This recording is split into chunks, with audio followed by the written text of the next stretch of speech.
committee will come to order. We're meeting today to consider 6 bills.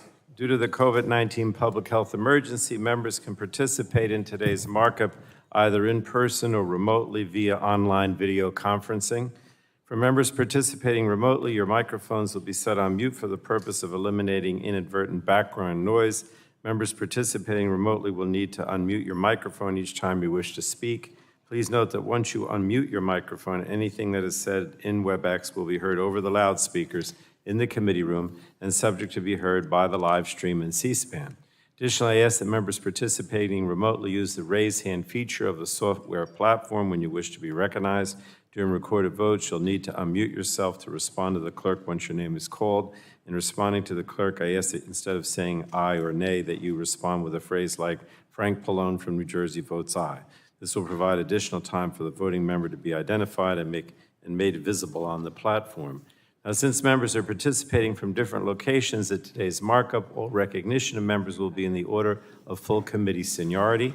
During this markup, amendments will be sent to members electronically. Members participating in person should not bring paper copies of their amendments to the clerk's desk. If a member participating in person would like a paper copy of an amendment or bill, please alert staff during the consideration of the amendment or bill. Amendments and motions should be sent to Chloe Rodriguez and Perry Hamilton, and documents for the record to Ed Kazmarsky at the email addresses we provided to staff. And I now recognize myself for 3 minutes for an opening statement. The committee will consider 6 bipartisan bills today that will protect consumers and help strengthen the economy. Notably, we'll consider the American Data Privacy and Protection Act, the first comprehensive national privacy legislation with bipartisan bicameral support. Today's markup is another milestone towards our ultimate goal of enacting meaningful national privacy legislation. Before moving to privacy, we'll consider several other consumer protection bills on issues ranging from consumer product safety to bolstering American manufacturing. I'm going to go through some of them. The Securing and Enabling Commerce Using Remote and Electronic Notarization Act standardizes remote online notarization, which has become particularly important during the COVID-19 pandemic. Then we have the Informing Consumers About Smart Devices Act that will ensure that internet-connected devices tell people before they record them. And then we have the Ransomware Act. It requires the Federal Trade Commission to report on cross-border ransomware and other cyber-related attacks. We'll also consider Reese's Law to protect children from ingesting button cell and coin batteries. The legislation is named after Reese Hamsmith, an 18-month-old child who tragically died after ingesting a button cell battery. And next is the Manufacturing.gov Act, which establishes a primary online location for information on federal manufacturing programs. And then finally, we'll conclude with the American Data Privacy and Protection Act. That's the data privacy legislation that I already mentioned. And that protects Americans from data practices that undermine their privacy and security online. This bill is needed to limit the excesses of big tech and ensure all Americans can safely navigate the digital world. It includes a strong national standard using a data minimization framework to help ensure companies are limited in what they collect, process, and transfer in the first place. This bill protects children by prohibiting companies, including social media platforms, from targeting kids with harmful advertising. A new youth privacy and marketing division at the FTC will have the sole mission of protecting young people and will be staffed with experts in youth development.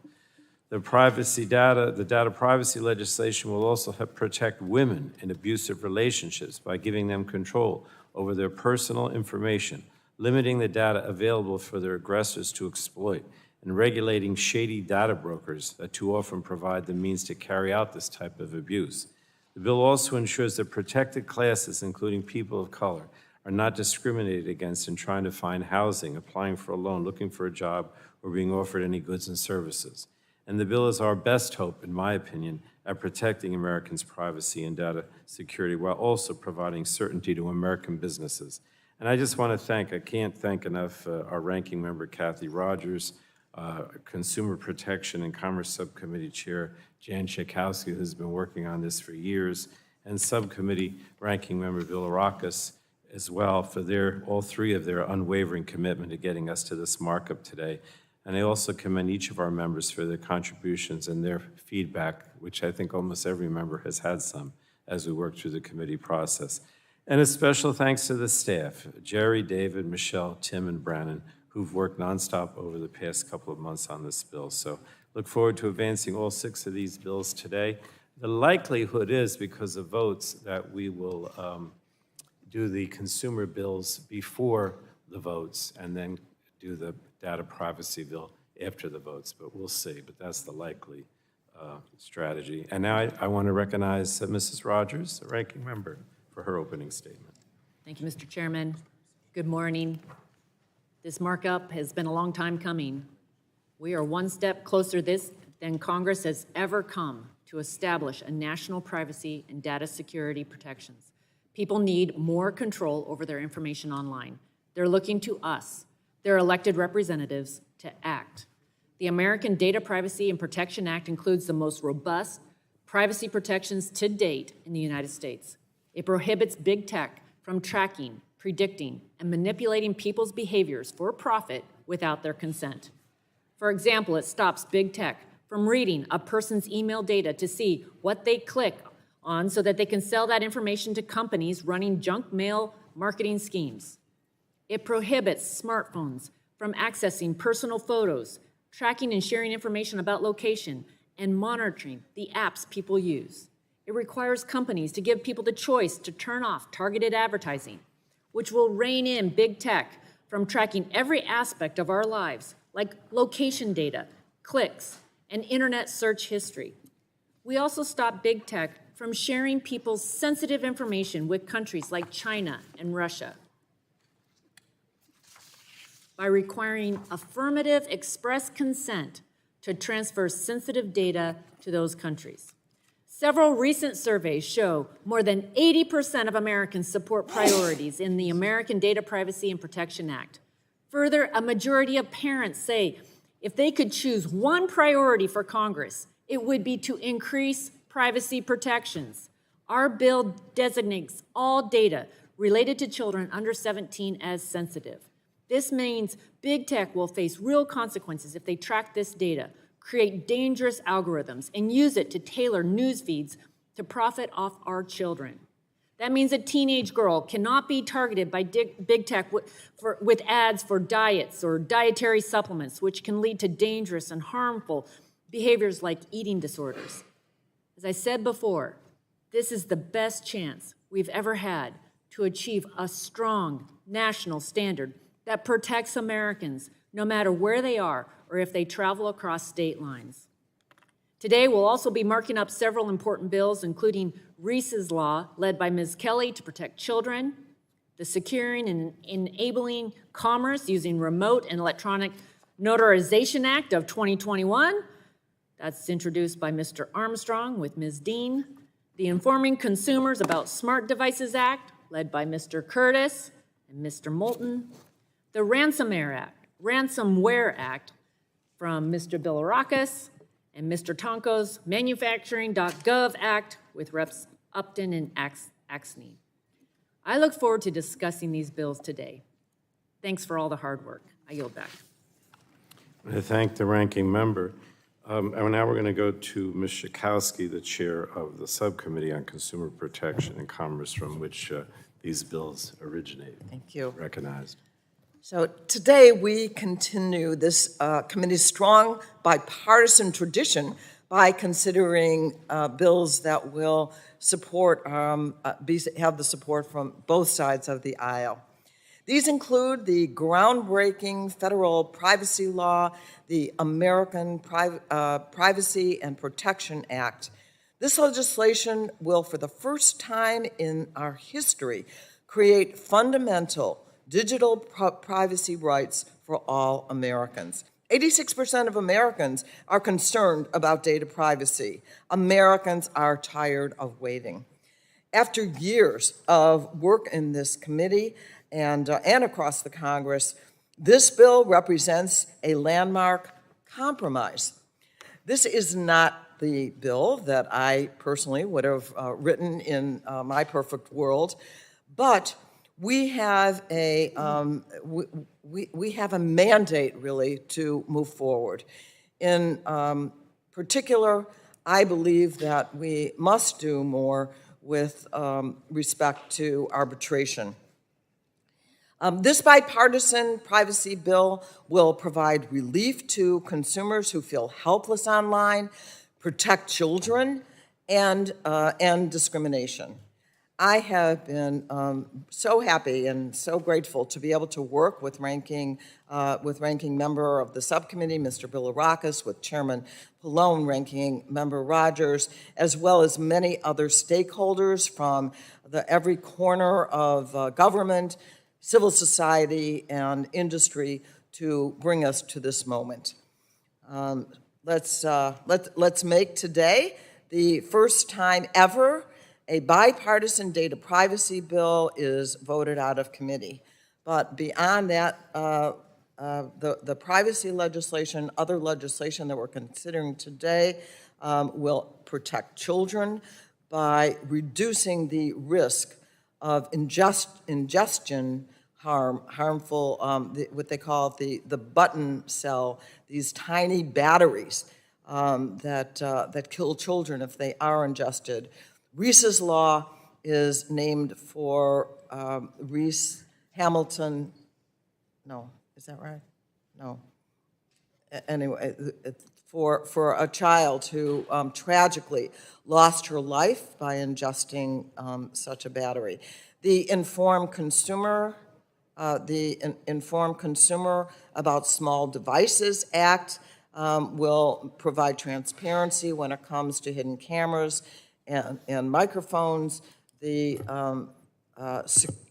Secure Notarization Act will actually do what it says to provide secure electronic notarization, and the Manufacturing.gov Act will strengthen domestic manufacturing, and the Ransomware Act is very important. I look forward to passing all of these things, and really am grateful to the bipartisan support of this committee. And I yield back.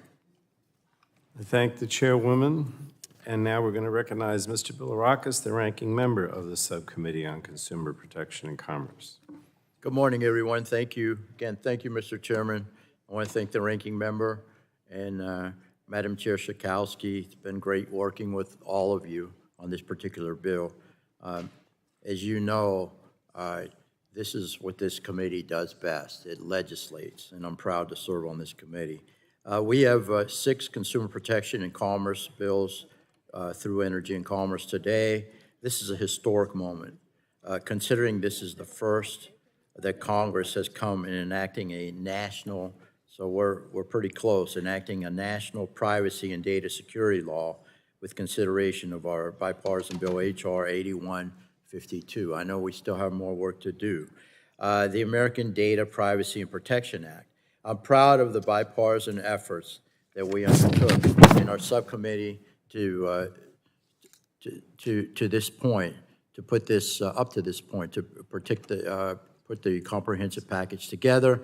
And I want to recognize the tireless work put in to refine and make improvements to the bill since our draft was first released. I want to thank the staff on both sides as well. I know our work is still not done, and I'm glad that every member on this committee will be able to consider this legislation and weigh in as we continue to tweak this product further. I look forward to working with my colleagues on both sides of the aisle and with our friends in the Senate to get this done. This is the best opportunity we've had in years to give the American people and businesses something that has long been needed. In addition to our privacy and data security bill, we also have 5 other bipartisan bills that came out of our recent subcommittee markup last month. That included my bill, H.R. 4551, the Ransomware Act, which will provide more clarity on how to combat ransomware and other cyber attacks. It also, this committee also will hear and will vote on H.R. 5313, Reese's Law, which will address consumer product safety standards for button cell batteries that pose as an ingestion hazard for children. And I really appreciate you putting this on, Mr. Chairman. We've heard a lot about this. I want to highlight the work my colleague John Curtis is doing with this bill, H.R. 4081, the Informing Consumer About Smart Devices Act, which will provide consumers with transparency for home devices that have hidden microphones and cameras. Lastly, I want to thank my friend Kelly Armstrong for his bipartisan efforts towards modernizing our notarization processes, and Representative Tonko and Upton for providing clarity and ease of access at the Department of Commerce for our country's manufacturers. I'm hopeful my colleagues will help move all of these important bills forward through the House floor, to the House floor. But again, we're still going to continue to work on this before it gets on the floor. Again, thank you, Mr. Chairman. I yield back the balance of my time. Thank the ranking member. So now we go to other members who would like to make an opening statement. Ms. Castor, gentlewoman from Florida, is recognized. Thank you, Mr. Chairman, and good morning. The passage of the American Data Privacy and Protection Act will be a very important step to protect the online privacy of Americans, and especially our kids. And I want to thank Chairman Pallone and Ranking Member Rodgers, Chair Schakowsky, Ranking Member Bilirakis for incorporating a large portion of my Kids Privacy Act and Kids Act into the bill, and thank the other members who have supported it along the way, Representatives Clark and Trahan, Rice and Soto, Tonko, Cardenas, DeGette, and Schreier. And a special thanks to Ranking Member McMorris Rodgers. I know this was a special area of emphasis and concern for you. But I also want to thank the parents and advocates who have been advocating for better protections for children online for many years. I think we all can agree that children shouldn't be tracked and targeted online and exposed to mental and physical harm. So this bill will take a significant step in the right direction. I look forward to getting to the debate and amendments today and yield back my time. Thank the gentlewoman. Anyone on the Republican side? Gentleman's recognized. Thank you, Chairman Pallone and Ranking Member McMorris Rodgers for hosting today's markup. America's privacy is not something that can be taken lightly, and this committee has stepped up to that challenge.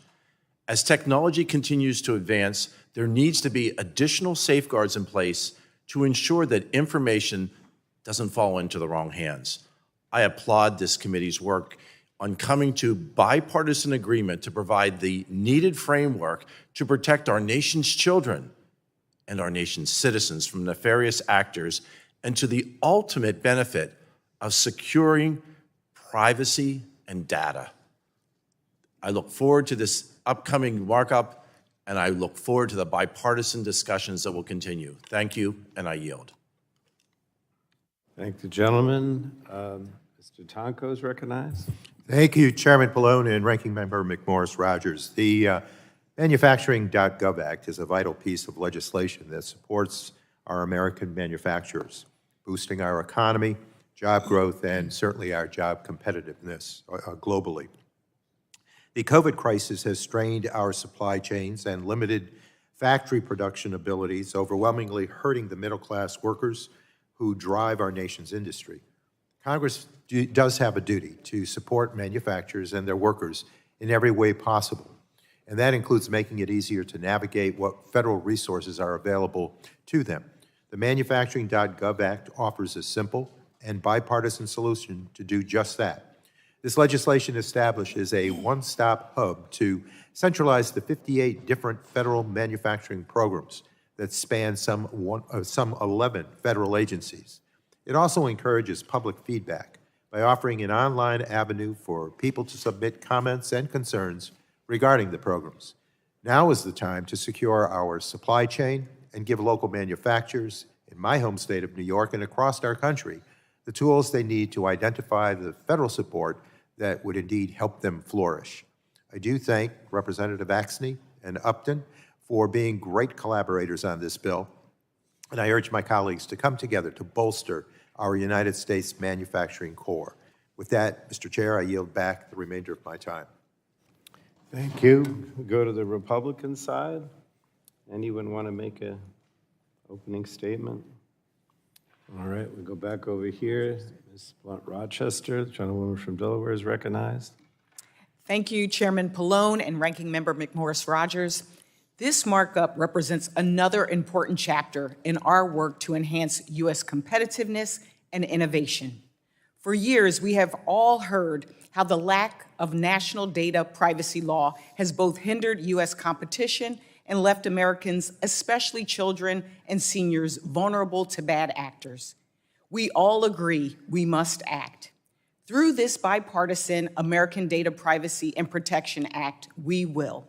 Today's internet, reliant on the current model of notice and consent, puts the onus on consumers to protect their privacy and secure their data, rather than big tech. As the House lead of the DETOR Act, I am proud to say that the amendment, in the nature of a substitute to the American Data Privacy and Protection Act, rightly rebalances responsibility between business and consumers. Crucially, the Act incorporates elements of my bill, including a ban on user interfaces that undermine choice and autonomy. Ensuring Americans aren't routinely manipulated by big tech is necessary to safeguard the ideal of a free and open internet. Our country needs this legislation, and I urge my colleagues to pass this bill and swiftly bring it to the floor. Thank you, and I yield back. Thank the gentlewoman. Does anyone else want to make an opening statement? Anyone in the virtual sphere? No? All right, well then we will proceed well, let me say that pursuant to committee rules, members' written opening statements shall be made part of the record. So if you want to do a written opening statement, send it electronically to the email address that we have provided. And now we'll move to the first of the bills, and we'll begin consideration. The chair calls up H.R. 4081, the Informing Consumers About Smart Devices Act, and the clerk will report that bill. H.R. 4081, a bill to require the disclosure of a camera Madam recording. Clerk, without objection, the first reading of the bill would be dispensed with. The bill is now considered as read, and without objection, the bill is considered as read and open for amendment. But I don't think we have any amendments, correct? Are there any members seeking recognition to speak on this bill? Yes, Mr. Chairman, move to strike the last word. I didn't. Oh, Mr. Curtis is recognized. Thank you, Mr. Chairman, and thank you, Ranking Member, for holding this important markup on these bipartisan bills to protect consumers.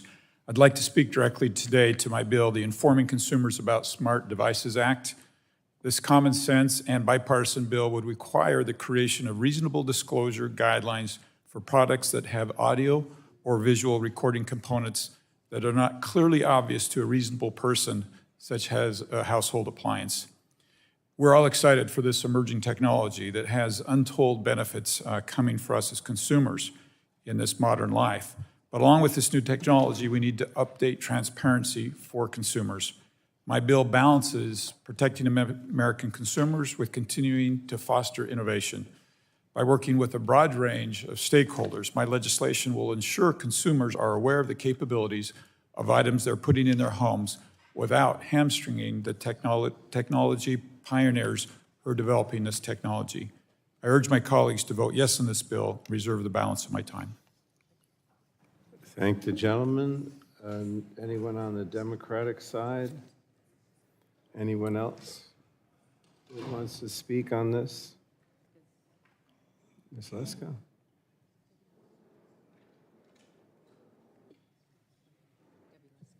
Ms. Lesko, take your time. We're fine.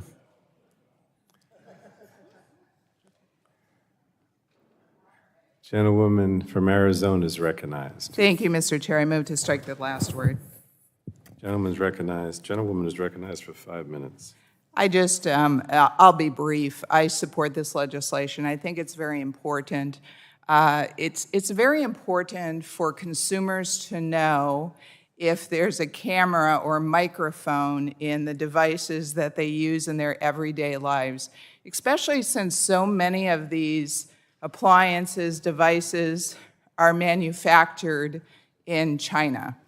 And as I said before in the subcommittee, my husband works in cybersecurity, and we discovered that Many of the security cameras that are used in everyone's home are made in China, and they actually call back to China. And this is very concerning to me, and I don't want my refrigerator or my microwave or whatever to be feeding to someone somewhere in the world what I'm doing every single minute of my day. And I want the right to know if those microphones and cameras are in the devices. I support the bill and I yield back. Thank the gentlewoman. Does anyone else want to speak on this bill? Because we have no amendments, so we'll go to voice vote. You want to recorded vote? Okay, we'll go to a recorded vote, which is ordered. Those in favor of reporting H.R. 4081 as amended? Or has not been amended? Okay, those in favor of reporting H.R. 4081 to the House will say aye. Those opposed will say no. Aye. And clerk shall call the roll. Recorded vote. Mr. Rush. Aye.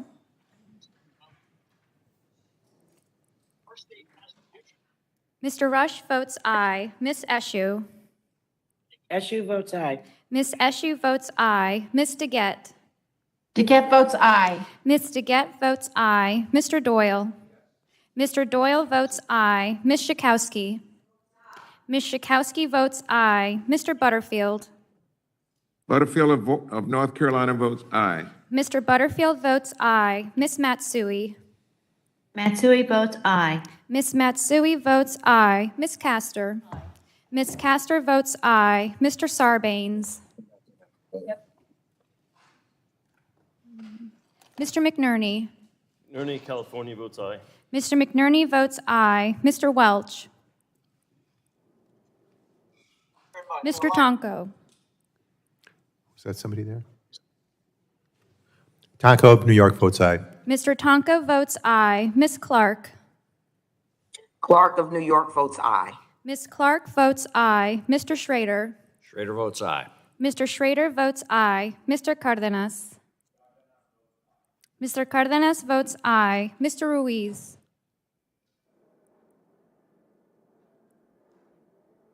Mr. Ruiz. Aye. Mr. Ruiz votes aye. Mr. Peters. Peters votes aye. Mr. Peters votes aye. Mrs. Dingle. Mrs. Dingle votes aye. Mr. Vesey. Ms. Custer. Custer votes aye. Ms. Custer votes aye. Ms. Kelly. Ms. Barragan. Barragan votes aye. Ms. Barragan votes aye. Mr. McEachin. McEachin votes aye. Mr. McEachin votes aye. Ms. Blunt Rochester. Blunt Rochester votes aye. Ms. Blunt Rochester votes aye. Mr. Soto. Mr. O'Halloran. O'Halloran votes aye. Mr. O'Halloran votes aye. Ms. Rice. New York votes aye. Ms. Rice votes aye. Ms. Craig. Ms. Craig of Minnesota votes aye. Ms. Craig votes aye. Ms. Schreier.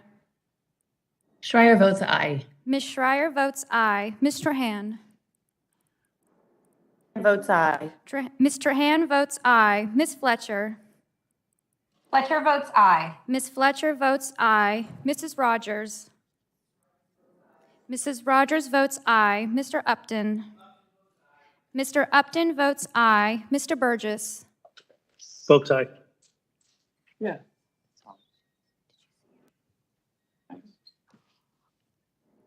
Votes aye.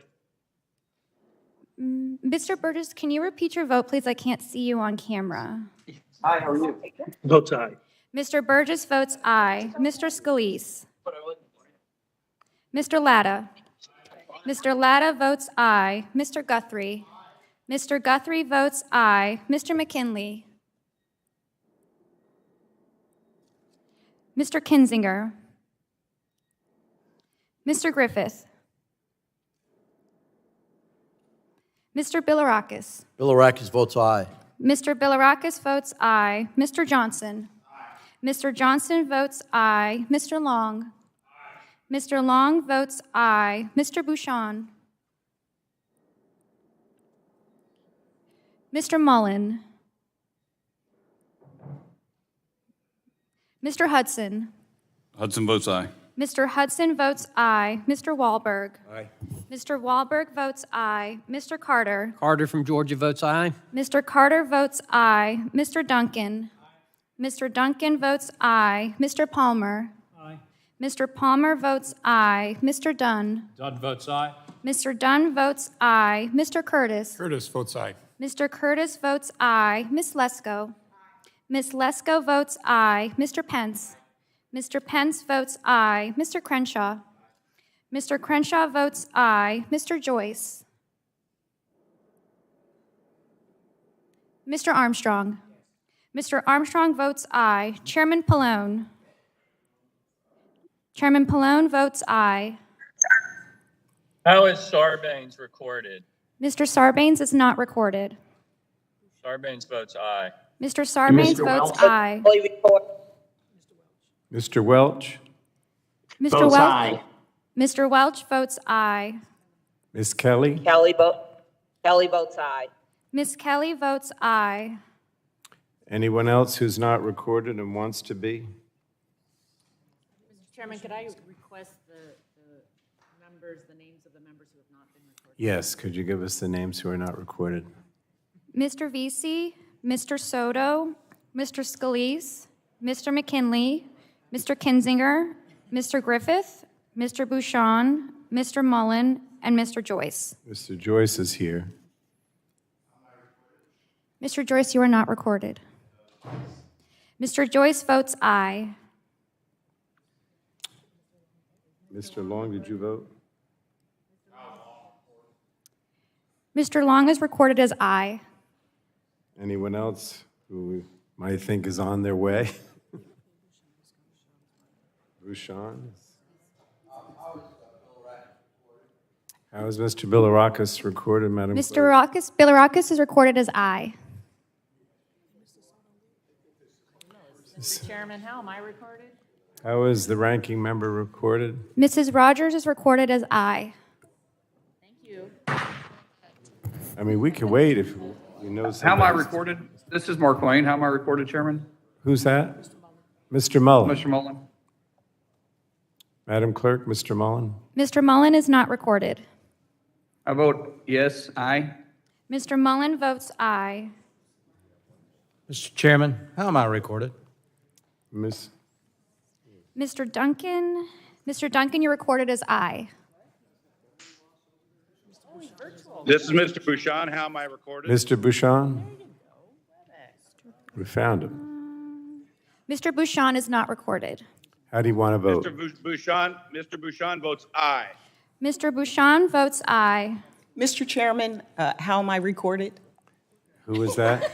Blunt Rochester. Oh, Miss Blunt Rochester. Ms. Blunt Rochester, you're recorded as aye. All right. Anyone else? Otherwise, we're going to close this down. All right. We're not going to wait any longer. The clerk will report the tally. Who's here? Chairman. Mr. Soto's, is that you? Yes, Mr. Chairman, Soto votes aye. Mr. Soto, how do you wish to vote? Soto votes aye. Mr. Soto votes aye. Mr. Soto votes aye. Anyone Mr. Chairman, else? Mr. Carter? this is Cardenas at the end over here. Can you see me? I just would like to know, this is Cardenas. How am I recorded? Mr. Cardenas, you are recorded as aye. Thank you. All right. Anyone else before Mr. Doyle tells us that we're all aging or whatever? All right. All right, that's it. The clerk will report the tally.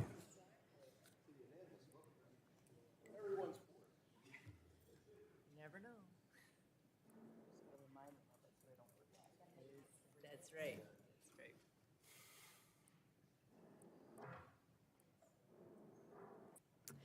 On that vote, Mr. Chairman, the yeas were 53 and the nays were 0.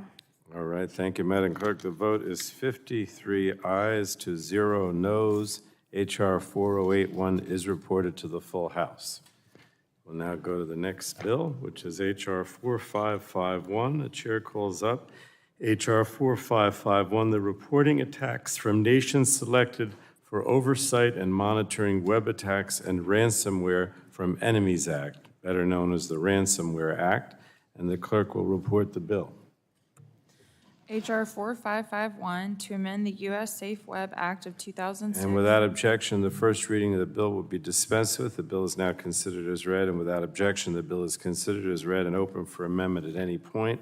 I don't believe we have any amendments. Are there any members seeking recognition to speak on the bill? Yes, Mr. Bilirakis.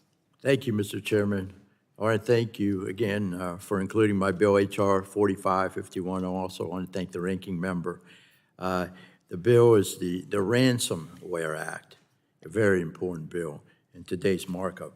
This legislation amends the U.S. Safe Web Act, a tool the FTC uses to protect consumers with an international dimension, including by increasing cooperation with foreign law enforcement, and will require the FTC to report on cross-border complaints they receive involving ransomware or other cybersecurity-related incidents committed by our foreign adversaries, China, Russia, North Korea, and Iran. This legislation is very timely, as just a few weeks ago, the U.S. learned that Chinese government hackers had breached major telecommunications companies and network service providers to steal credentials and harvest data. Furthermore, just last week in my home state of Florida, the Tampa Bay Times reported a Canadian man who was a member of a Russian cybercrime group pleaded guilty to user ransomware to attack companies, hospital systems, law enforcement entities, and universities in 2020. This criminal hacked into a local company's network, costing them over $1 million to respond to an address. My bill will help Congress, the FTC, and other law enforcement entities better understand these attacks and learn how to better combat them.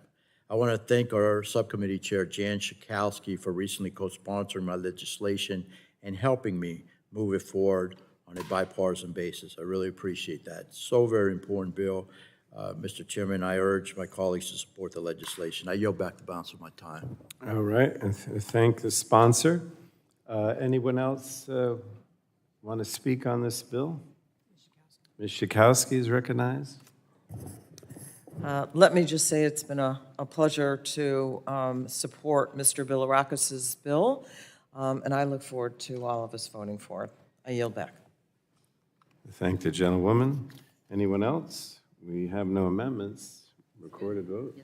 We'll move to a recorded vote. Question now occurs.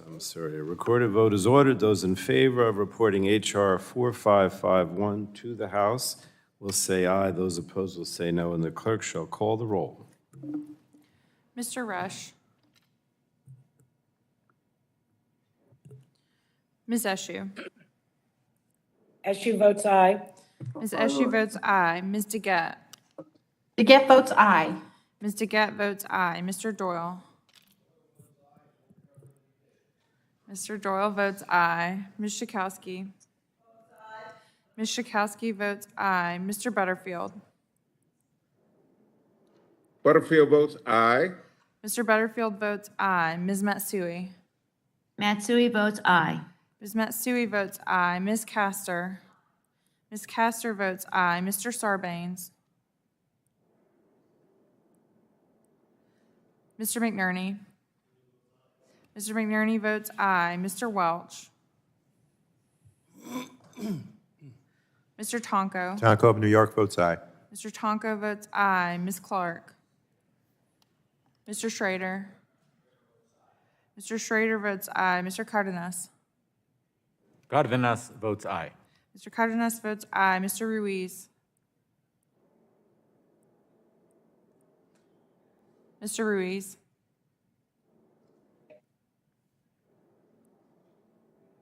Aye.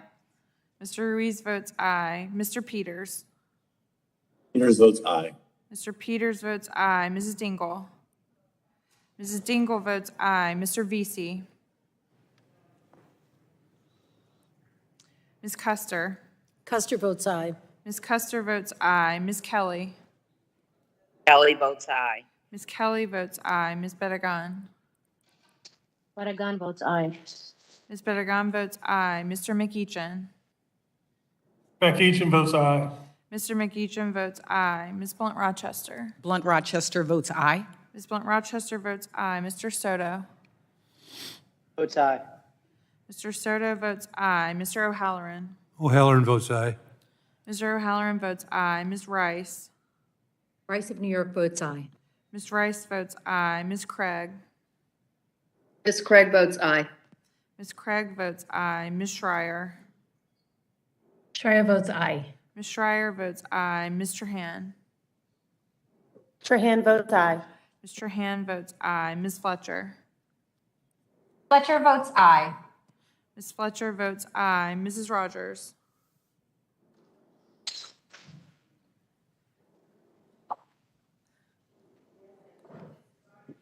Mrs. Rodgers votes aye. Mr. Upton. Mr. Upton votes aye. Mr. Burgess. Burgess votes aye. Mr. Burgess votes aye. Mr. Scalise. Mr. Latta. Mr. Latta votes aye. Mr. Guthrie. Mr. Guthrie votes aye. Mr. McKinley. Mr. Kinzinger. Mr. Griffith. Mr. Bilirakis. Mr. Bilirakis votes aye. Mr. Johnson. Mr. Johnson votes aye. Mr. Long. Mr. Long votes aye. Mr. Bouchon.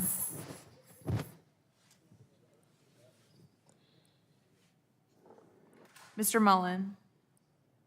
Aye. Mr. Mullen votes aye. Mr. Hudson. Aye. Mr. Hudson votes aye. Mr. Wahlberg. Mr. Wahlberg votes aye. Mr. Carter. Carter from Georgia votes aye. Mr. Carter votes aye. Mr. Duncan. Mr. Palmer. Mr. Palmer votes aye. Mr. Dunn. Mr. Dunn votes aye. Mr. Curtis. Mr. Curtis votes aye. Ms. Lesko. Ms. Lesko votes aye. Mr. Pence. Mr. Pence votes aye. Mr. Crenshaw. Mr. Joyce. Mr. Joyce votes aye. Mr. Armstrong. Mr. Armstrong votes aye. Mr. Pallone. Pallone of New Jersey votes aye. Mr. Pallone votes aye. Other members that have come in, Mr. Ravisi. Mr. Vesey's not recorded. Aye. Mr. Vesey votes aye. Mr. Welch? Mr. Welch. Votes aye. Mr. Welch votes aye. Mr. Crenshaw. Mr. Crenshaw votes aye. Mr. Chairman, Harmon recorded. Mr. Rush. Mr. Rush is not recorded. Rush votes aye. Mr. Rush votes aye. Sarbanes recorded. Sarbanes. Mr. Sarbanes is not recorded. Sarbanes votes aye. Mr. Sarbanes votes aye. Anyone else who's not Is recorded? Peters recorded? Who's that? Peters? Mr. Peters? Mr. Peters voted aye. Mr. Bouchon? Mr. Bouchon is not recorded.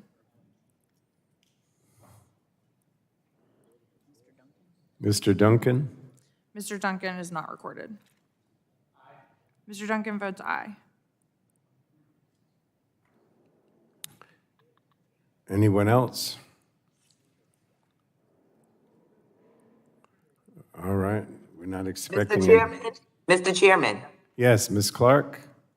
how am I recorded? Ms. Clark is not recorded. Mr. Chairman, Ms. Clark of New York votes aye. Thank you. Ms. Clark votes aye. Anyone else that's on their way to our knowledge? If not, we're going to close it. All right, the clerk will report the tally. On that vote, the yeas were 53 and the nays were 0. Okay, the vote is 53 ayes to 0 noes, and therefore HR 4551 is reported to the full House. We'll now go to H.R. 5313. The chair calls up H.R. 5313, the Reese's Law, as forwarded by the Subcommittee on Consumer Protection and Commerce, and the clerk will report the bill. Committee print to H.R. 5313, a bill to protect children and Madam other... Clerk, without objection, the first reading of the bill will be dispensed with. The bill is now considered as read. Without objection, the bill is considered as read and open for amendment, but I don't believe we have any.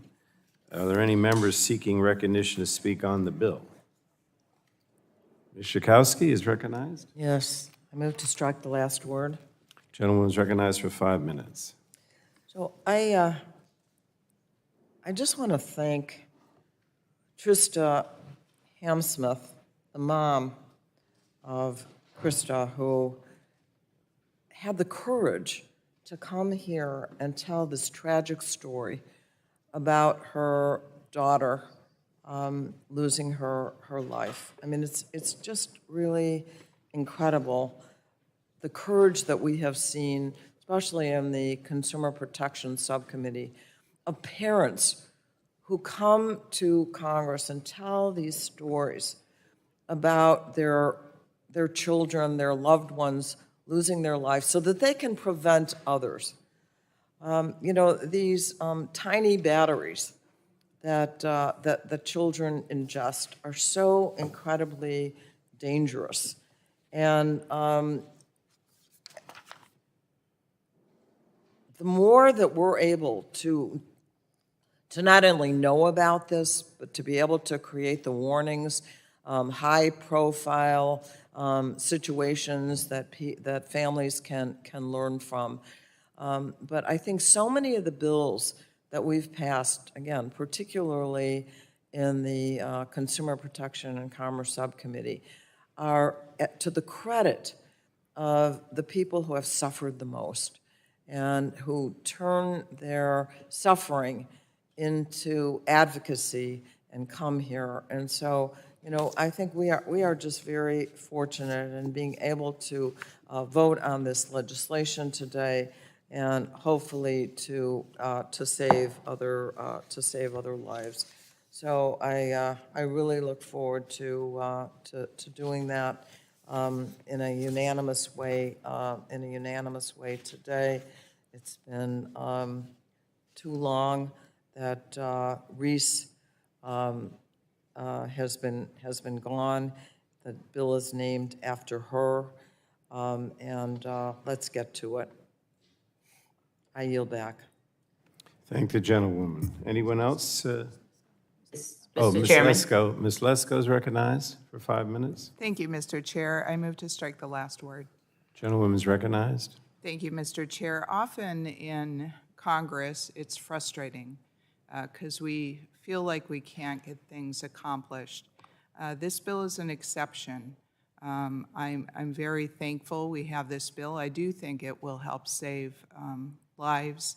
And as I said in the subcommittee, when this bill passed out of subcommittee, we have instances in Arizona where very young toddlers were severely injured.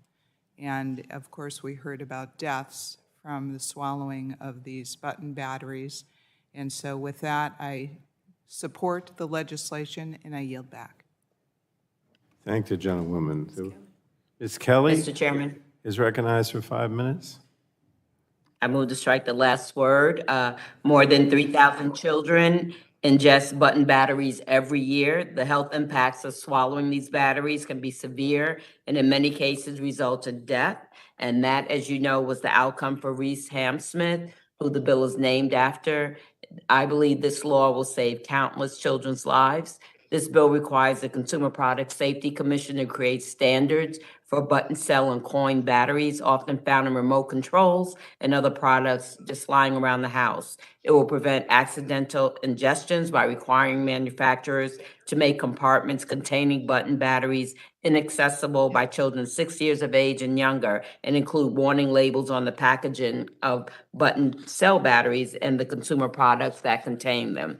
For these reasons, I urge my colleagues on this committee to support Reese's Law. With that, I yield back. Thank you. Thank you. Does anyone else want to speak on the bill? All right, we have no amendments, so we'll go to a recorded vote. All right. So a recorded vote is ordered. Those in favor of reporting H.R. 5313 as amended to the House will say aye. Those opposed will say no, and the clerk shall call the roll. Mr. Rush. Rush votes aye. Mr. Rush votes aye. Ms. Eschew. Eschew votes aye. Ms. Eschew votes aye. Ms. DeGette. DeGette votes aye. Ms. DeGette votes aye. Mr. Doyle. Mr. Doyle votes aye. Ms. Schakowsky. Aye. Ms. Schakowsky votes aye. Mr. Butterfield. Butterfield, aye. Mr. Butterfield votes aye. Ms. Matsui. Matsui votes aye. Ms. Matsui votes aye. Ms. Castor. Ms. Castor votes aye. Mr. Sarbanes. Sarbanes votes aye. Mr. Sarbanes votes aye. Mr. McNerney. Votes aye. Mr. McNerney votes aye. Mr. Welch. Mr. Welch votes aye. Mr. Tonko. Tonko of New York votes aye. Mr. Tonko votes aye. Ms. Clark. Clark of New York votes aye. Ms. Clark votes aye. Mr. Schrader. Mr. Schrader votes aye. Mr. Cardenas. Cardenas, I vote aye. Mr. Cardenas votes aye. Mr. Ruiz. Mr. Peters. Peters votes aye. Mr. Peters votes aye. Mrs. Dingle. Mrs. Dingle votes aye. Mr. Vesey. Mr. Vesey votes aye. Ms. Custer. Custer votes aye. Ms. Custer votes aye. Ms. Kelly. Kelly votes aye. Ms. Kelly votes aye. Ms. Barragan. Barragan votes aye. Ms. Barragan votes aye. Mr. McEachin. McEachin votes aye. Mr. McEachin votes aye. Ms. Blunt Rochester. Blunt Rochester votes aye. Ms. Blunt Rochester votes aye. Mr. Soto. Mr. O'Halloran. O'Halloran votes aye. Mr. O'Halloran votes aye. Ms. Rice. Rice of New York votes aye. Ms. Rice votes aye. Ms. Craig. Ms. Craig votes aye. Ms. Craig votes aye. Ms. Schreier. Schreier votes aye. Ms. Schreier votes aye. Ms. Trahan. Votes aye. Ms. Trahan votes aye. Ms. Fletcher. Fletcher votes aye. Ms. Fletcher votes aye. Mrs. Rodgers. Mrs. Rodgers votes aye. Mrs. Rodgers votes aye. Mr. Upton. Upton votes aye. Mr. Upton votes aye. Mr. Burgess. Burgess votes aye. Mr. Burgess votes aye. Mr. Scalise. Mr. Latta. Mr. Latta votes aye. Mr. Guthrie. Mr. Guthrie votes aye. Mr. McKinley. Mr. Kinzinger. Mr. Griffith. Mr. Bilirakis. Mr. Bilirakis votes aye. Mr. Johnson. Mr. Johnson votes aye. Mr. Long. Mr. Long votes aye. Mr. Bouchon. Mr. Bouchon votes aye. Mr. Mullen. Aye. Mr. Mullen votes aye. Mr. Hudson. Mr. Hudson votes aye. Mr. Wahlberg. Mr. Wahlberg votes aye. Mr. Carter. Carter from Georgia votes aye. Mr. Carter votes aye. Mr. Duncan.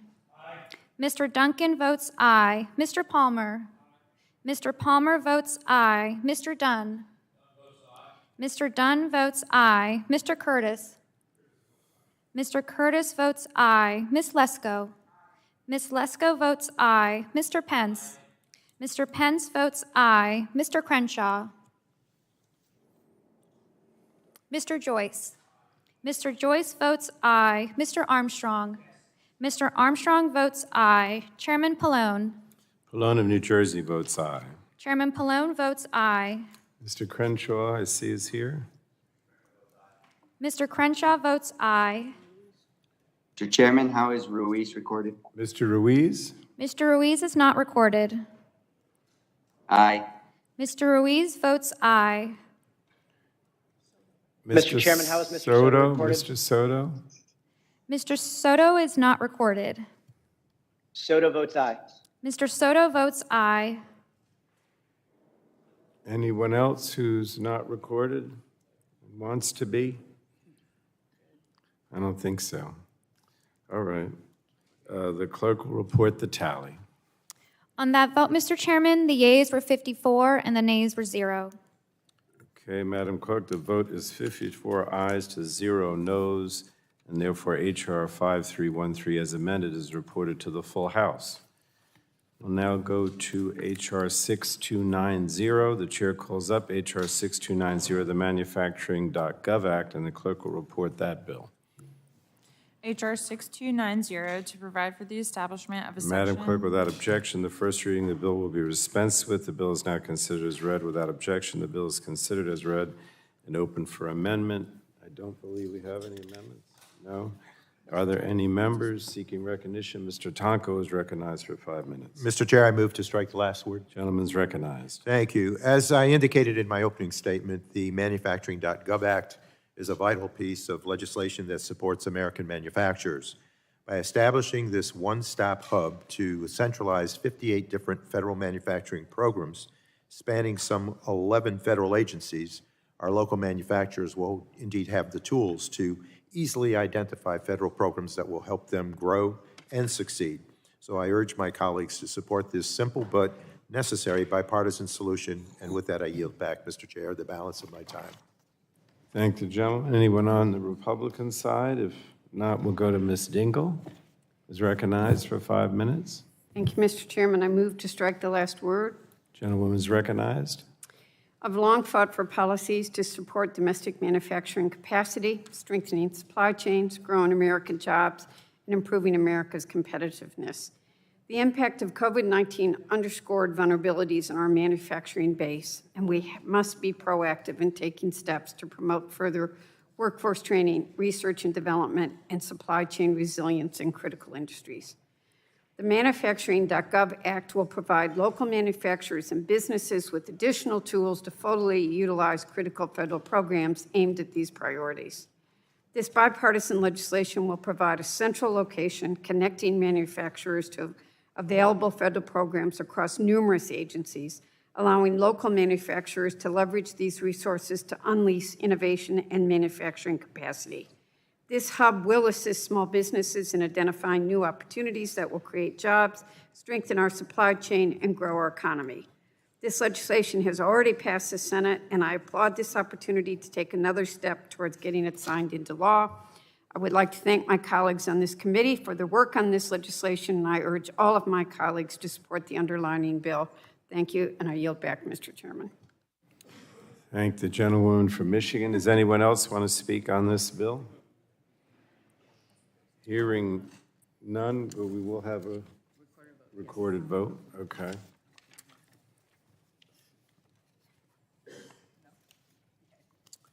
A recorded vote is ordered. Those in favor of reporting H.R. 6290 to the House will say aye. Those opposed will say no, and the clerk shall call the roll.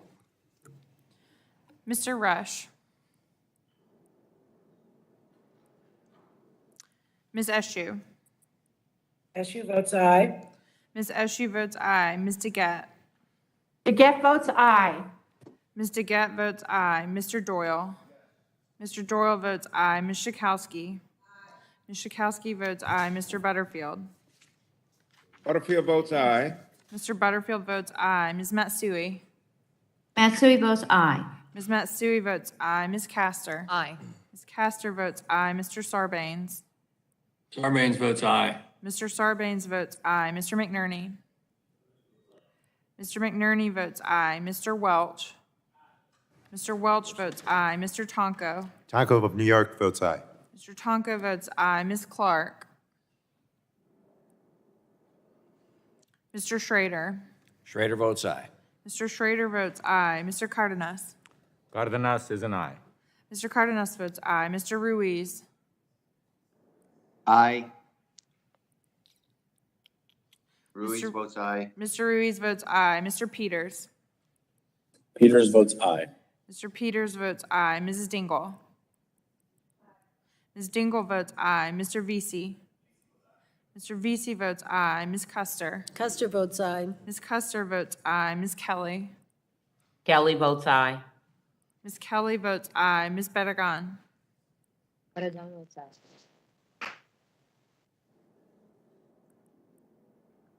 Sorry, Ms. Bedegan, could you repeat your vote?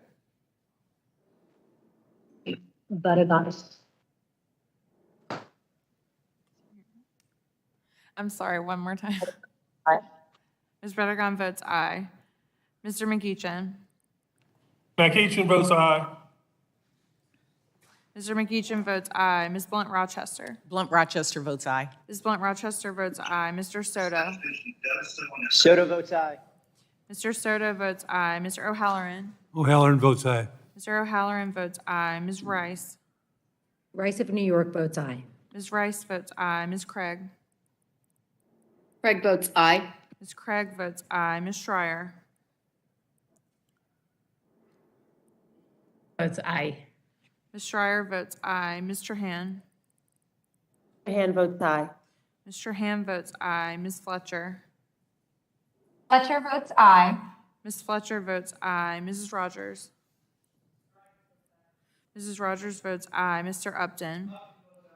Mr. Upton votes aye. Mr. Burgess. Burgess votes aye. Mr. Burgess votes aye. Mr. Scalise. Mr. Latta. Mr. Latta votes aye. Mr. Guthrie. Mr. Guthrie votes aye. Mr. McKinley. Mr. Kinzinger. Mr. Griffith. Mr. Bilirakis. Mr. Bilirakis votes aye. Mr. Johnson. Mr. Johnson votes aye. Mr. Long. Mr. Long votes aye. Mr. Bouchon. Mr. Bouchon votes aye. Mr. Mullen. Mr. Hudson. Aye. Mr. Hudson votes aye. Mr. Wahlberg. Mr. Wahlberg votes aye. Mr. Carter. Mr. Carter votes aye. Mr. Duncan. Mr. Duncan votes aye. Mr. Palmer. Mr. Dunn. Mr. Dunn votes aye. Mr. Curtis. Mr. Curtis votes aye. Ms. Lesko. Ms. Lesko votes aye. Mr. Pence. Mr. Pence votes aye. Mr. Crenshaw. Mr. Joyce. Aye. Mr. Joyce votes aye. Mr. Armstrong. Yes. Mr. Armstrong votes aye. Mr. Pallone. Pallone of New Jersey votes aye. Mr. Pallone votes aye. Anyone? Mr. Chairman, Yes, Ms. Clark? Chairman. how am I recorded? Ms. Clark is not recorded. Mr. Chairman, Clark from New York votes aye. Ms. Clark votes recorded? Mr. Mullen? Mr. Mullen is not recorded. I vote aye. Mr. Mullen votes aye. Mr. Palmer? Mr. Palmer is not recorded. Mr. Palmer votes aye. Mr. Rush? How am I recorded? Mr. Rush is not recorded. Rush votes aye. Mr. Rush votes aye. Mr. Crenshaw, have you been recorded? Mr. Crenshaw votes aye. Anyone else who is not recorded and wants to be? I don't think so. The clerk will report the tally. On that vote, the yeas were 54 and the nays were 0. So the vote, Madam Clerk, is 54 ayes to 0 noes, and therefore HR 6290 is reported to the House. All right, next we're going to go, there aren't going to be any votes apparently until at least another hour, so we're going to go to the data privacy bill. The chair calls up HR 8152, the American Data Privacy and Protection Act, as forwarded by the Subcommittee on Consumer Protection and Commerce, and the clerk will report the title of the bill. Committee print to H.R. 8152, a bill to provide consumers with Madam foundational... Clerk, without objection, the first reading of the bill will be dispensed with. The bill is now considered as read. Without objection, the bill is considered as read and open for amendment at any point, and we do have amendments, including an Ains. I guess we'll start if any member wants to speak on the underlying bill before we go to the Ains. Does anyone want to speak on the underlying bill? Ms. Schakowsky will go by seniority. Ms. Schakowsky. Thank you. Just briefly, I had an opening statement, and I think perhaps the most important thing that I said is that after years of work in this committee and across the Congress and with all the stakeholders, we have finally come up with a landmark compromise, the word being compromise. This has been a lot of work, bringing all these stakeholders together, and I know that probably almost everyone could find something that they wish were different in the bill. On the other hand, I do think that we do have a mandate from the American people who are just fed up now with the lack of privacy online, are welcoming that we're going to be protecting children in a way that we haven't had before, that we're going to be ending discrimination online, which has been a problem, and that there'll be confidence now for the American people. And so, I'm happy to hear what the amendments are, but I hope at the end of the day, we're going to be able to put out a bill that is going to be welcomed by the vast majority of Americans. And with that, I yield back. I thank the gentlewoman and for all her hard work as well. Ranking member, Ms. Rodgers is recognized for 5 minutes. Thank you, Mr. Chairman. I appreciated the comments of the subcommittee chair as well as full committee chair. Mr. Pallone, appreciate your partnership in bringing this legislation forward today. I join, I believe, in believing that this is very important for the American people. There's been a lot of work done to get to this place. Big thank you to my colleagues on both sides of the aisle. I mentioned Chair Schakowsky. I also want to give recognition to the ranking Republican, Gus Bilirakis, for his commitment, his leadership on doing the hard work necessary. I often talk about plowing the hard ground necessary to legislate. And we're all proud of the tradition of this committee. And it's very important on behalf of the American people that we do this work. I want to express appreciation to all the committee members, all the stakeholders. There's been a lot of feedback, constructive feedback necessary to move a bill like this through committee. A big thank you to the staff, and especially on our side, Tim Kurth and Brandon Rains, for their commitment to go title by title, section by section, all the details necessary. But I believe that this is a bill that we can support, bipartisan, a bill that's going to be an important signal to the country that we are moving historic national privacy data security framework to the floor. I support the AINS as it reflects the bipartisan agreement to continue to improve this solution as it goes through the legislative process. This committee has worked for years to achieve a bipartisan federal privacy and data security standard, and the American Data Privacy and Protection Act is a result of these negotiations. It will prohibit big tech from tracking, predicting, and manipulating people's behaviors for profit without their consent. It gives people the choice to turn off targeted advertising. Requires big tech to be transparent with the American people if their personal information is stored or accessed in countries like China. It provides stronger protections for kids and more tools for parents than any state law provides. This is a top concern of parents in my district and across the country. Companies will face real consequences if they track their kids' data, create dangerous algorithms, or use that information to tailor their news feeds and exploit our children for profit. Our bill also gives Americans control over their information online while protecting small businesses and innovators. It gives people control to access, correct, delete, and move their data to another platform. Under the American Data Privacy and Protection Act, Americans will have stronger privacy and data security protections and puts them in control of their data.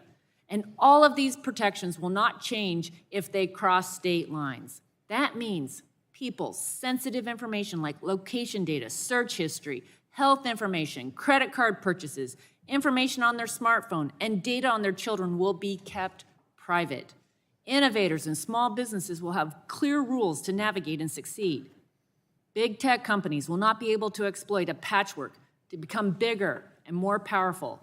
This is the closest that we've ever come to establishing a strong national standard, a standard that the American people have said for a long time is urgently needed.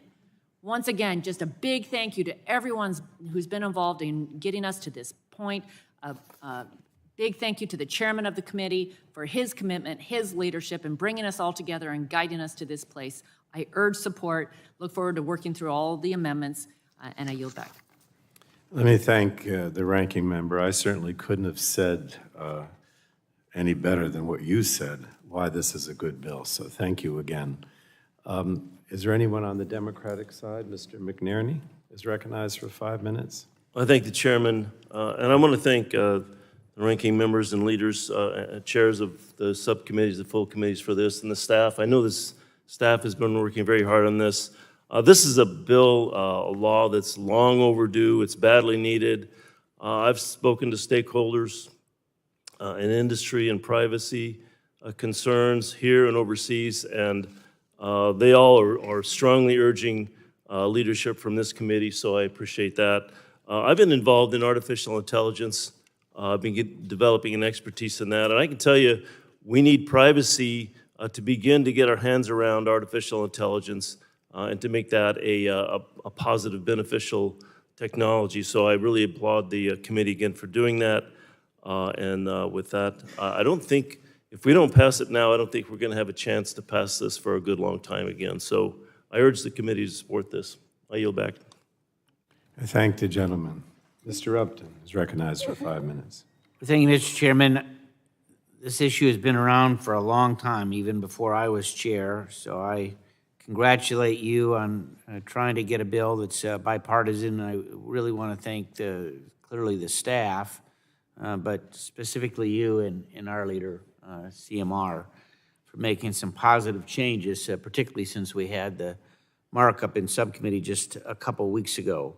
I referenced then the Section 104 on loyalty programs and 302 third-party service providers, important changes, and they got fixed. So thank you. But I am going to vote yes to move this process forward, but I still have a number of concerns. Remember, we only saw the lengthy Ains just in the last 24 to 36 hours ago.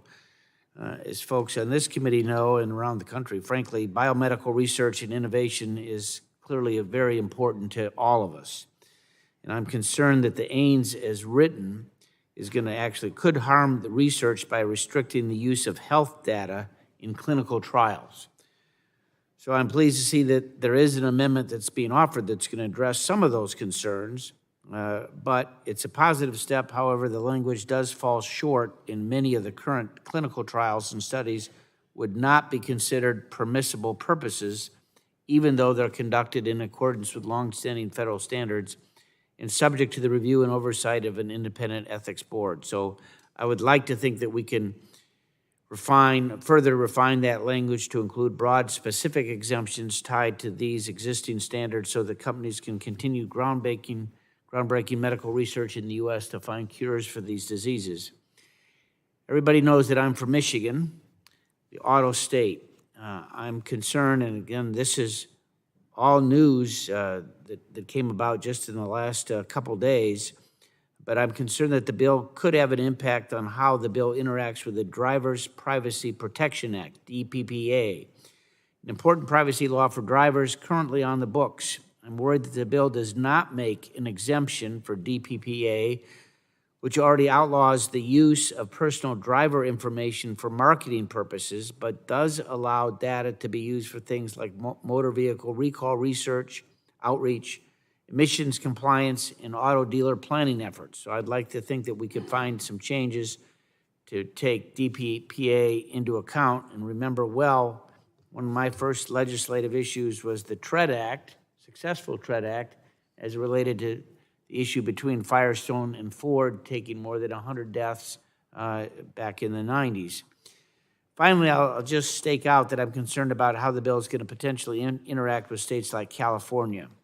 While I know there was pressure to exempt California from the bill, I'm pleased with the committee's efforts to include strong federal preemption, but I'm concerned that it allows California state privacy regulation body to enforce federal law. I want to say that any successful attempt by the leadership or others to further exempt California from the bill prior to floor action is going to impact my decision on whether or not I can vote for the bill on the floor. But I am going to vote yes today. Again, I want to applaud all of the efforts to get this process moving. I'm glad that our committee is taking this by the horns and moving forward. And with that, I yield back. Thank you, Democrat. Ms. Clark, virtually. Thank you very much, Mr. Chairman, and let me just congratulate colleagues, you, Mr. Chairman, the ranking member, our subcommittee chair and ranking member for advancing what we know will be groundbreaking legislation in the United States. It's long overdue. Our citizenry have been subjected to very unsavory practices with respect to their privacy online. I'd like to acknowledge the work that I've done in the algorithmic accountability space that looks at discrimination and bias, and thank the committee for including portions of my Algorithmic Accountability Act in this legislation. Again, it's groundbreaking. It's a start.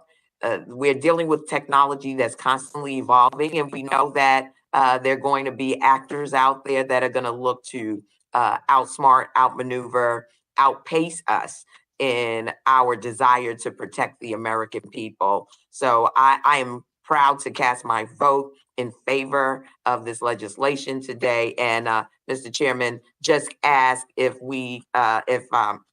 I can have a letter from the Color of Change organization inserted into the record. This letter speaks to a risk management framework, and I yield back, Mr. Chairman. Thank you. We're going to wait till the end to enter these various documents in the record because I don't have them all. But at the end, we'll do it. Now I'm going to go to Mr. Bilirakis, who's recognized for 5 minutes. Thank you, Mr. Chairman. I move to strike the last word.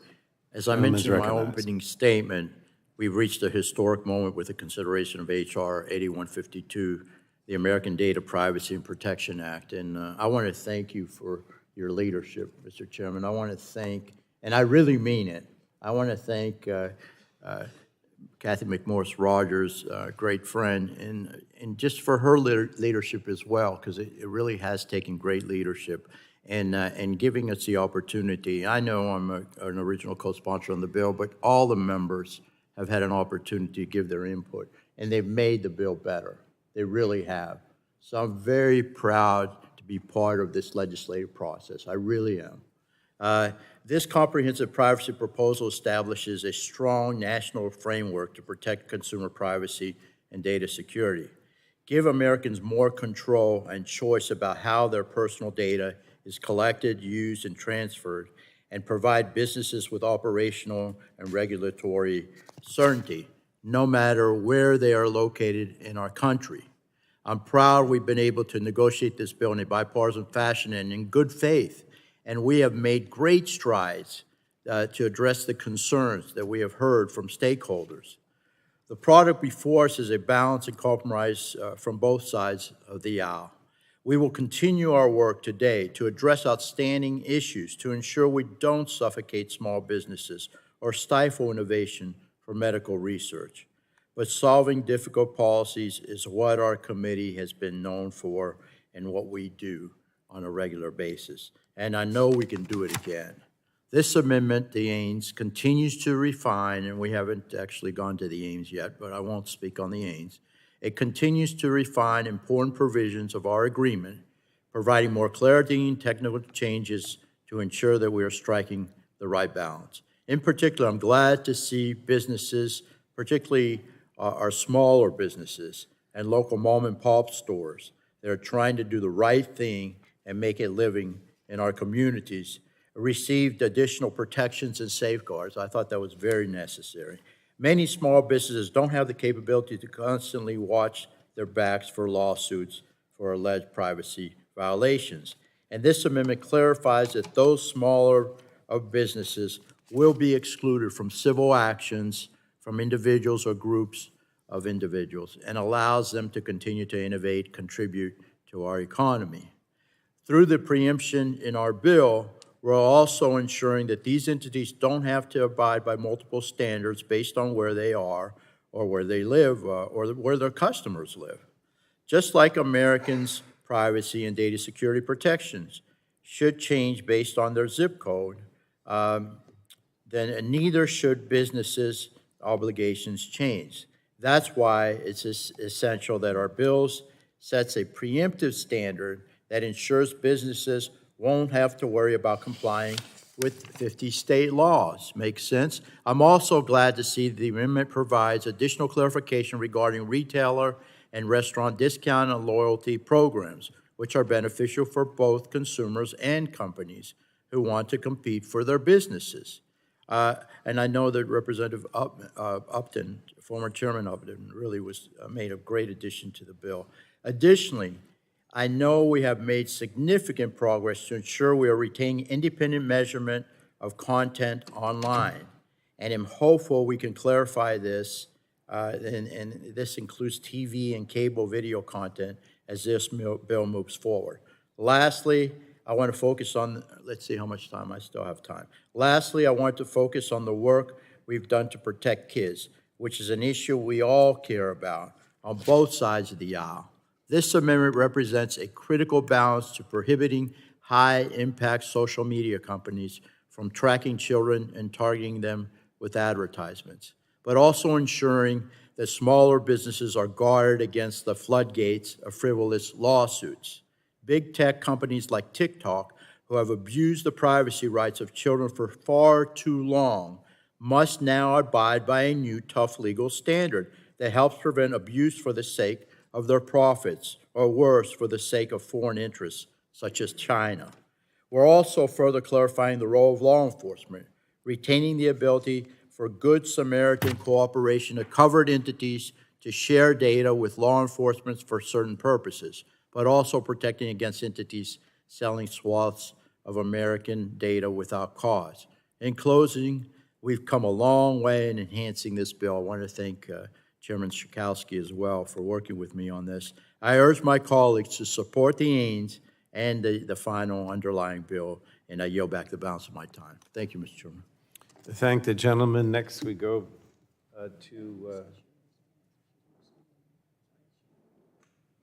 we have Chairwoman of the Health Subcommittee, Ms. Eshu, is next, recognized for 5 minutes.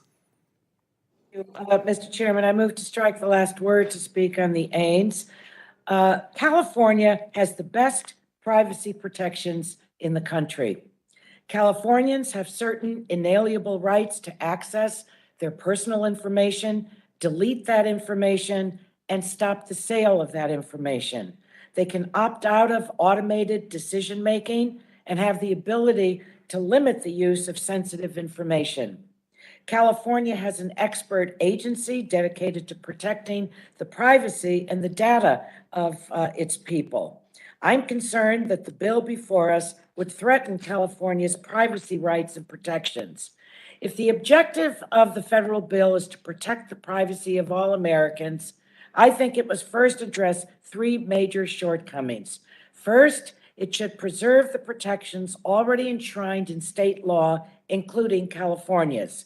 While I'm sensitive to industry concerns that we don't create a patchwork system of regulations, Congress has historically addressed this by allowing states to enact stronger protections when practicable and compatible.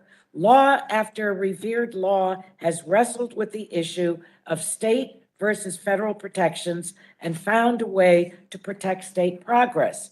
For example, in the area of data protection, HIPAA does not override state laws that provide individuals with greater rights to their health information. In the area of civil rights, the Civil Rights Act does not operate to the exclusion of state laws on the same subject matter. Even in recent history of our committee, we wrestled with preservation of state regulatory authority, including under the Toxic Substances Control Act, Tosca. Preservation of state-level protections and authority are neither a new issue or one that can't be solved. The legislation should take head-on the new world women are living in since June 24th, the date of the Dobbs decision, which stripped the rights of women in our nation and potentially criminalized routine health care. The bill before us has a major loophole that could allow law enforcement to access private data to go after women. For example, under this bill, a sinister prosecutor in a state that criminalizes abortion could use against women their intimate data from search histories or from reproductive health apps. That loophole, in my view, must be addressed. Thirdly, the federal bill should build upon rather than diminish state-level enforcement activities. The rights that Americans enjoy are absolutely empty without proper enforcement of the rights. California has an expert agency whose sole purpose is to ensure California consumers are protected from the exploitation and misuse of their personal information. It has the authority to issue rules, audit businesses, and levy fines.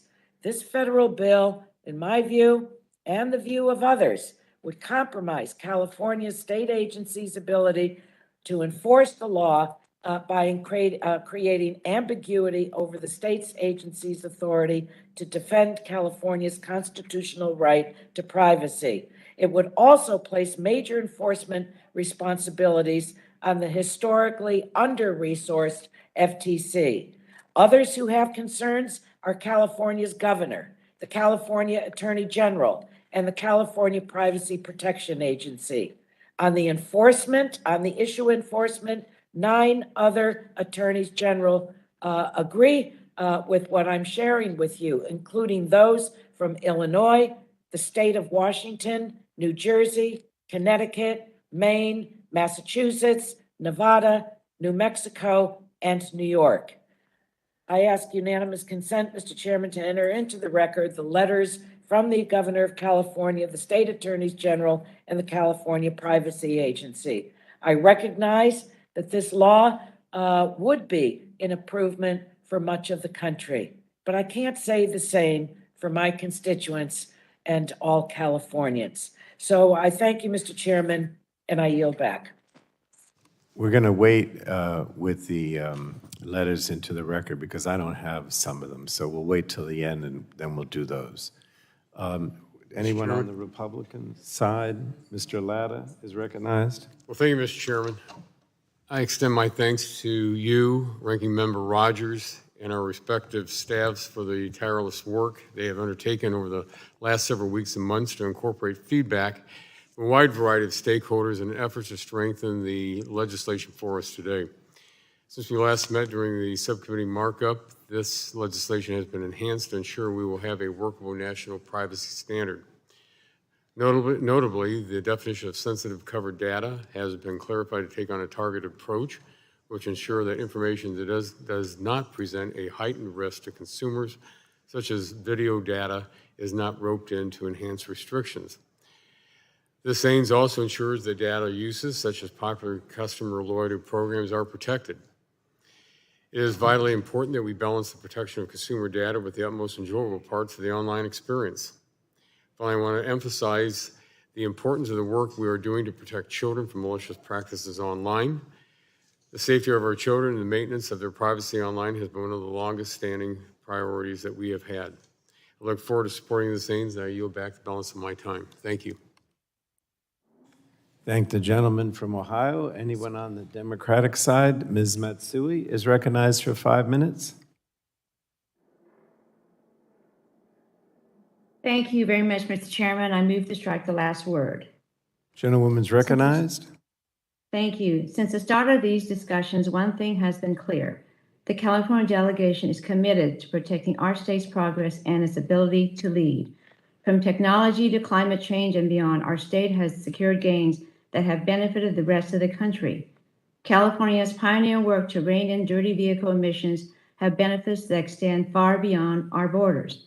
We've used our market share, expertise, and most importantly, a Clean Air Act waiver to pursue policies that benefit all Americans and strengthen our fight against the climate crisis.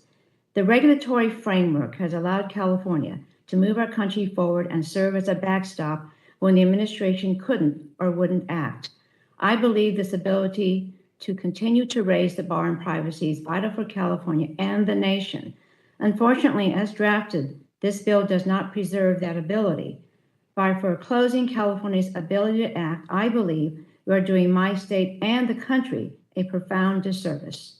Thanks to California voters and many of my constituents, California is home to the first data protection agency in the United States, and our voters and legislature have shown a willingness to act. I don't believe they should be hamstrung. As technology progresses, courts change interpretation of settled law, or administrations come and go. California must remain a voice for consumers everywhere. Governor Newsom, Speaker Rendon, and our state's privacy authority all have severe concerns about this bill and its effect on California, concerns that I share. Quite simply, without additional changes, it does not have my support on the floor. Having said that, from the subcommittee markup today, I believe meaningful progress was made, and I believe that trajectory holds. Chairman Pallone has shown a genuine interest and commitment in meeting the needs of the California delegation, and I want to continue that discussion. So that's what I'll be voting for today, more discussion, because we are not there yet. This process has shown that compromise can be achieved, and I hope it will be moving forward, because we do have a unique opportunity before us, a chance to enact powerful consumer protections for all Americans, a goal I think we should all share. So while I'm voting yes, more work is needed, because as it stands, I can't support this bill on the floor. I'm committed to working with all of my colleagues to ensure that this bill protects not only my state of California, but all Americans online. With that, Mr. Chairman, I yield the remainder of my time. Thank the gentlewoman. On the Republican side, do we have any? We're still talking about the underlying bill, then we'll move to the Ains. Ms. Lesko is recognized for 5 minutes. Thank you, Mr. Chair. I move to strike the last word. Gentlewoman's recognized for 5 minutes. It's time for individuals to have more control over their private and personal information and data. I looked up on Google, and it says on their page what data Google may collect if a consumer downloads the Gmail app. It's purchases, location, contact information, contacts, user content, search history, identifiers, usage data, diagnostics, other data. Under the App Functionality tab, Gmail links the following data to a consumer: purchases, location, contact info, emails or text messages, photos or videos, audio data, search history, user ID, device ID, product interaction, other data types, which is not explained, so we really have no idea what else is being collected. I think a vast number of my constituents would agree that they want more control over their own private and personal information and data. They don't realize how it is being shared and being sold. I also want to highlight an article that was written on May 4th of 2022. It is entitled "CDC Bought Cell Phone Data to Track Vaccination Lockdown Compliance." It says the Centers for Disease Control and Prevention use location data from tens of millions of Americans' phones to track compliance with lockdown orders and vaccination efforts.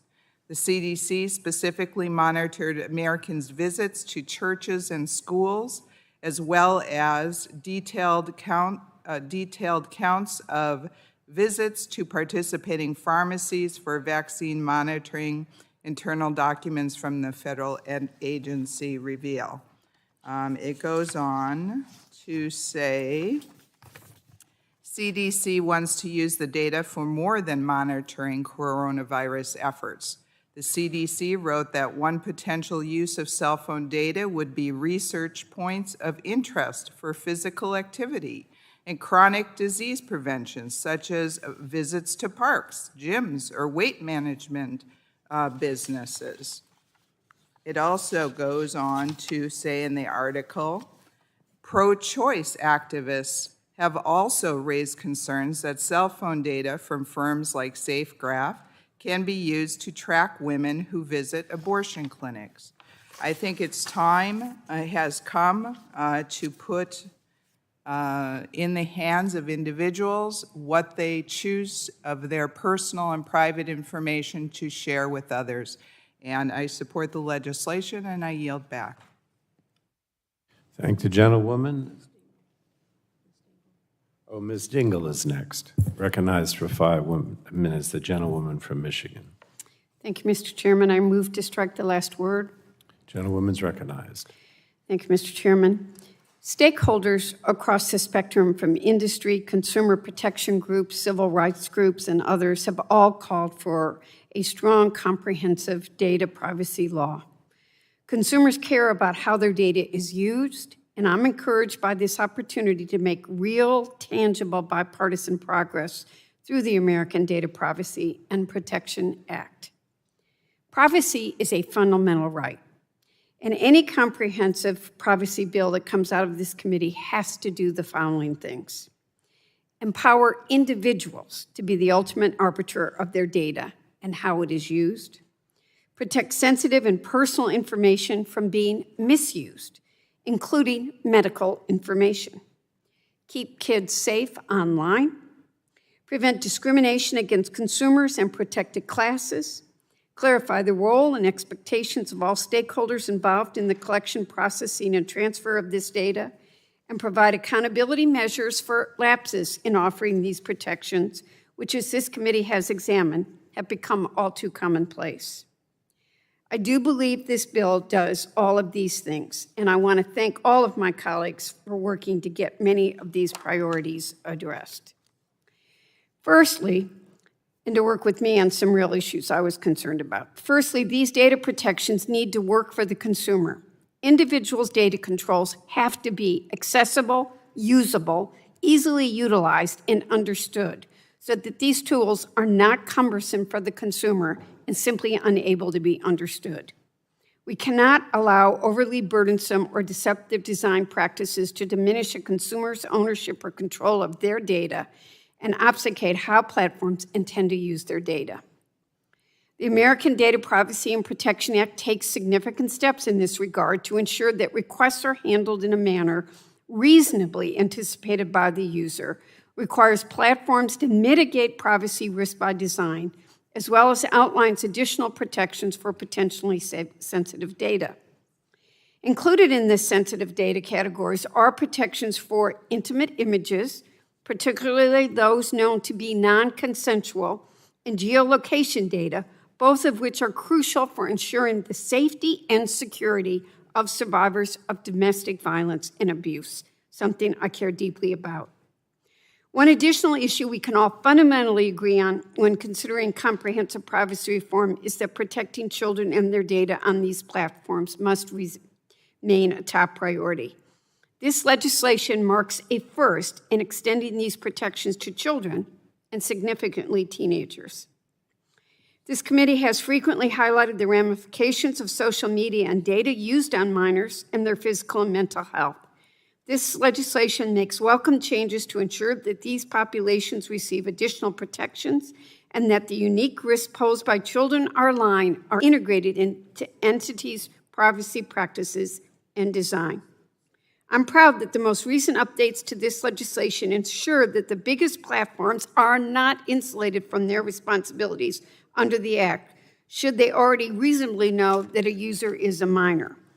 We know from our work on this committee that some of the biggest companies are aware that their platform or algorithms are harmful to kids and have shielded themselves from making meaningful changes by remaining willfully ignorant when they should otherwise have known a user was a child.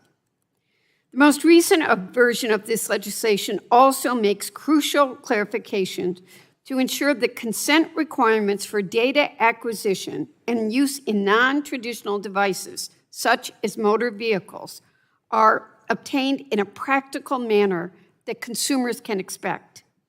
Furthermore, it ensures that any rulemaking or new mechanisms established consider the capabilities of non-traditional devices, which will protect important safety features and innovative technologies in cars.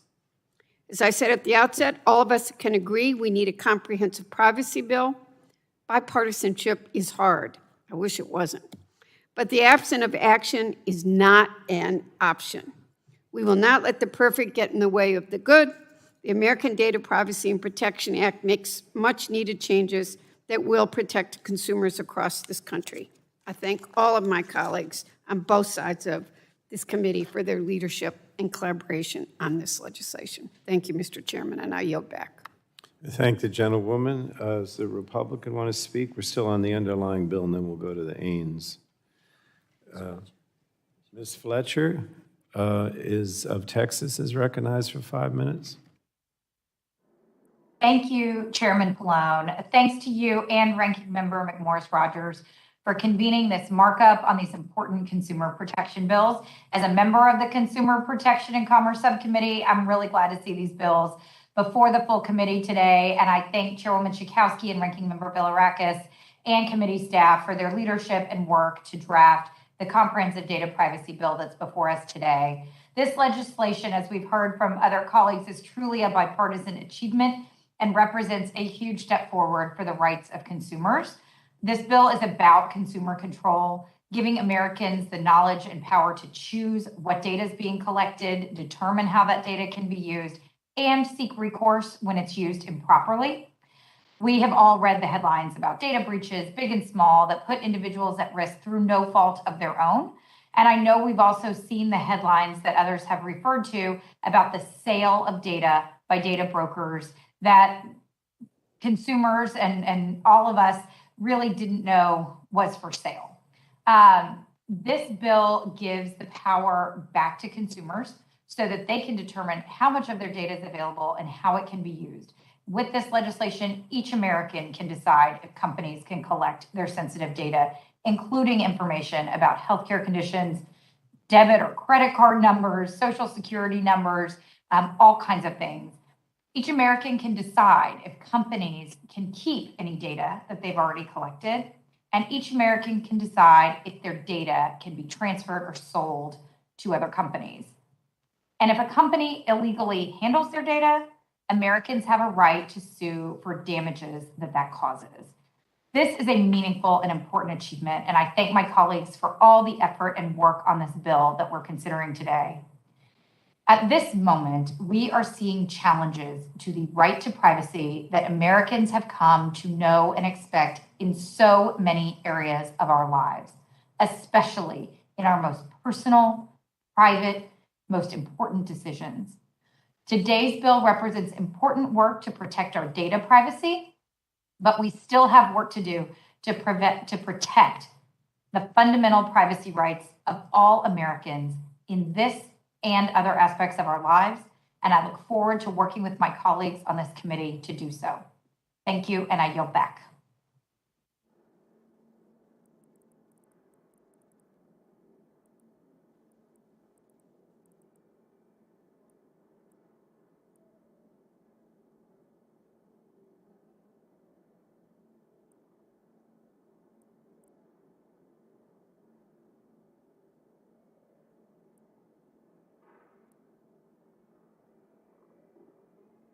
We're going to now move to, thank you, Ms. Fletcher. Dr. Joyce wants to be recognized for 5 minutes on the underlying bill. The gentleman's recognized. Mr. Chairman, I move to strike the last word. Gentleman's recognized for 5 minutes. Thank you, Mr. Chair.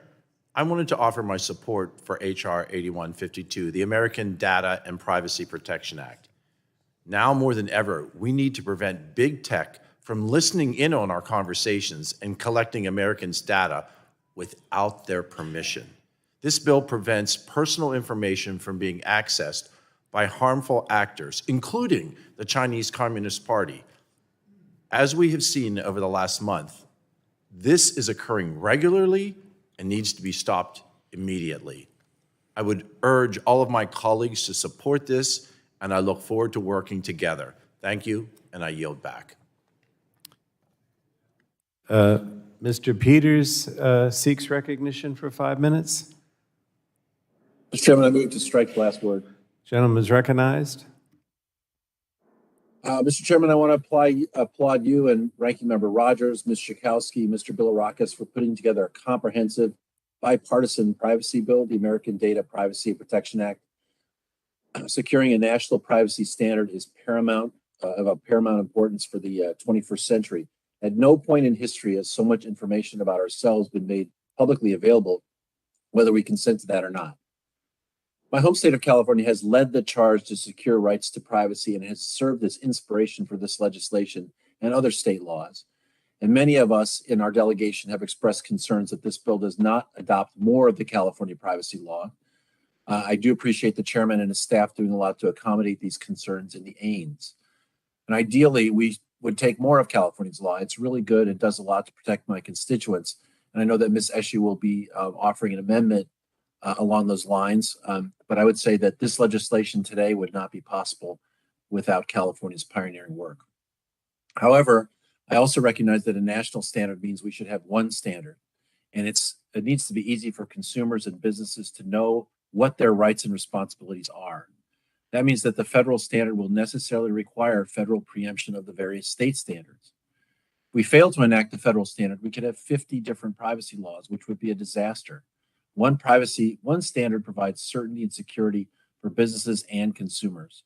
And we also know without these provisions, this would not be a bipartisan bill.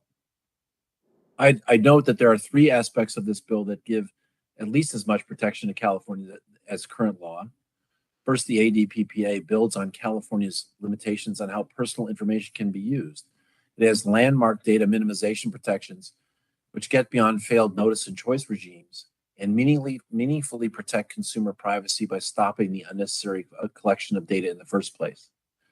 Second, the bill includes robust anti-discrimination protections and requires big firms to test algorithms for biases that affect access to and eligibility for a wide range of essential needs, including housing, employment, credit, healthcare, education, and public accommodations. And third, California led on protecting kids online, and the ADPPA expands these protections. While those under 15 must opt in or have their parents opt in to have their data sold in California, this legislation flatly prohibits targeted advertising to anyone under 17 and creates an entire youth and marketing division at the FTC. There's no state law in California or elsewhere that protects kids online as much as this bill. Finally, I generally don't like the idea of carve-outs for various state laws, but the ones here are mostly focused on giving maximum flexibility to states to enforce the same federal standard without creating inconsistencies in the standard itself. Flexibility and enforcement makes sense to me, and this bill specifically authorized the California Privacy Protection Agency to be able to enforce this legislation in the same way it otherwise enforces California's law.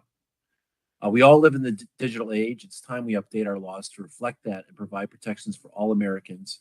I look forward to the work that will go on between now and when it's finally on the floor. Hope we can get closer to the California standards that lead the country, but I also hope we don't miss this opportunity. And Mr. Chairman, I thank you and I yield back.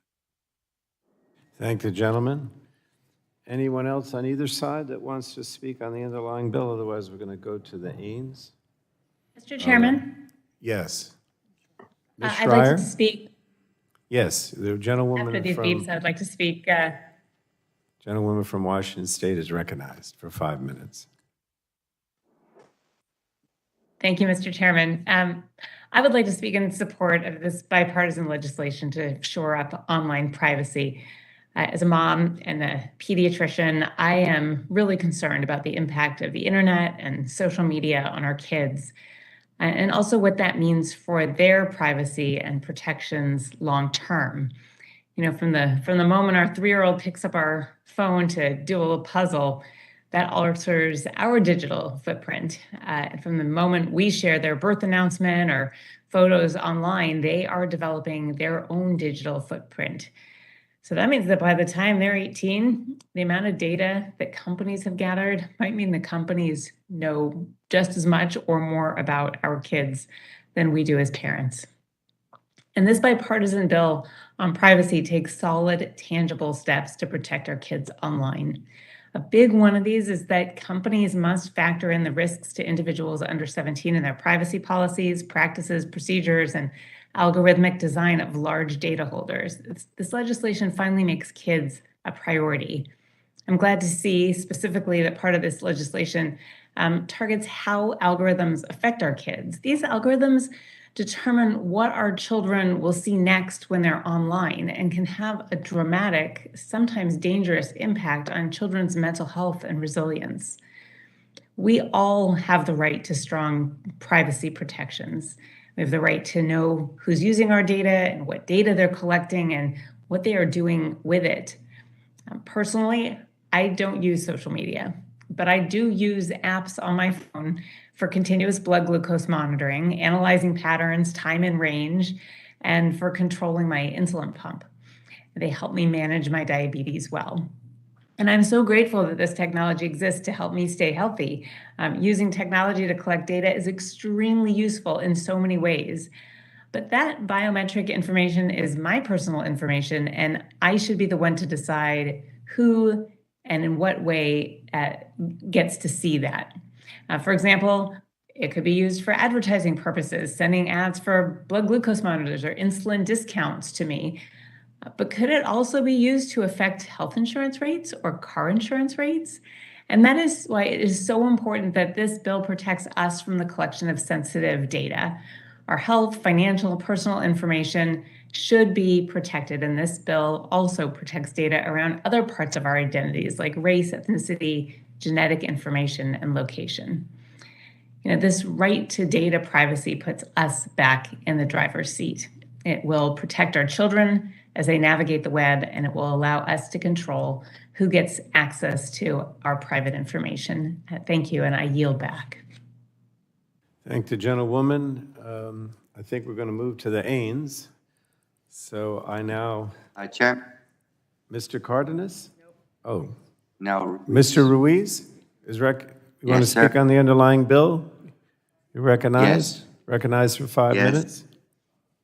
Thank you. I want to start by thanking this committee for all of the hard work that you've done on this critical issue.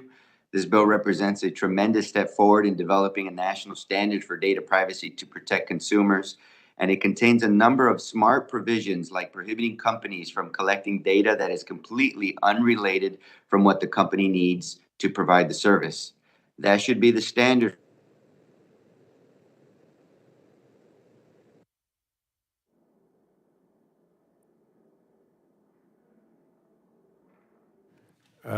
Is there anything we can do to get him back?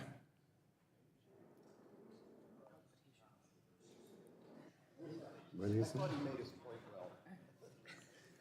Is there...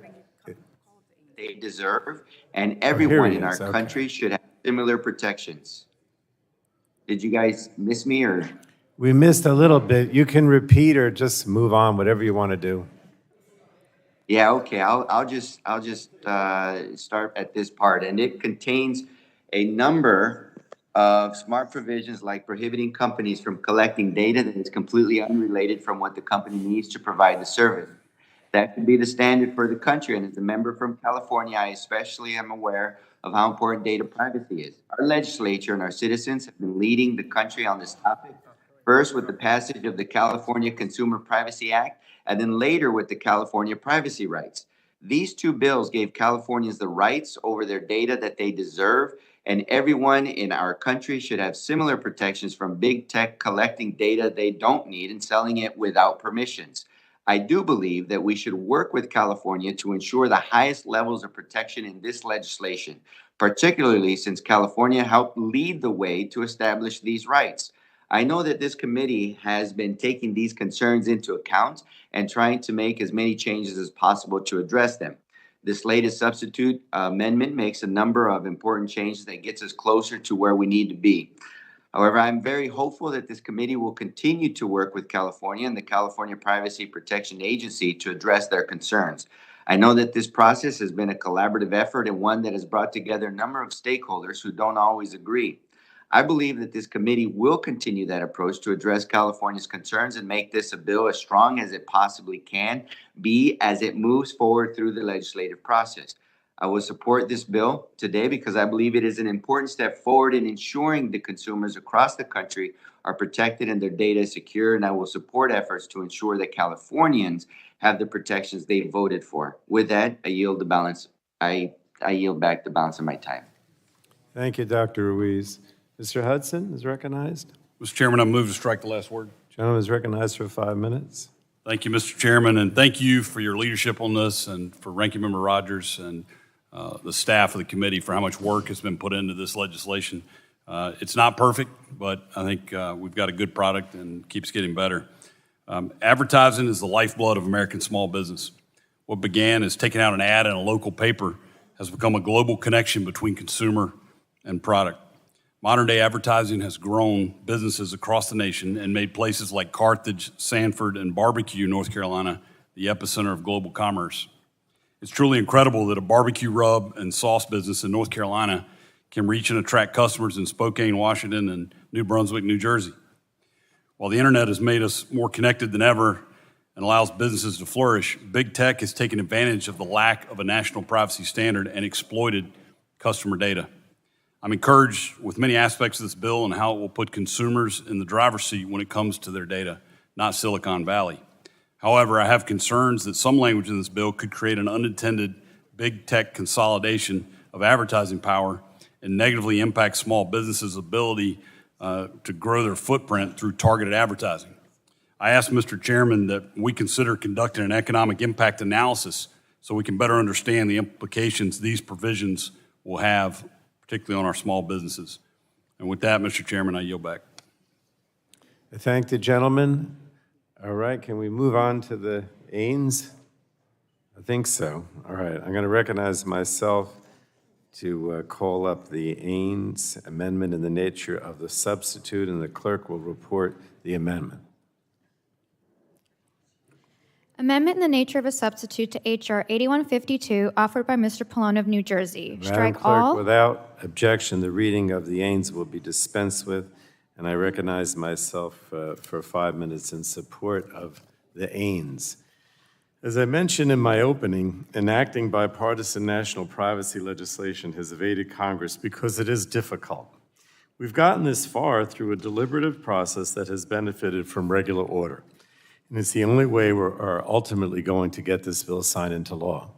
This Ains marks another major step forward in this process. Our children deserve to live in a world where their leaders work together to enact strong and meaningful safeguards to protect them online.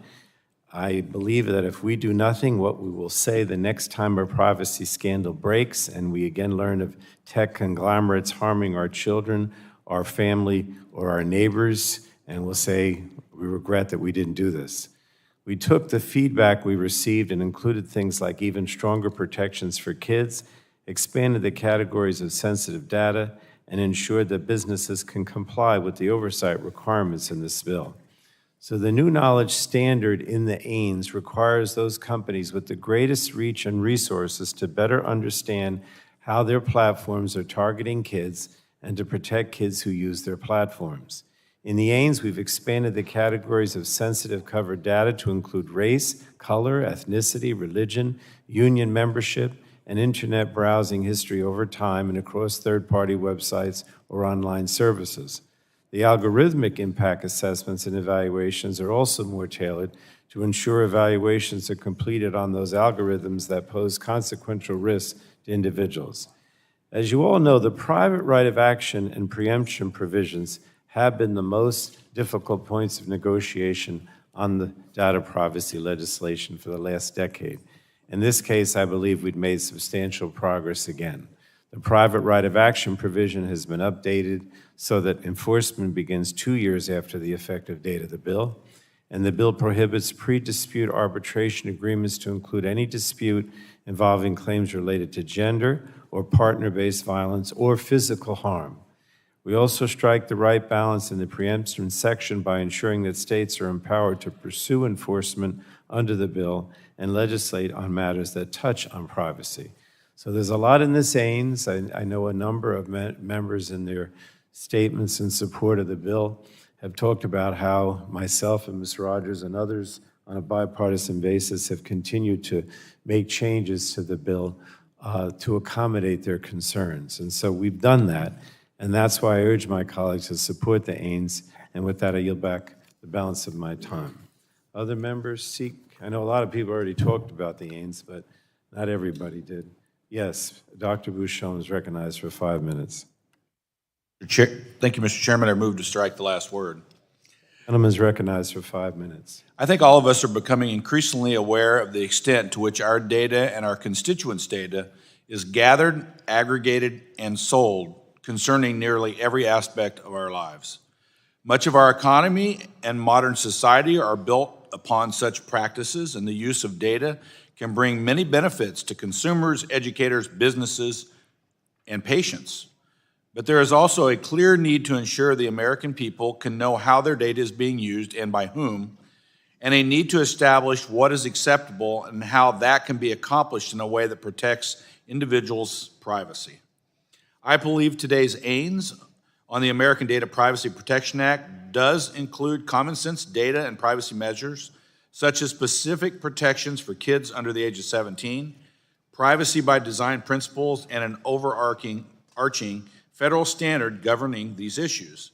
It also protects small businesses from frivolous lawsuits handed out by trial lawyers and provides other entities an opportunity to rectify any violations through a right to cure. I applaud Chairman Pallone and Ranking Member Rodgers and their teams for including these and for the extensive work it has taken on this bill to get us to this point. Not every part of this legislation is written exactly as I would prefer. For instance, the clinical research and HIPAA-related provisions are not as strong or as clear as they should be, in my view. HIPAA has provided the gold standard of data protection, and I believe there is a bipartisan agreement that this legislation should provide clear guardrails on HHS's authority to regulate in the space. However, I am willing to bet that my colleagues on the other side of the aisle also have changes they would make if they were drafting their ideal bill. Instead, they worked with our side on a compromise solution, and that's the way Congress should work. It's important because Europe, China, and individual states already recognize the need to enact privacy laws to avoid the multitude of dangers to American citizens and businesses if we continue to sit idle and allow others to lead the way. The American Data Privacy Protection Act is a huge step forward in ensuring Hoosiers and Americans across the country know how their data is being used and how their data is protected by those they interact with.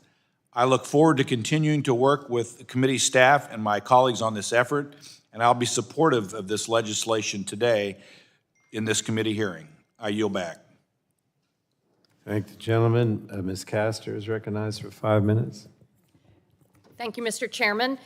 Let's dive into why we think it's so important to adopt a national privacy law, particularly that addresses children online. Online and digital technology tracking and data gathering have outpaced current privacy protections in the law. Many companies have been violating the minimal privacy protections that are in the law today as devices and applications have become more sophisticated.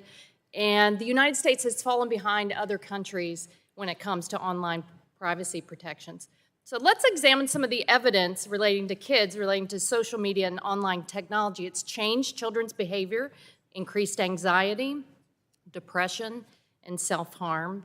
Many of the tech companies keep kids addicted to their platforms to boost their bottom line.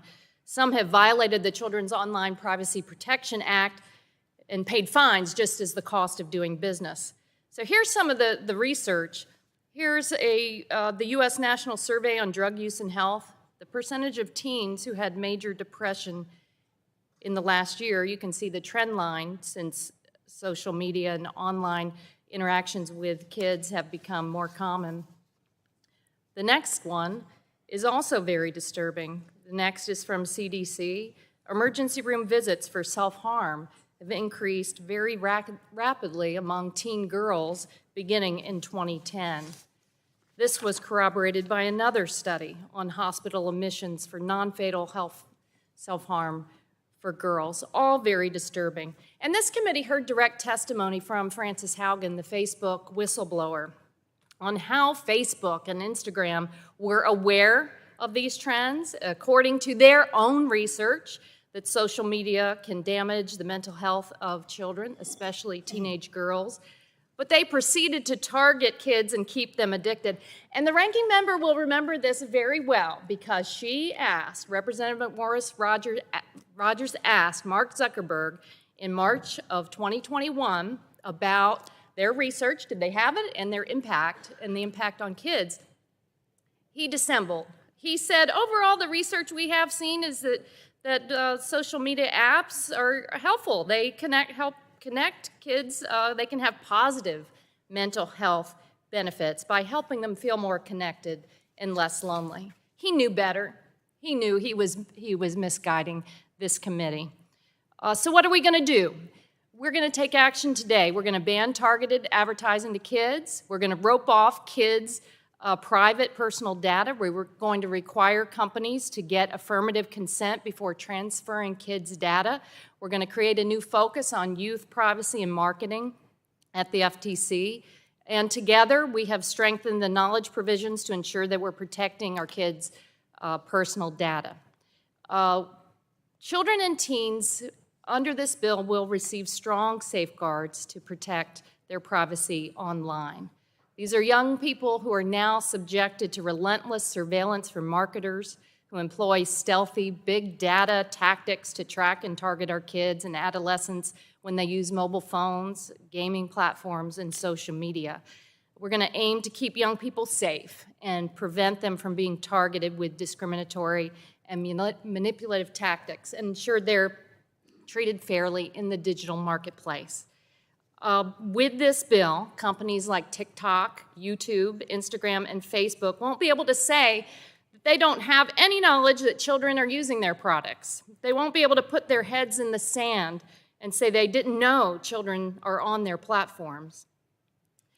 We're going to have to keep working, though. It's not perfect. We're going to have to keep working to ensure that companies are designing and developing products and they put the best interests of kids first. So I want to thank everyone for moving this legislation forward today, and I urge that we do so expeditiously. I yield back. Thank the gentlewoman. Anyone on the, Mr. Dunn is recognized for 5 minutes. Thank you, Mr. Chairman. Move to strike the last word. Gentleman is recognized. Thank you, Mr. Chairman. I fought for transparency regarding whether companies that are operating in the United States are sharing personal and sensitive data with our adversaries such as China, Russia, Iran, North Korea. Because of this committee's work, for the first time we have an opportunity to actually accomplish this goal. Big tech and private companies must stop sharing Americans' private, sensitive information. This practice undermines our national security and our personal security, and putting an end to it is long overdue. Additionally, it's been proven that a patchwork of state privacy laws would lead to excessive compliance costs, ultimately hurting small businesses and consumers' wallets. A preemptive federal data privacy and security law gives businesses, both large and small, the certainty they need to continue innovating. And it'll also improve the competition in the technology industry that'll balance big tech. However, it is critically important that we get this language right so that no industry is unintentionally harmed. For example, the healthcare industry, in which patient data is already protected by HIPAA and other currently enacted laws. And on that note, I'd like to associate myself with the comments made by my colleague, Dr. Bouchon, especially regarding clinical research data. So I look forward to working with my colleagues today on this important legislation, and I'll be voting yes on it. Thank you, Mr. Chairman. I yield back. Thank the gentleman. Mr. McNerney is next, recognized for 5 minutes. Well, thank the chair. You know, I want to commend the committee staff for their frantic work on preparing the AINs. The initial draft of the ADPPA was good. It had real strengths, such as data minimization, But there were weaknesses in comparison with the California Consumer Privacy Act. Consequently, significant input was given to the committee staff on strengthening the ADPPA, and most of it was incorporated. The result, in my opinion, is that the AINS is stronger than either the initial draft or the CPPA, but more can still be done. I deeply appreciate the remarks of my California colleague, Ms. Matsui, that she will vote for the AINS so that we can continue to improve the ADPPA product, and I yield back. Thank the gentleman. Anyone on the Republican side? Mr. Cardenas is next Thank you, Mr. Chairman. for 5 minutes. Thank you. It's not required that we use our whole 5 minutes, right, Mr. Chairman? Certainly not. Okay. I just appreciate my colleagues. I'll try to be as disciplined as you all as not using the whole 5 minutes. But again, I echo all of the words and sentiments and the heartfelt appreciation of all the work that the chairman, the ranking member have done on this very, very critical, important issue, and all the staff from the committee staff all the way to our individual staff. So thank you all very, very much for all the wonderful work that we're doing to get this pretty darn good bill where it's at today.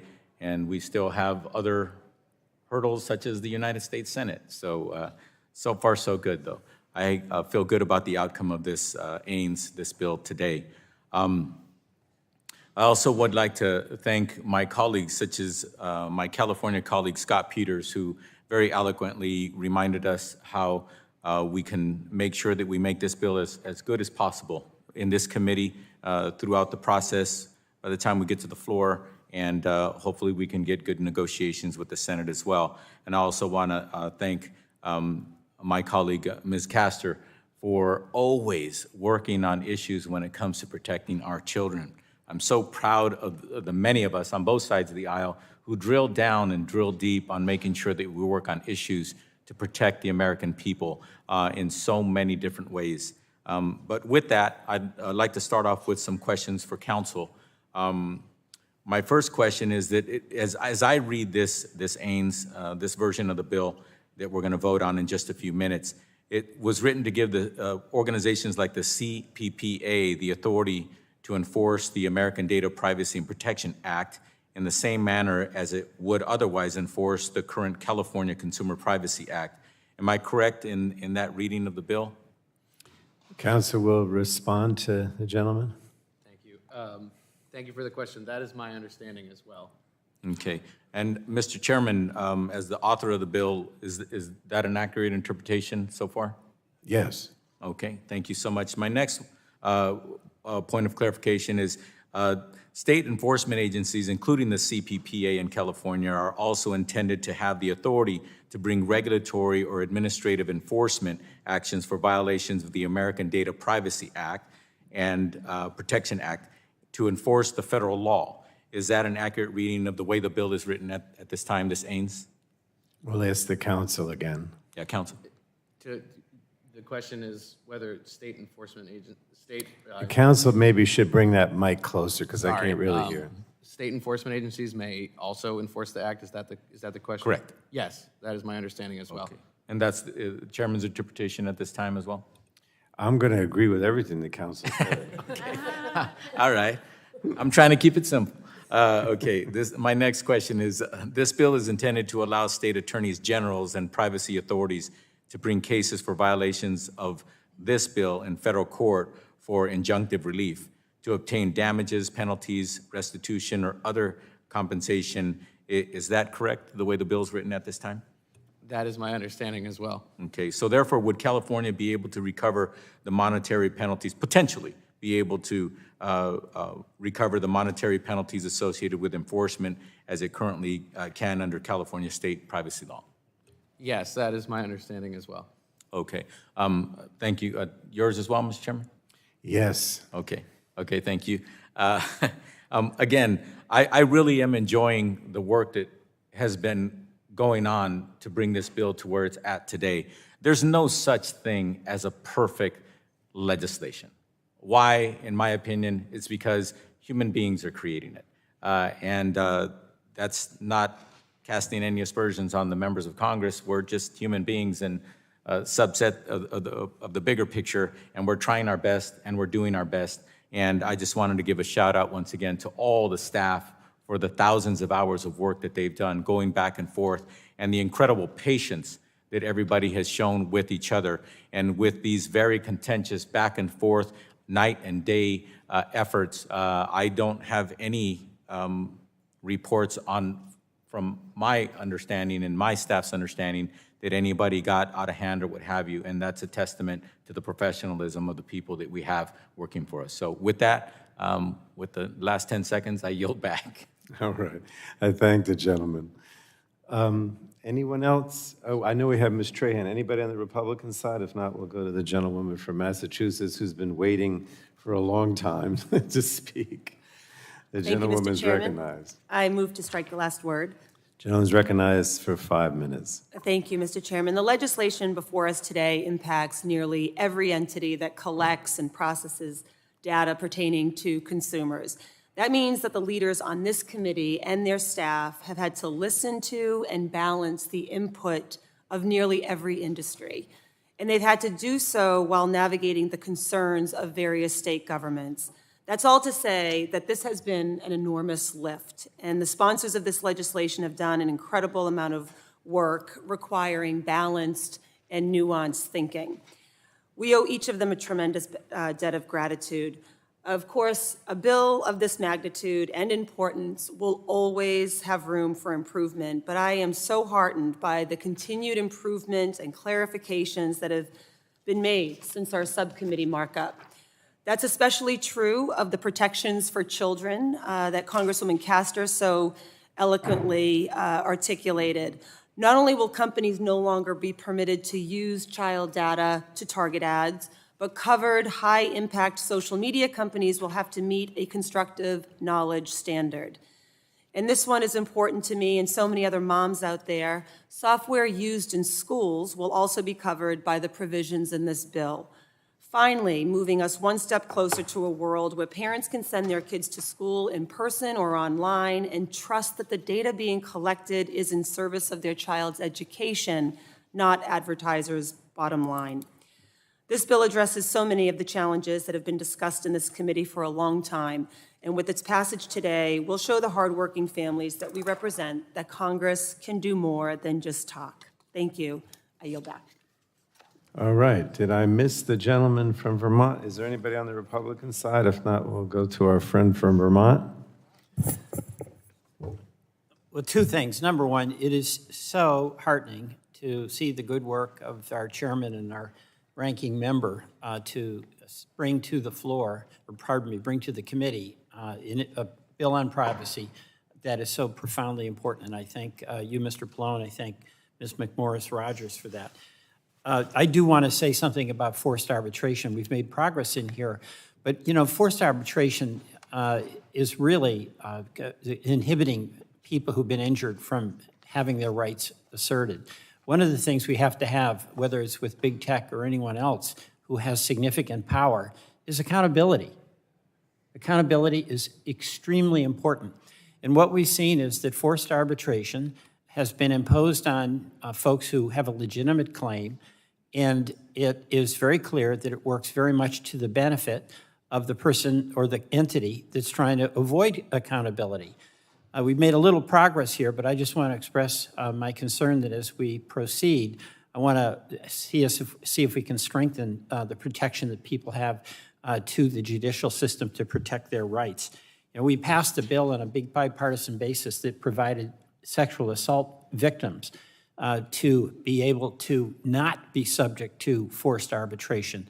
And that basic principle that you have a right to go to court in order to assert your rights is very important, and I'd like to see that improved. Thank you very much. I yield back. Thank the gentleman. Unless there are others who want to speak, we're going to go to bipartisan amendments. Are there others? Chairman? The gentlewoman from Delaware is Mr. Chairman, I'm... Was there a Republican? In a virtual world here. Who's oh, it's Mr. McKeechin, or we'll go to Ms. Blunt Rochester first. The gentlewoman is recognized. Mr. Chairman, I move to strike the last word, and I yield to my colleague, Ms. Castor from Florida.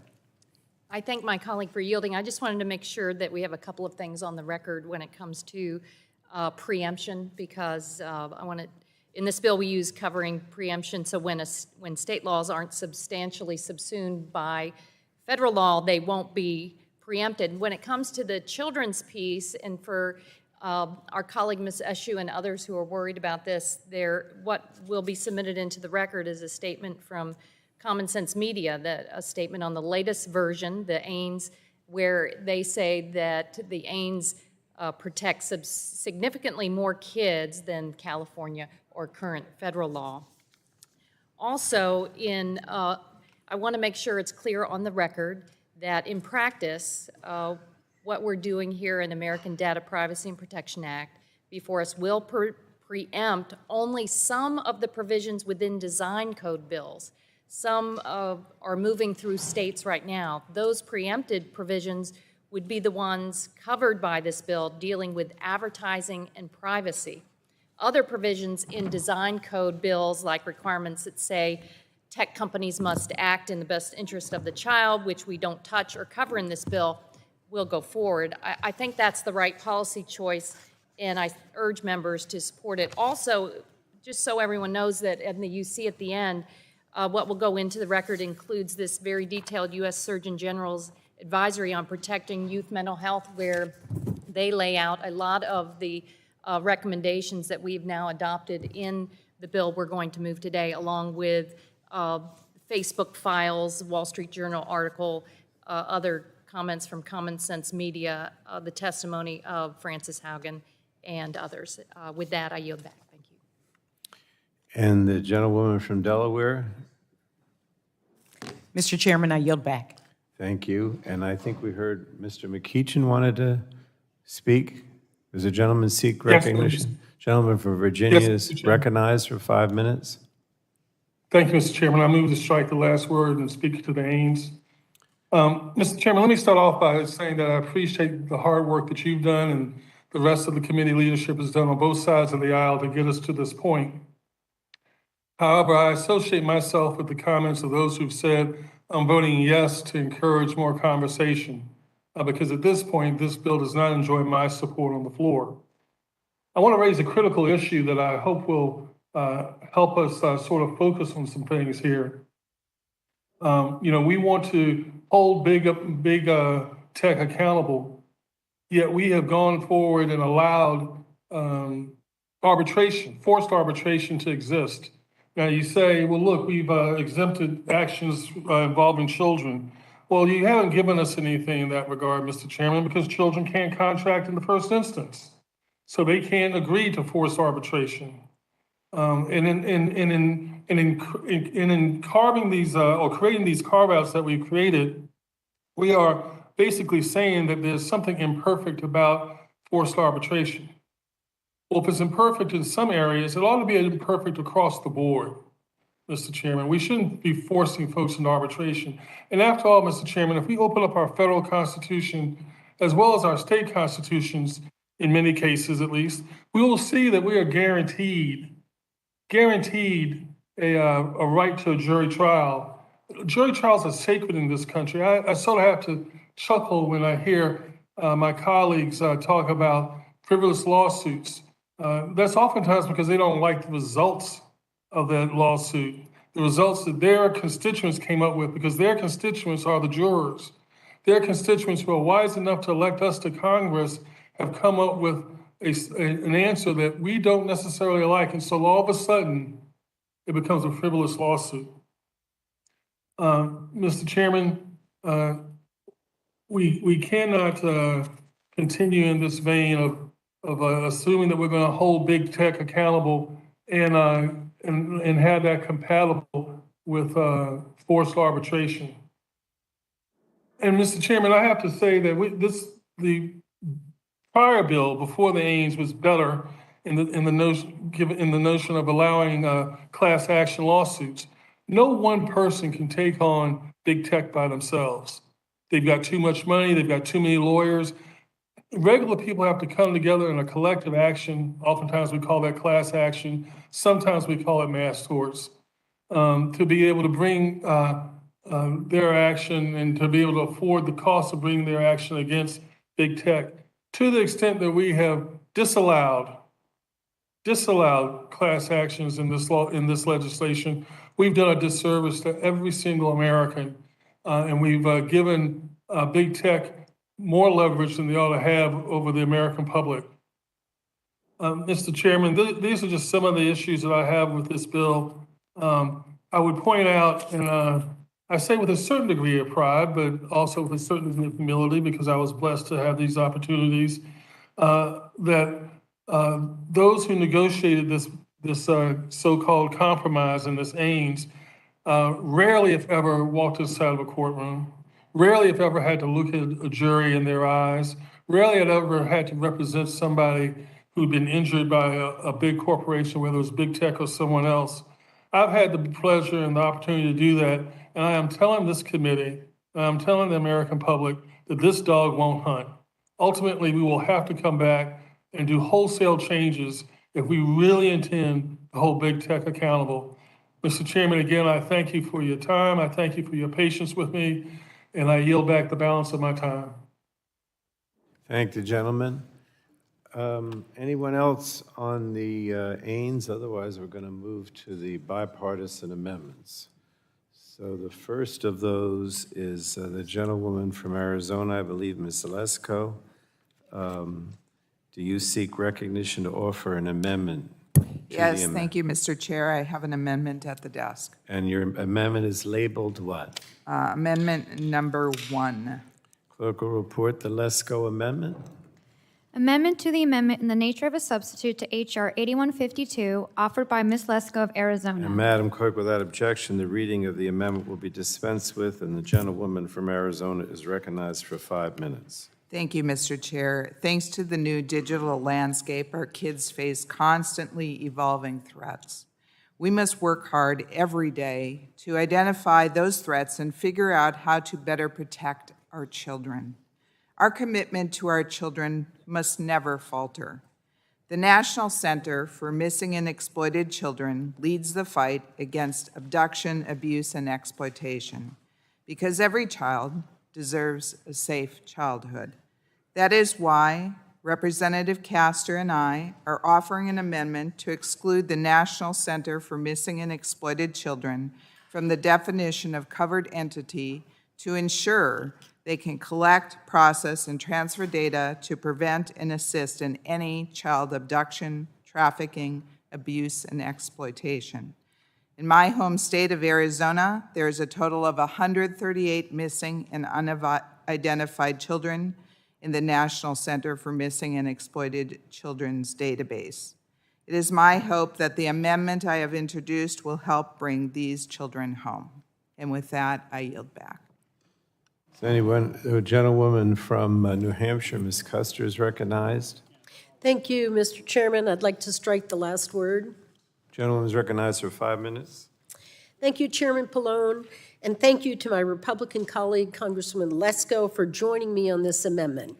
I'm pleased to see this committee take meaningful action to advance comprehensive privacy legislation with the American Data Privacy and Protections Act, creating historic protections and data security for Granite Staters and Americans all across this country. While modern technology has come incredibly far and has become a staple of our everyday lives, we must ensure that our right to privacy and data security evolves with our innovation. In New Hampshire, my constituents are increasingly concerned with how their private data is being shared, and I'm proud to see that the bill we're considering today strengthens and affirms Americans' right to online privacy. While it's critical to have strong guardrails so that our data, especially for children, is protected, we must ensure that organizations such as the National Center for Missing and Exploited Children can access life-saving information to find missing children and prevent the spread of child sexual abuse materials. The presence of online predators should alarm all of us. In 2021, the National Center received about 30 million reports of over 85 million child exploitation files. My fear is these reported cases only skim the surface, which is why I have introduced the End Child Exploitation Act earlier in this Congress to safeguard children from online exploitation. We know that access to online evidence is key to locating missing children and preventing further child exploitation. My amendment today would ensure the National Center can continue to serve as the congressionally designated resource on missing and exploited children issues. The National Center's access to processing and transferring of data related to suspected abductors, traffickers, and sexual offenders is essential to helping law enforcement rescue these children from harm and ensuring that the perpetrators will be brought to justice. As we work to protect the personal privacy of all Americans and create safeguards to ensure that our children are not taken advantage of online, we must also prioritize supporting law enforcement as they work to protect our children. Thank you. I urge all of my colleagues to support our bipartisan amendment, and I yield back the balance of my time. Anyone on the Republican side? Mr. Bilirakis is recognized for 5 minutes. Thank you, Mr. Chairman. I appreciate it. I move to strike the last word. I fully Gentleman's recognized. support this amendment. I want to thank Representative Lesko and Representative Custer, two very productive members of this committee, for sponsoring this amendment. This amendment fully exempts the National Center for Missing and Exploited Children from the definition of covered entities in Section 2 of this particular bill. As a Republican leader on the Consumer Protection and Commerce Subcommittee, one of my top priorities has been to ensure we are protecting our children online. It's one of the reasons why I believe we need to continue to work on our big tech accountability platform with regards to children in the coming months. One stakeholder that I work with closely is NCMEC, who serves as a private nonprofit organization and a congressionally designated clearinghouse on missing and exploiting children issues. NCMEC has a unique role in collecting and processing sensitive data from members of the public through their call centers and from private organizations, all for the purpose of finding missing children, combating child exploitation, and deterring child victimization. For example, NCMEC needs access to location data to locate these children, obviously, and it must continue to transfer data about suspected abusers to law enforcement. In closing, I'm grateful that this bill offers significant safeguards to prevent companies from exploiting children's data. This amendment is one additional safeguard to help confirm that NCMEC can keep their core mission to protect against child sexual abuse material online and work to help victims of child trafficking and exploitation. We must allow this to continue. They do great work. So I urge passage of this particular amendment, and I yield back. Thank you, Mr. Chairman. Thank you, gentlemen. Let me just mention, everybody, we're ordering lunch.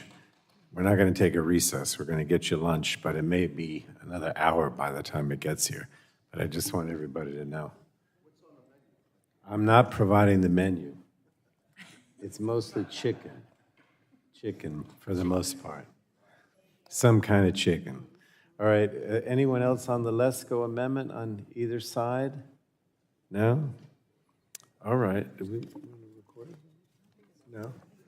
Okay, we'll move to a voice vote. If there's no further debate, proceed to a vote on the amendment. All those in favor of the Lesko amendment will signify by saying aye. Aye. Aye. All those opposed will say no. In the opinion of the chair, the ayes have it, and the amendment from the gentlewoman from Arizona is agreed to. Are there further amendments? I think we have others, bipartisan amendments to the Ains. I have an amendment. The gentlewoman from Massachusetts, what is yours? It's labeled H8152_FC_AMDT_2. You have that, Madam Clerk? Does the clerk have the Trahan amendment? Yes, sir. The clerk will report the amendment. Amendment to the amendment in the nature of a substitute to H.R. 8152, offered by Mr. Hand of Massachusetts. Page Without 36. objection, Madam Clerk, the reading of the Trahan Amendment will be dispensed with, and the gentlewoman from Massachusetts is recognized for 5 minutes. Thank you, Mr. Chairman. This legislation protects data in so many fantastic ways, and my amendment, co-led with Mr. Bouchon, supports something that I believe all of us care about: covered entities contributing to independent, thoughtful, and rigorous research that supports innovation and evidence-based policy, all while protecting users' data rights. The text of the amendment simply clarifies that a covered entity can share data with researchers following both existing processes used by university institutional review boards and, when that's not applicable, clear guidance provided by the FTC. This clarification will ensure that covered entities can still share data with researchers to explore questions that don't fit neatly under, quote, human subjects. For example, how does TikTok's algorithm predict when to display self-harm content to a teen? Or how can connected car technology keep drivers and passengers safe? Ensuring that researchers can still access this kind of data is critically important. Lastly, I know the committee has been monitoring Europe's tech policy advancements, understanding that the internet spans borders and fundamentally impacts trade. Just last month, the European Digital Media Observatory issued similar guidance for researchers under Article 40 of the EU's General Data Protection Regulation. It's critical that researchers operating in the United States also have a clear understanding of how they can work with covered entities while protecting data covered under this legislation. Mr. Chairman, I'd like to request unanimous consent to enter into the record the report published by the European Digital Media Observatory's Working Group on Platform to Researcher Data Access. We're going to, again, wait till the end to introduce all the reports, but so far they all seem fine. Thank you. We'll wait till the end. Well, thank you, Mr. Chairman. I urge my colleagues to support this bipartisan amendment, and I yield back the balance of my time. I thank the gentlewoman, Dr. Bouchon. Thank you, Mr. Chairman, and thank you to Congresswoman Trahan for leading this amendment. As a physician myself, I know how important a role that clinical health trials play in developing new life-saving drugs and treatments.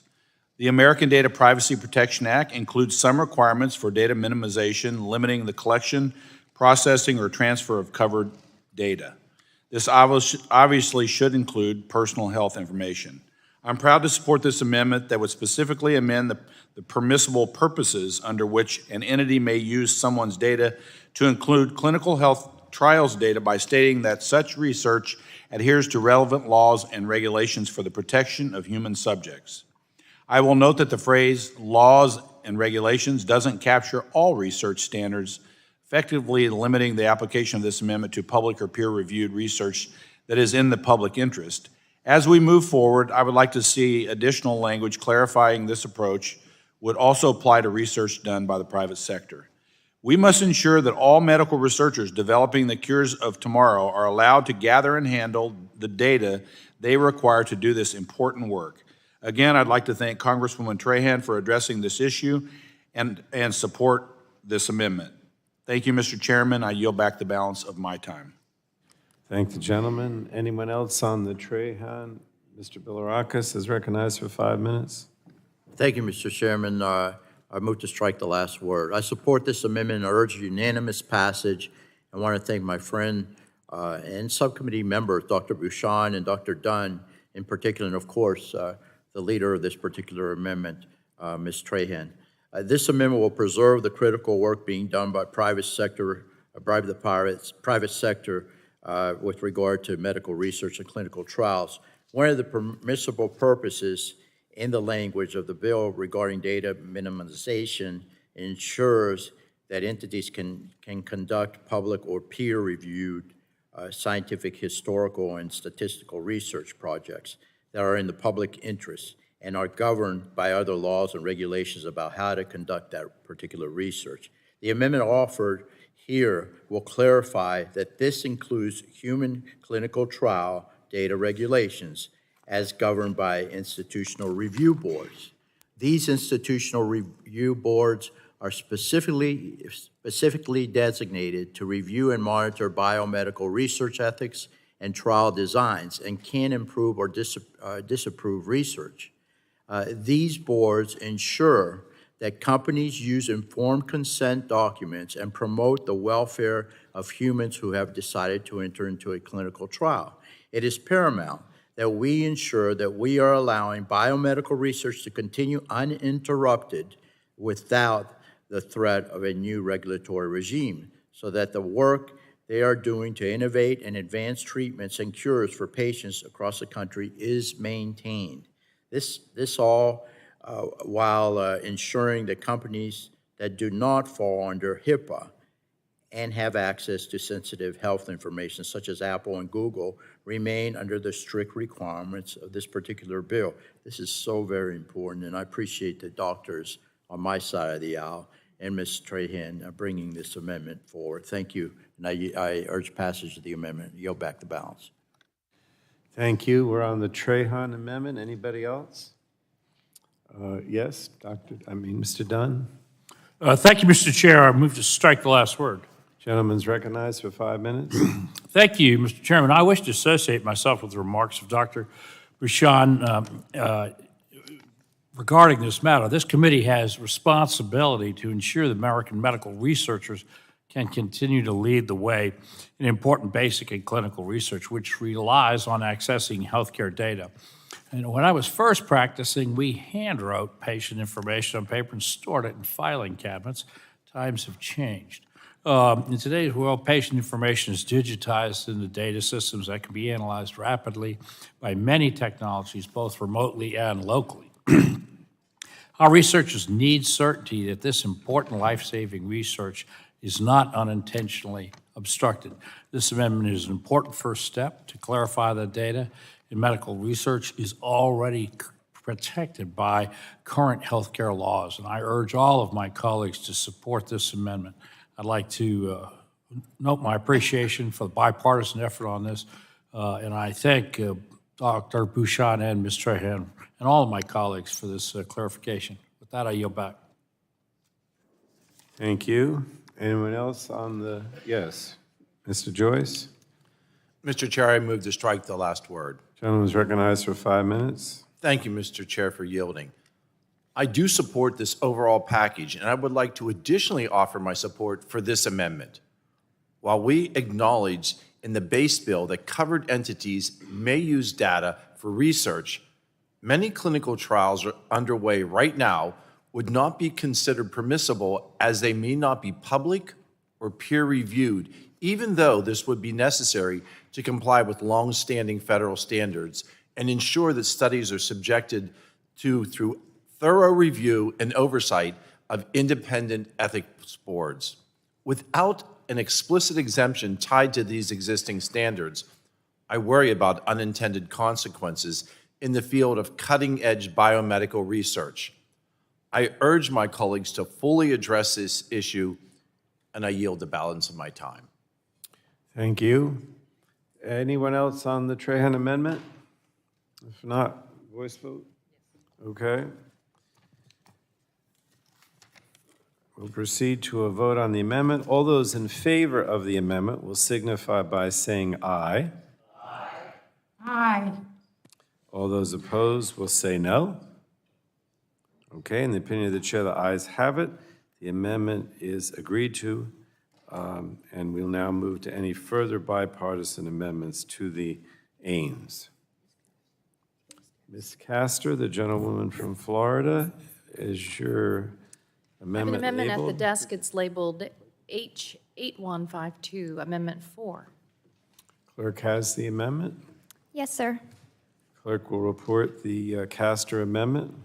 Amendment to the amendment in the nature of a substitute to H.R. 8152, offered by Ms. Castor of Florida. Page 43. Without strike- objection, Madam Clerk, the reading of the Castor amendment will be dispensed with, and the gentlewoman from Florida is recognized for 5 minutes. Thank you, Mr. Chairman, and I want to thank my colleague, Mr. Wahlberg, for joining with me in this amendment and for his efforts to improve children's online privacy. This is an amendment relating to privacy by design. Because we're at a watershed moment when it comes to protecting children's online privacy and safety and health, as evidence on the ways in which children and teens are being harmed online are increasingly apparent. The last decade has seen a revolution in the amount of time that kids spend online. Research from 2019 found that preschool children were averaging 2.5 hours of screen time per day, while preteens averaged almost 5 hours per day, and teens almost 7.5 hours per day. And then the pandemic supercharged all of these trends. Screen time for children is estimated to have increased by 50% during the pandemic, and 35% of parents report that their children began using social media during the pandemic at a younger age than their parents originally planned. We, as legislators, and many of us as parents, need to honestly reckon with the harms to children and teens that are arising as a result. The examples, unfortunately, abound, from 19-year-old Alexis Spence, who was able to create her first Instagram account at the age of 11 without her parents' knowledge and in violation of the platform's minimum age requirement of 13. Alexis is now suing Instagram for fostering addictive usage, which she alleges has resulted in an eating disorder, self-harm, and thoughts of suicide. Thanks to Frances Haugen, we know that Instagram is well aware that its platform is linked to worsening body image and mental health issues among teen girls in particular. To Julia Anderson, who at age 16 posted sexualized videos on TikTok because she learned that if you post stuff showing your body, people will start liking it. And Joshua, a 12-year-old from Colorado who passed away after attempting the blackout challenge on TikTok, which encourages young people to hold their breath until they pass out. These are unacceptable tragedies that are motivating legislators and regulators around the world to require companies to be more proactive when building safeguards for children into their products and then penalizing them if they fail to do so. These harms are arising in part due to inadequate data privacy and security safeguards. And to help combat this, we need strong privacy by design standards that advocates for mitigation of risk to children in an age-appropriate way. Platforms often are designed with engagement, profit, and bottom lines in mind, more so than the well-being and health of kids. So our amendment will help push companies to continually assess the data they're collecting from kids of different ages, think about what risk it poses to them, and identify what can be done to mitigate it. It should make sense to everyone here today. What might be okay for an adult is different than what is okay for a teenager and child. And my amendment will also help reduce the burden on parents who would otherwise have to try to make sense of long, convoluted privacy policies. It will make companies think at the outset about how they are collecting, processing, and transferring data, and how to mitigate the subsequent harm of those actions. Design plays a huge role in the online experience for kids, and the safeguards in my amendment will improve the well-being of children. Thank you. I urge adoption of the amendment and yield back my time. Thank the gentlewoman. Does Mr. Wahlberg seek to be recognized? Mr. Chairman, I'd like to strike the last word. Gentleman's recognized for 5 minutes. Thank you, Mr. Chairman. Protecting our kids' privacy online has been a long priority of mine. Though this is not a perfect bill, I'm encouraged by the significant changes that have been made to the children's privacy section and others, and I appreciate it greatly. Not all online platforms and businesses are created equal or have equal insight into their users. That's why the tiered knowledge standard in the updated legislation is so essential. Small and medium-sized businesses should not be burdened with the same stringent regulations as the biggest of big tech. We want to protect our children online, but a local retailer with an online store shouldn't fall under the same knowledge standards as TikTok. The amendment I'm offering today with Representative Castor strikes the same balance. It ensures that covered entities identify, assess, and mitigate privacy risk to our children.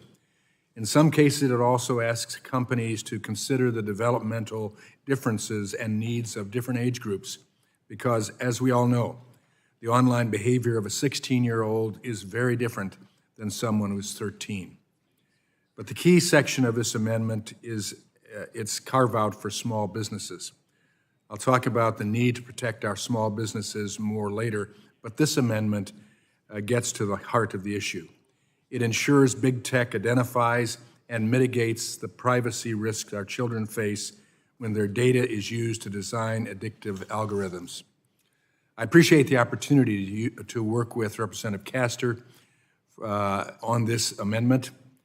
It strengthens the bill's protection for children without burdening our small businesses, so I urge its adoption, and I yield back. Thank the gentleman. Does anyone else want to speak on the Castor amendment?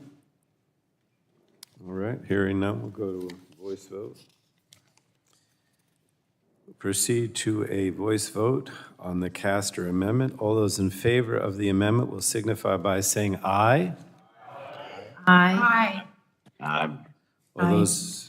All those opposed will say no.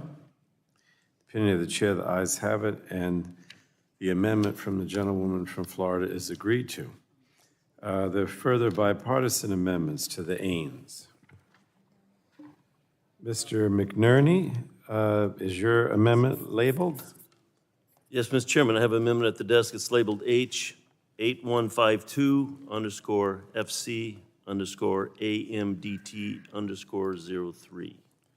All right, does the clerk have that amendment? Yes, sir. Clerk will report the McNerney amendment. Amendment to the amendment in the nature of a substitute to H.R. 8152, offered by Mr. McNerney of California. And Madam Clerk, without objection, the reading of the amendment will be dispensed with, and the gentleman from California is recognized for 5 minutes. Well, I thank the chairman. The provisions outlined in this bill provide extensive protections to personal data, giving consumers control over their data from targeted advertising, require algorithmic assessments to mitigate bias, and stop data brokers from reaping profits unknowingly to the customer. Together, these would be the strongest consumer data rights enacted in the United States. To fully protect these rights, we must make certain the appropriate technical measures in processing personal data are established and that covered entities maintain strong preventative data security practices.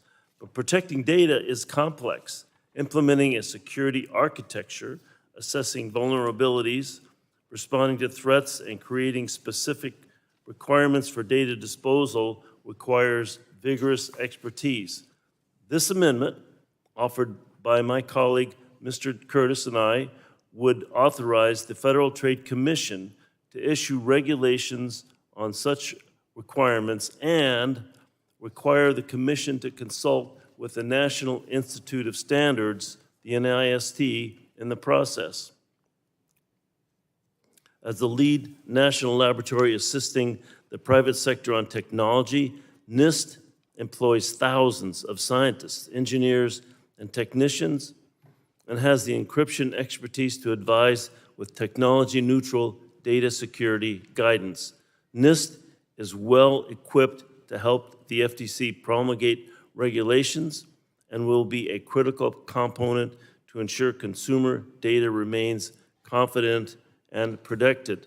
I urge the support for this amendment, and I yield back. Thank the gentleman. Is there anyone on the Republican side that wants to speak on this amendment? No? Anybody else? Otherwise, we'll move to a vote. Mr. Carter? Or you have the next one, not this one? Okay. All right, if there's no further debate, we will proceed to a vote on the McNerney amendment. All those in favor of the amendment will signify by saying aye. Aye. All those opposed will say no. Opinion of the chair, the ayes have it, and the amendment from the gentleman from California is agreed to. We have Mr. Carter next. Mr. Carter, you have a bipartisan amendment? I do. Is it labeled? Yes, sir. Amendment SLW0192 at the desk. Clerk has it? Yes, sir. Clerk will report the Carter amendment. Amendment to the amendment in the nature of a substitute to H.R. 8152, offered by Mr. Carter of Georgia. Page And 90. without objection, Madam Clerk, the reading of the amendment will be dispensed with, and the gentleman from Georgia is recognized for 5 minutes. Thank you, Mr. Chairman. Mr. Chairman, this amendment would change Section 301 to exempt small businesses with less than 15 employees from the requirement to have a dedicated privacy officer. Small businesses cannot afford high compliance costs associated with the designated privacy officer. This amendment will help ensure that our nation's smallest businesses aren't required to be spending thousands of dollars to comply with laws that often don't implicate their core business. No family-owned corner drugstore or grocery store should be required to have a privacy officer. I urge my colleagues to support this amendment, and I yield back. Anyone else want to speak on the Carter Amendment? Mr. Bilirakis is recognized for 5 minutes.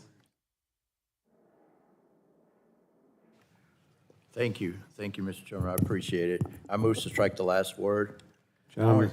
Thank you. I want to thank the sponsors of this particular amendment. It really is a very important amendment. I really want to, I'm grateful to Representative Carter and Craig for offering this particular amendment.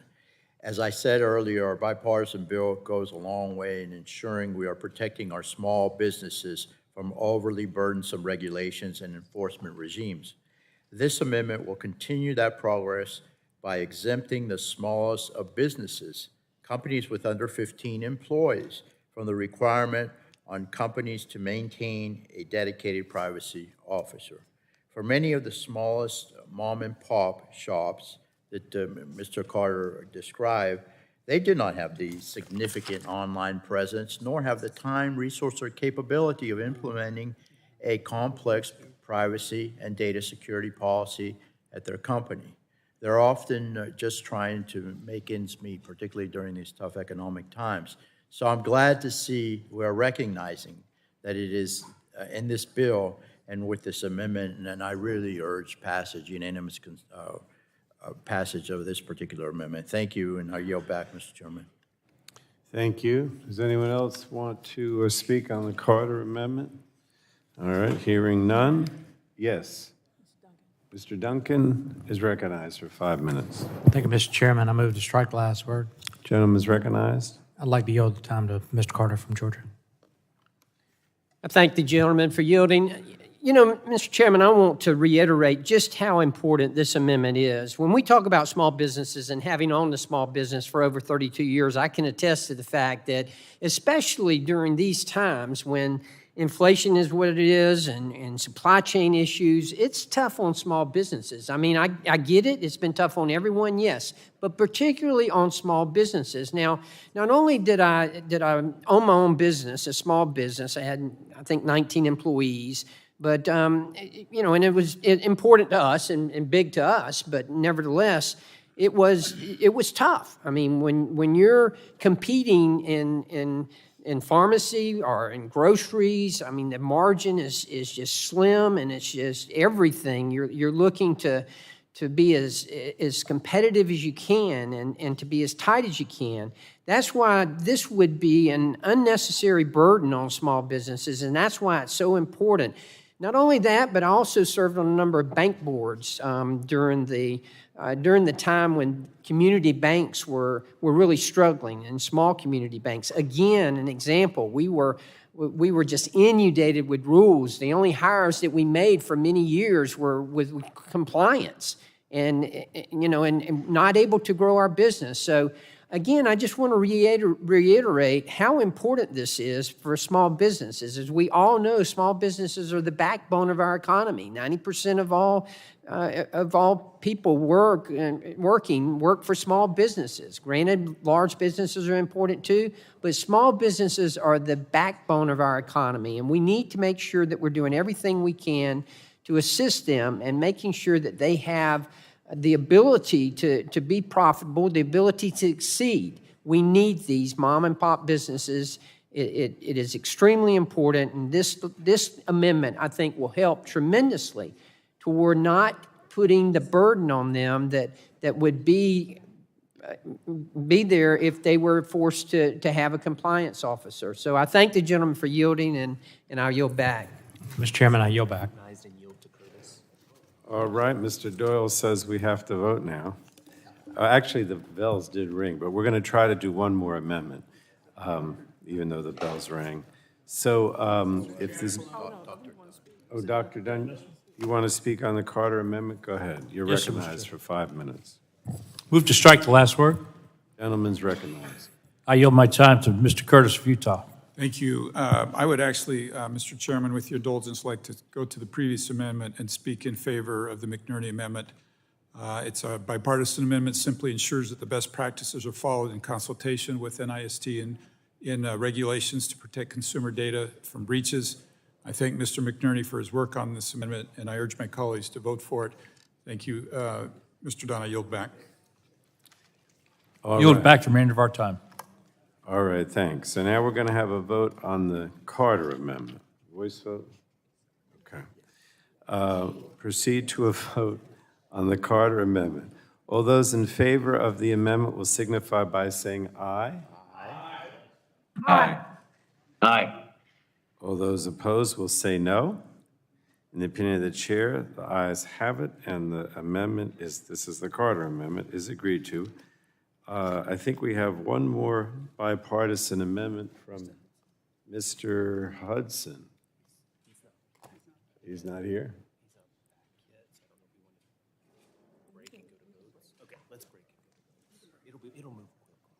Yeah, I mean, we only have 12 minutes left on the vote, so I think this is a good time to break, all right?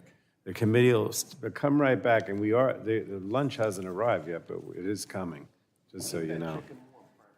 So the committee stands in recess.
Mine works. Oh.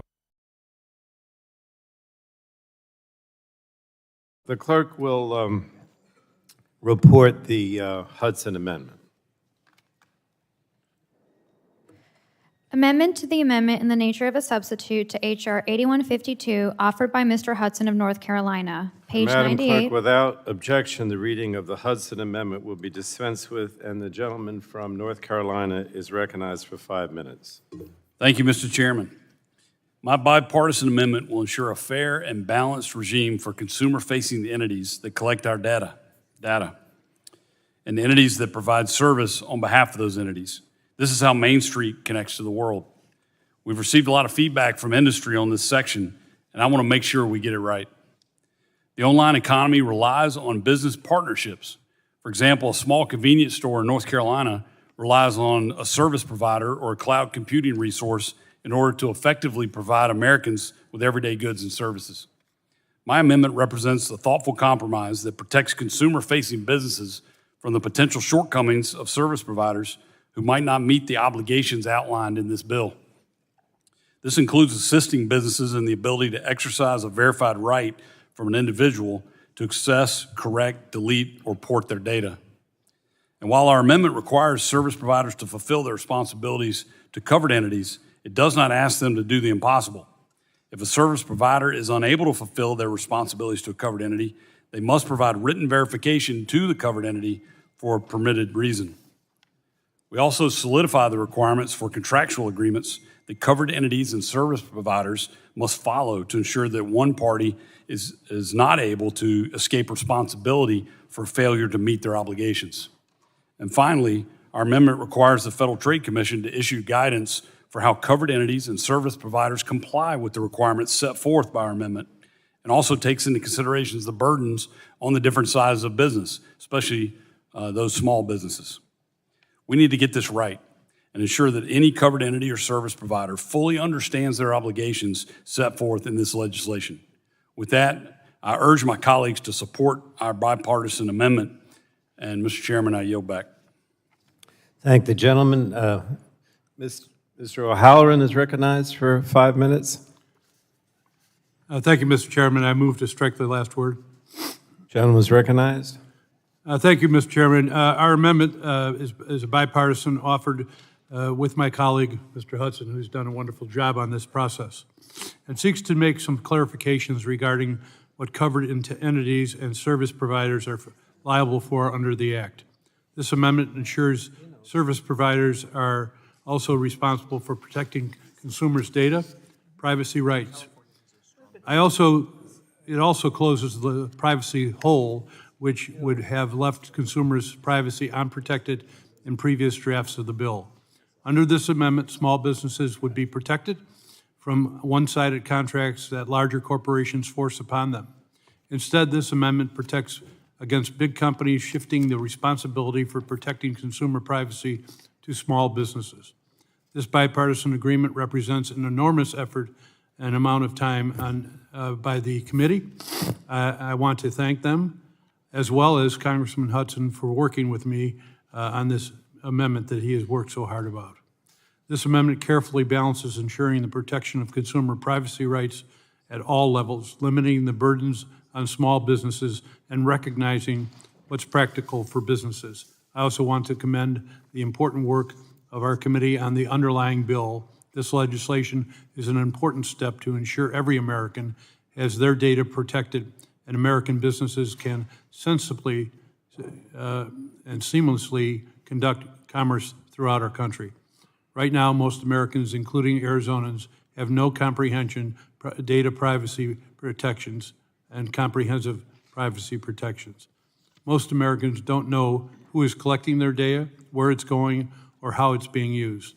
This bill would be a tremendous step forward for Americans everywhere. For all those reasons, I urge my colleagues to support this amendment, as well as the underlying bill, and I yield. Thank the gentleman. Does anyone else want to speak on this amendment? Hearing none. Hearing none, we will proceed to a vote on the amendment by voice. All those in favor of the Hudson Amendment will signify by saying aye. Aye. All those opposed will say no. In the opinion of the chair, the ayes have it, and the amendment by the gentleman from North Carolina is agreed to. Now, we don't have any more bipartisan amendments, so we will now move to partisan amendments. And the first one you have is Ms. Eshoo. Ms. Eshoo, what is your amendment labeled? Sure. My amendment is labeled SU-104. Does the clerk have the Eshoo amendment? Yes, sir. Clerk will report the amendment. Amendment to the amendment in the nature of a substitute to H.R. 8152, offered by Ms. Eshoo of California. Without objection, the reading of the amendment will be dispensed with, and the gentlewoman from California is recognized for 5 minutes.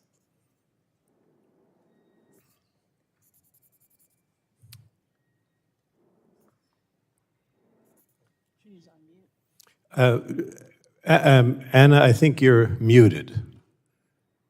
Muted. I'm sorry. You got him muted. That was good for you, not for me. Thank you, Mr. Chairman. This amendment is not a carve-out for California law. What it does is it simply sets a federal floor and allows states, not just California, but all states, to provide additional rights in addition to those established by federal law. The ADPPA contains strong privacy protections, particularly with regard to civil rights and child safety, especially after our friend Representative Castor's amendment was adopted. This amendment would not affect those rights and protections. It would simply let states strengthen them, including California, Washington, Illinois, and New Jersey. States need the flexibility to respond to changes in technology and expand rights where necessary. Just in the past few years, we've seen the rise of TikTok, the expansion of machine learning and artificial intelligence, and the continued use of facial recognition. Congress has not demonstrated its ability to respond to changes in technology quickly. There's noise out of people talking in the background, Mr. Chairman. For everyone. Yeah, so that states could do whatever. I'm sorry.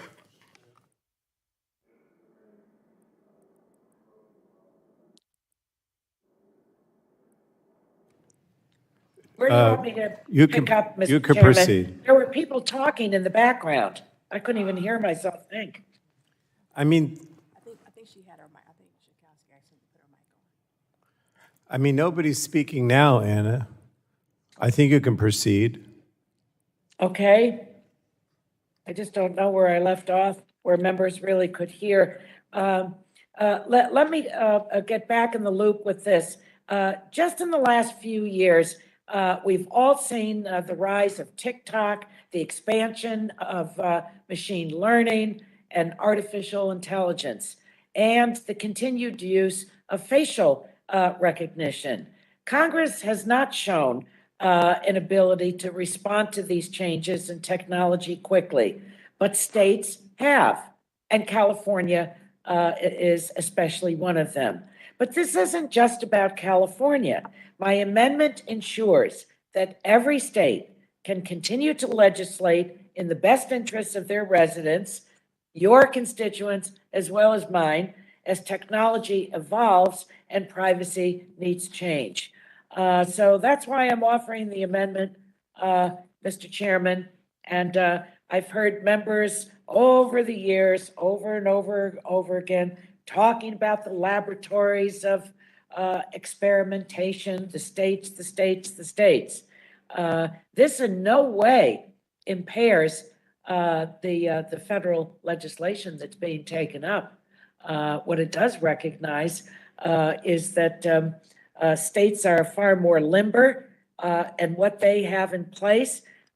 Yes, the federal law, but they should be able to add to that.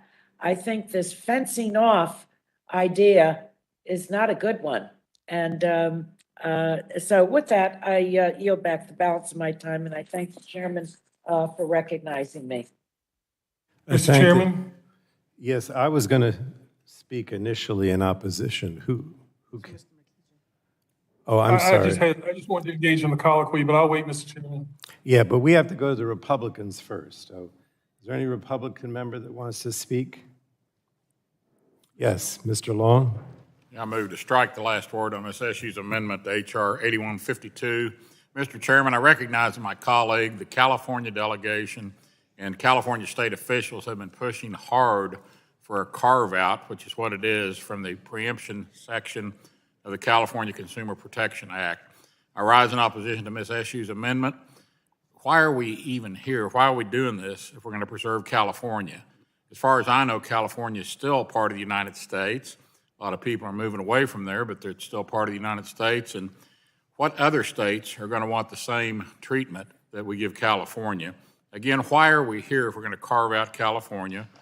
1 out of every 9 Americans lives there, or excuse me, one out of every 8 or 9 Americans, and the national standard needs to be a single standard. I yield back. Thank you. I want to recognize myself for 5 minutes to speak in opposition to the Eshu amendment. And I guess I'll start, Mr. Long, by saying people are still moving to California. But so I'm not going to argue over the value of California. It's a wonderful state.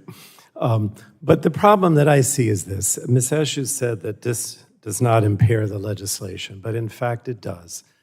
We worked very hard to come up with a compromise between the Democrats and the Republicans in order to accomplish this bill. I mean, you know, people like Jan Schakowsky and others have been working on this for years.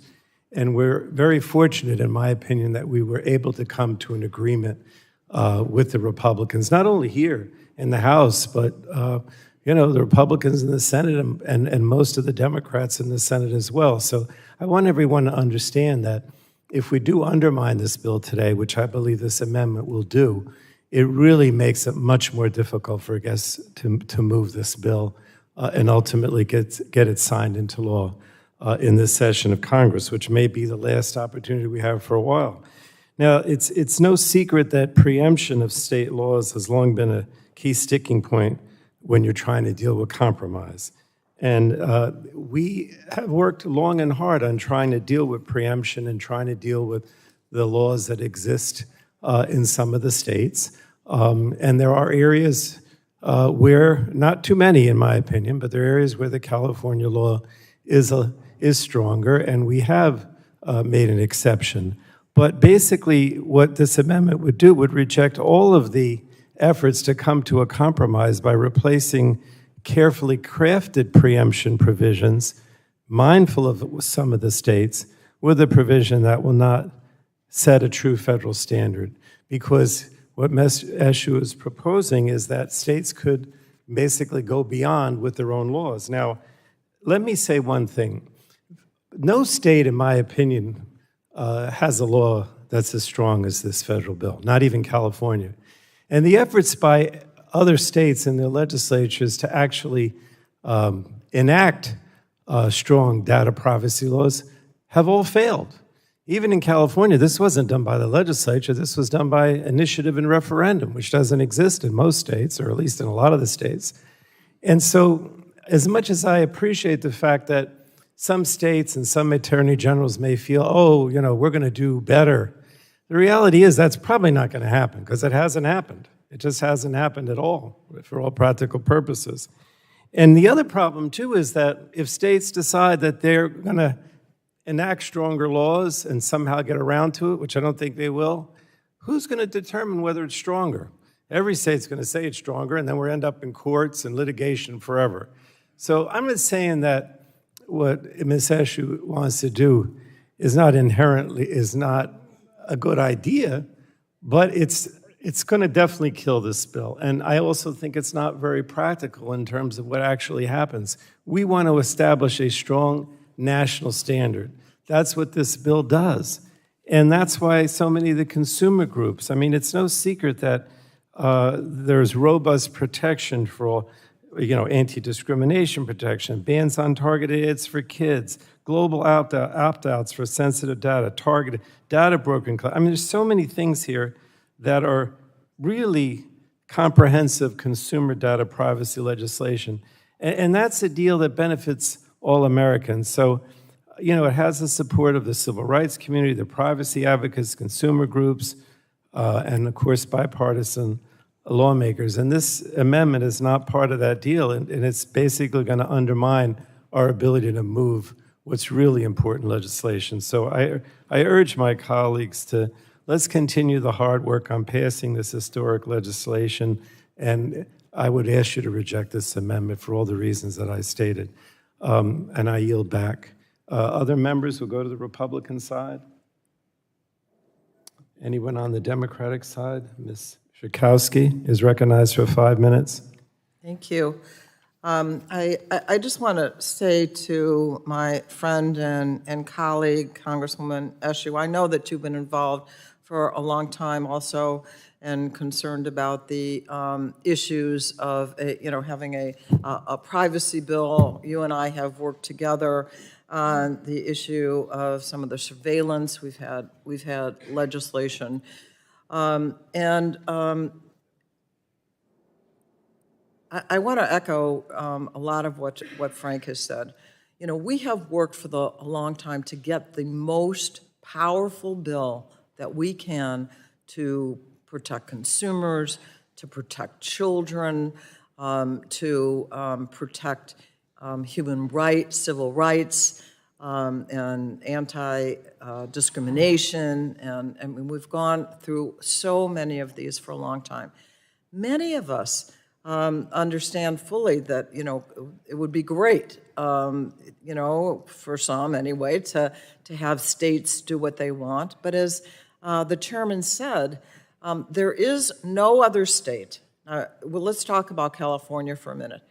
And not everybody likes this, but in fact, by and large, our legislation has been deemed stronger, except that we have made, where the California law is stronger, we let California right now, having been really the first for a comprehensive piece of legislation, to go ahead. But it doesn't make sense, and it certainly hasn't, to all of the stakeholders that are involved to say that every single state can do exactly what it wants when it comes to data privacy.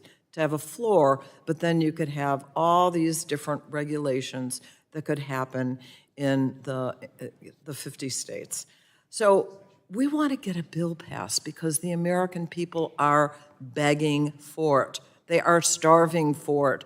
They are angry about not having control over their data, not having some, and so, I'm looking at this list of organizations that at this moment are, trying to say, do not pass this legislation. The Center for Democracy and Technology, the future of privacy, the Electronic Privacy Information Center, the and on Public Citizens Leadership Conference on Civil Rights, Free Press, Common Cause.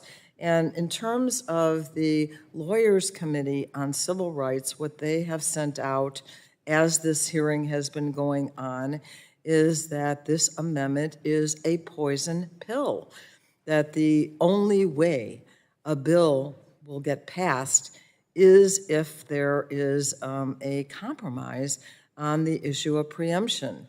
And David Brody, who is the head of this organization, the chief lawyer on there, on the Lawyers for the Lawyers Committee on Civil Rights, has said that I don't like preemption, but we can't make the perfect the enemy of the good. All Americans need privacy and online civil protection. So, you know, these are people who, by and large, agree with much of what you are saying, but know that we're not going to get anywhere unless we do something. And so, I just Gentlewoman, yield. yes, of course, I'll yield to you, Anna. Yeah. Thank you, I appreciate it. I just want to say that it's a mischaracterization of my amendment to say that any state can do anything. That's not how my amendment reads. States would be able to add something that is stronger than the federal law, No, I but not understand. be able to add anything willy-nilly. So I just wanted to make that correction. No, okay, thank you for that, and I should have been clearer about that, yes, that if they want to go beyond the legislation, but still, you could see then in many states, even most states, that you have different requirements. So we're trying to get a very strong bill passed, a bill that even maybe some of the most critical of the advocates, and certainly we want to be able to have the bipartisan support. We have brought together industry and, you know, and to make this possible. So I'm out of time. I will yield back. But I think that we have a product that we can really be proud of, and I'm hoping we'll pass it. Thank you. Thank the gentlewoman. Anyone on the Republican side want to add anything? Oh, I'm sorry. Mr. McEachin of Virginia is recognized for 5 minutes. Thank you, Mr. Chairman. Mr. Chairman, I'll start off. I'm trying to figure out whether I need to ask counsel or Ms. Eshu, but I'll start off by advising the committee that in the special session of 2021, Virginia adopted its own Privacy Act. The challenge from my vantage point, my pejorative vantage point is that the only person who can enforce it is the Attorney General. It is a very interesting bill. I've had a chance to read it while we were listening to the conversation between the various members. So I guess I'll start off with Ms. Eshu. I'll yield to you in just a moment, ma'am, but I am focused on lines, page 1, lines 10 through 12, and then page 2, lines 1 through 2. And I'm finding myself trying to figure out at what point is, what does that mean? It says, for purposes of this paragraph, a law of a state or political subdivision of a state is not inconsistent with this act if the protection of such law afforded to any consumer is greater than the protection provided by this act. So the Attorney General is the only one in my state that can bring the act. Is my law inconsistent with this? Help me understand how the interplay between my state's law and your amendment. Is the gentleman asking Ms. Eshu to respond to her amendment? Respond quickly, Mr. All right, then Chairman. you'd have to yield to Ms. Eshu. And I so do, Mr. Chairman. Thank you, sir. Ms. Thank the Eshu? gentleman. Sure, thank you, Mr. Chairman. Yeah, I'd be glad to. This is legalese that actually says that if a state adds something that is stronger than the federal law, it would be accepted. If it's not, then it won't. And it's exactly the point that I just made to Ms. Schakowsky to clear up the description. So this essentially allows states to offer, as they do, as I said this morning, in countless federal laws, from HIPAA to TSCA. Well, I need to reclaim my time and maybe clarify my. They can add something stronger, Mr. Chairman, I need to but reclaim my not time. mess It's with the running federal out. law. Gentleman has reclaimed his time. The gentleman for Virginia has the time. And I appreciate the gentlewoman's answer to the extent that she shared her thoughts with us. But in my state, right now, the Attorney General can enforce essentially the same act as this federal act. Let's assume I'm right for that purpose, except that no individual has a private right of action in Virginia. It has to be brought by the Attorney General. I'm trying to figure out, is that inconsistent within the four corners of Ms. Eshu's amendment? So I'll try to phrase the question that way. I'll yield to her to see what her response might be. Ms. Escher, he's yielded to My you response again. is no. My response is no. Gentleman reclaim his time. Thank you, Mr. Chairman. I appreciate you allowing me to explore that a little bit. In an abundance of caution, I will be voting, sadly, I'll be voting against her amendment because I want to make sure that my individuals in Virginia have their private causes of action to the extent that this bill creates one. Again, I'm not necessarily very satisfied with this bill, but to the extent that there is a private cause of action created, I would like it to be able to be exercised by folks beyond just my Attorney General. I thank the chair and I yield back. I thank the gentleman. Does anyone anyone at all want to comment further on the issue amendment on either side of the aisle? All right. Then we'll go to a vote. Do you want a recorded vote? All right. And we'll have a voice vote unless someone objects to that. I object. I want to voice a roll call vote, Mr. Chairman. You want a roll call vote, Anna? I do. Okay.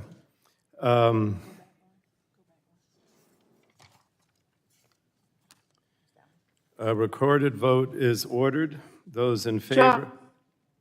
Who's that? Is someone else? No? Okay. A recorded vote is ordered on the issue amendment.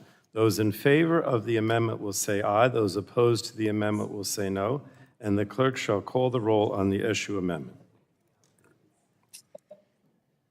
Mr. Rush. Ms. Eshu. Aye. Ms. Eshu votes aye. Ms. DeGette. No. Ms. DeGette votes no. Mr. Doyle. No. Mr. Doyle votes no. Ms. Schakowsky. No. Ms. Schakowsky votes no. Mr. Butterfield.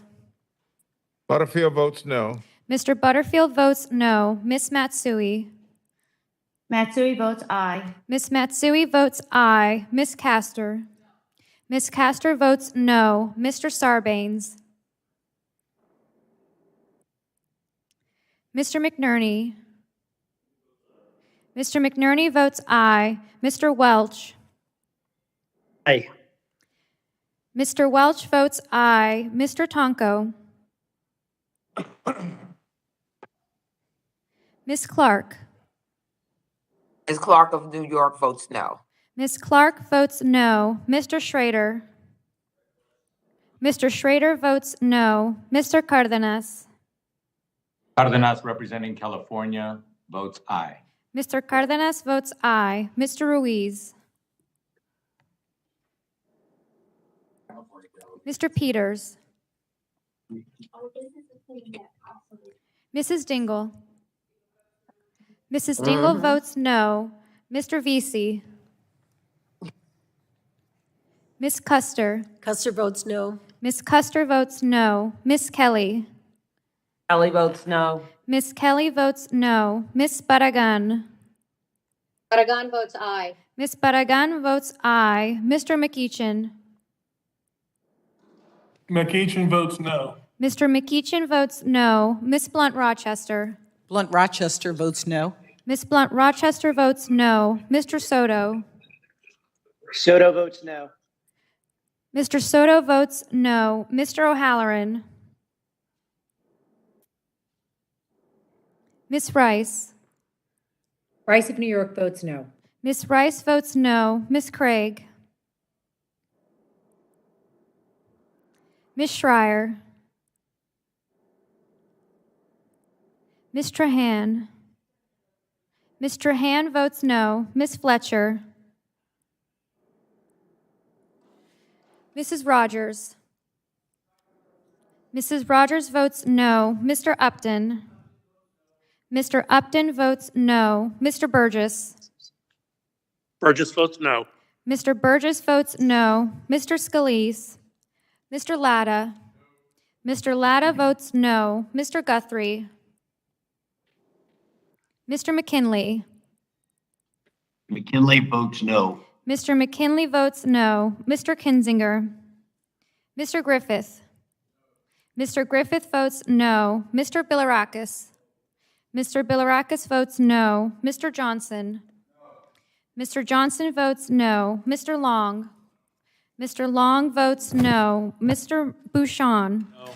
Mr. Bouchon votes no. Mr. Mullen. No. Mr. Mullen votes no. Mr. Hudson. No. Mr. Hudson votes no. Mr. Wahlberg. Mr. Wahlberg votes no. Mr. Carter. Mr. Carter votes no. Mr. Duncan. Mr. Duncan votes no. Mr. Palmer. Mr. Palmer votes no. Mr. Dunn. Mr. Dunn votes no. Mr. Curtis. Mr. Curtis votes no. Ms. Lesko.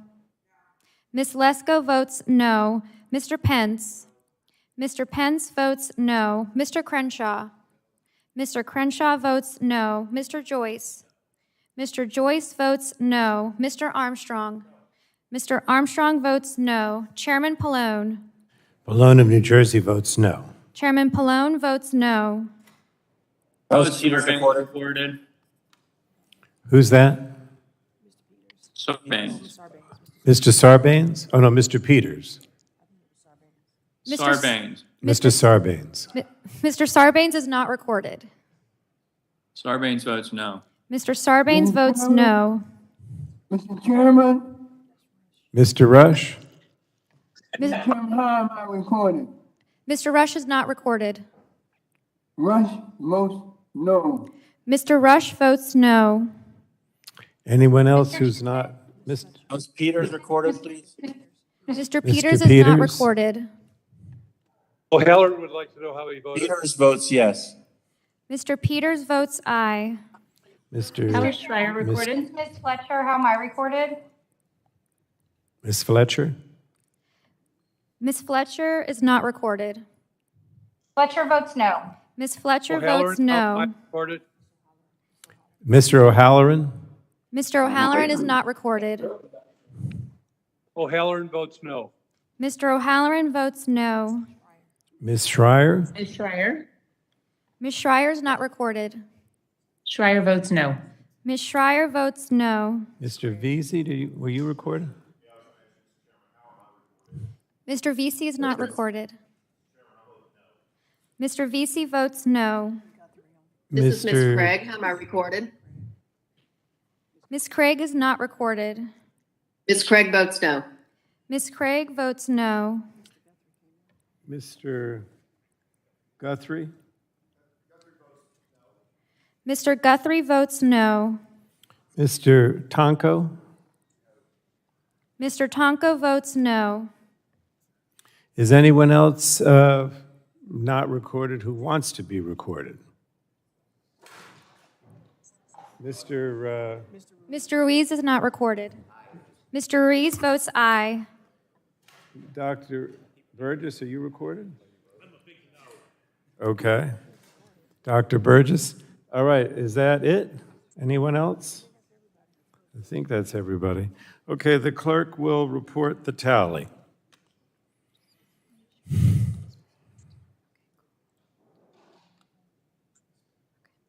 On that vote, Mr. Chairman, the yeas were 8 and the nays were 48. Okay. So, Madam Clerk, the vote is 8 ayes to 48 noes, and the amendment is not agreed to. We have some further amendments that are partisan. Mr. Wahlberg is recognized. How is your amendment labeled? You do too. The gentleman from Michigan, you have an amendment? I do have an amendment. I hope the name Wahlberg is on it. Does the clerk have that one? Yes, sir. The clerk will report the Wahlberg amendment. Amendment to the amendment in the nature of a substitute to H.R. 8152, offered by Mr. Wahlberg of Michigan. Page Without 90. objection, the reading of the amendment will be dispensed with, and the gentleman from Michigan is recognized for 5 minutes. Thank you, Mr. Chairman.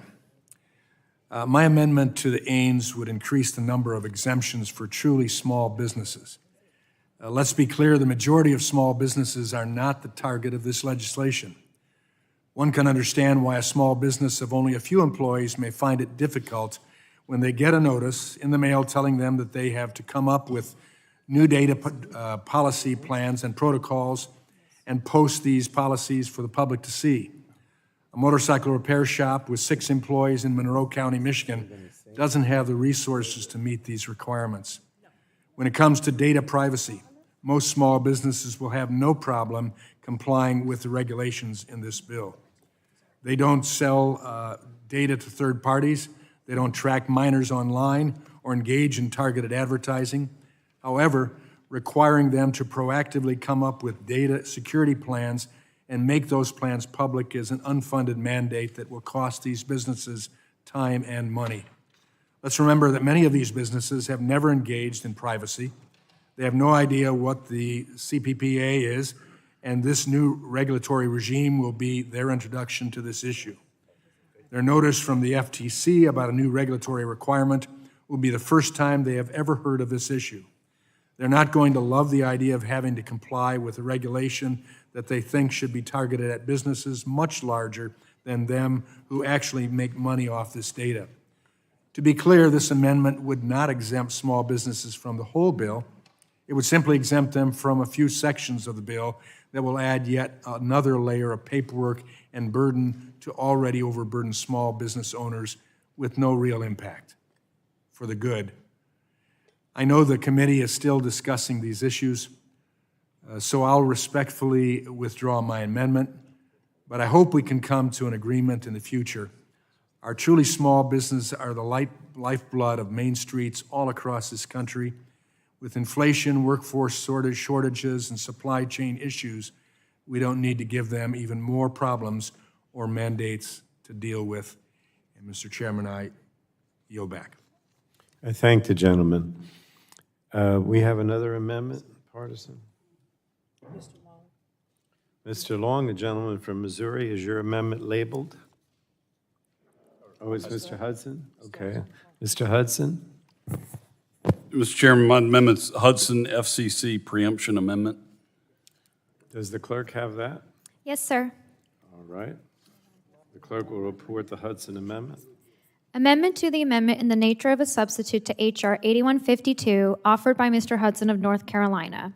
And Madam Clerk, without objection, the reading of the Hudson amendment will be dispensed with, and the gentleman from North Carolina is recognized for 5 minutes. Well, thank you, Mr. Chairman. The bill before us today recognizes the Federal Trade Commission should be the agency with the sole federal authority over privacy.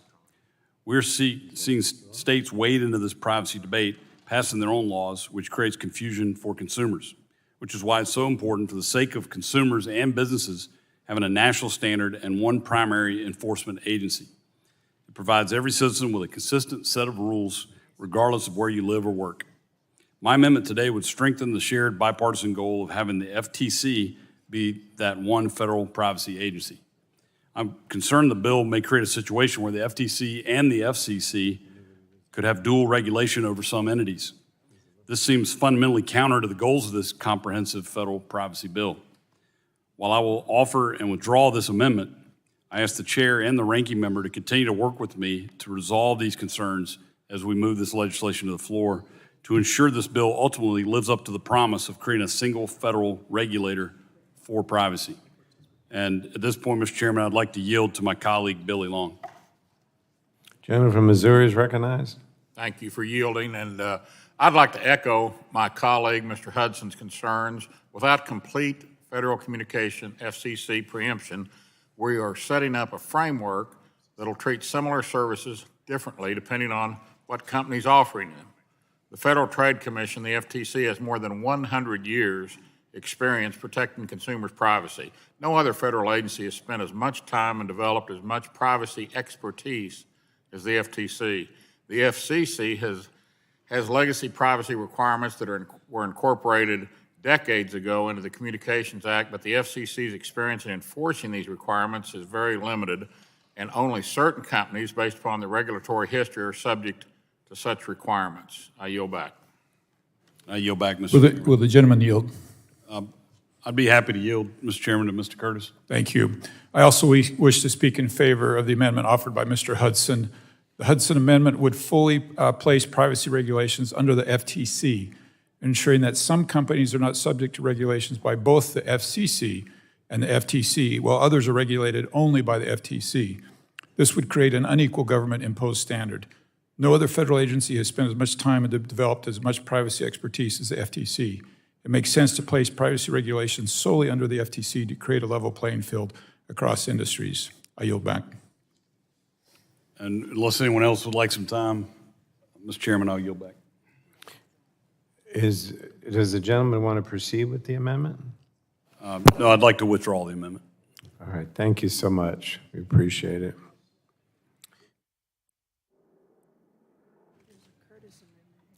Is there a Curtis amendment?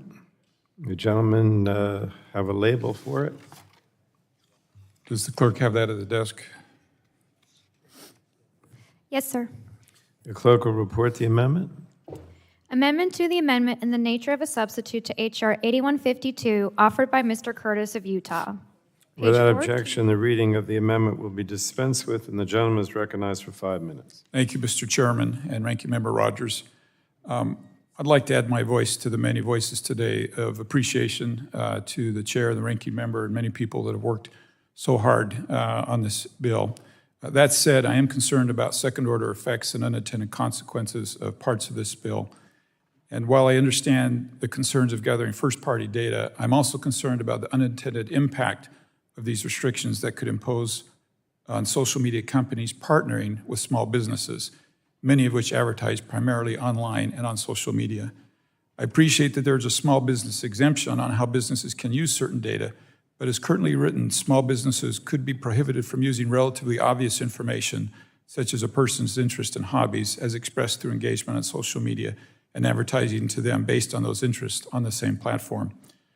I'm offering and withdrawing this amendment in order to ask that the chairman and ranking member consider minor changes to the provisions raised to ensure that small businesses that rely on such advertising as a primary source of reaching customers are not impacted in a way that companies do their business models. Hopefully, we'll be able to have that discussion as this bill moves forward. And with that, Mr. Chairman, I withdraw my amendment. I thank the gentleman. Mr. Long, you have your own amendment? Yeah. Mr. Chairman, I have an amendment to the Ains. Do you have that one, Madam Clerk? Yes, sir. Would you report the Long amendment? Amendment to the amendment in the nature of a substitute to H.R. 8152, offered by Mr. Long of Missouri. Madam Clerk, without objection, the reading of the amendment will be dispensed with, and the gentleman from Missouri is recognized for 5 minutes. Thank you, Mr. Chairman, and I'd like to start off by reading the language my amendment would strike. CPPA enforcement, notwithstanding any other provisions of law, the California Privacy Protection Agency, established under 1798.199.10A of the California Privacy Rights Act, may enforce this act in the same manner it would otherwise enforce the California Consumer Privacy Act, Section 1798.1050, and it's kind of a word salad, it sounds to me like. There's a lot of words in there, and we don't want to give the California Privacy Protection Agency, the CPPA, unprecedented, unparalleled authority to enforce the new federal privacy law. This bill should not single out one state and one regulatory agency to hold sweeping authority to interpret new national law, authority that could become even broader if California provides the CPPA with even more authority. Yet the bill also provides that the CPPA and only the CPPA may enforce this act in the same manner it would otherwise enforce the California Consumer Privacy Act. We all want to make sure this makes sense. End-of-day language seems a bit confusing, but I will withdraw my amendment, but ask that the chair works with me to clarify the language post-markup. Will the gentleman yield to me? I yield back. Well, I thought you wanted a response. No? If you Oh, don't. okay, yield to you. Okay, I'm sorry. I yield to the chair. Oh, okay. I just wanted to respond to you, that's all. So this provision just allows the California agency to enforce the federal law in the same way it can enforce the state law today. It doesn't allow them to issue rules about the federal law. But that said, I think you have some, you're asking us to look at it, the California agency maybe would like us to look at it. So we'll work with both you and California to try to clarify this, because I certainly don't want any unintended consequences. And as I've said, this is a carefully negotiated bill, but I appreciate you withdrawing the amendment, and I certainly yield back to the gentleman. And I yield back. Thank you. All right, I don't think we have any other amendments, correct? And so, without further ado, we would go to the Ains, correct? Okay. Do you want to, yes, go ahead, Mr. Speaking to the Ains as amended, You want to speak on it now?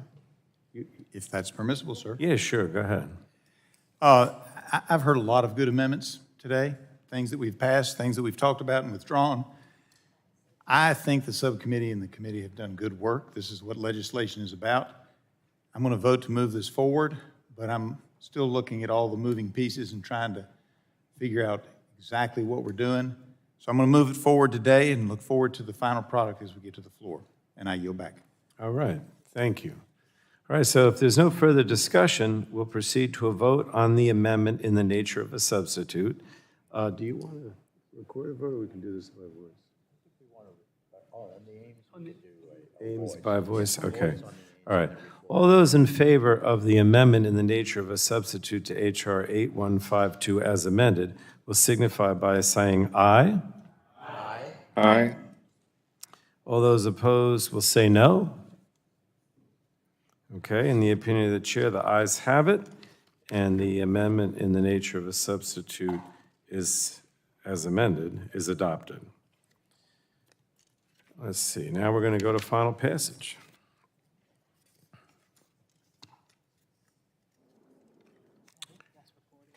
You want this recorded, I assume? Okay. A recorded vote is ordered on final passage of H.R. 8152.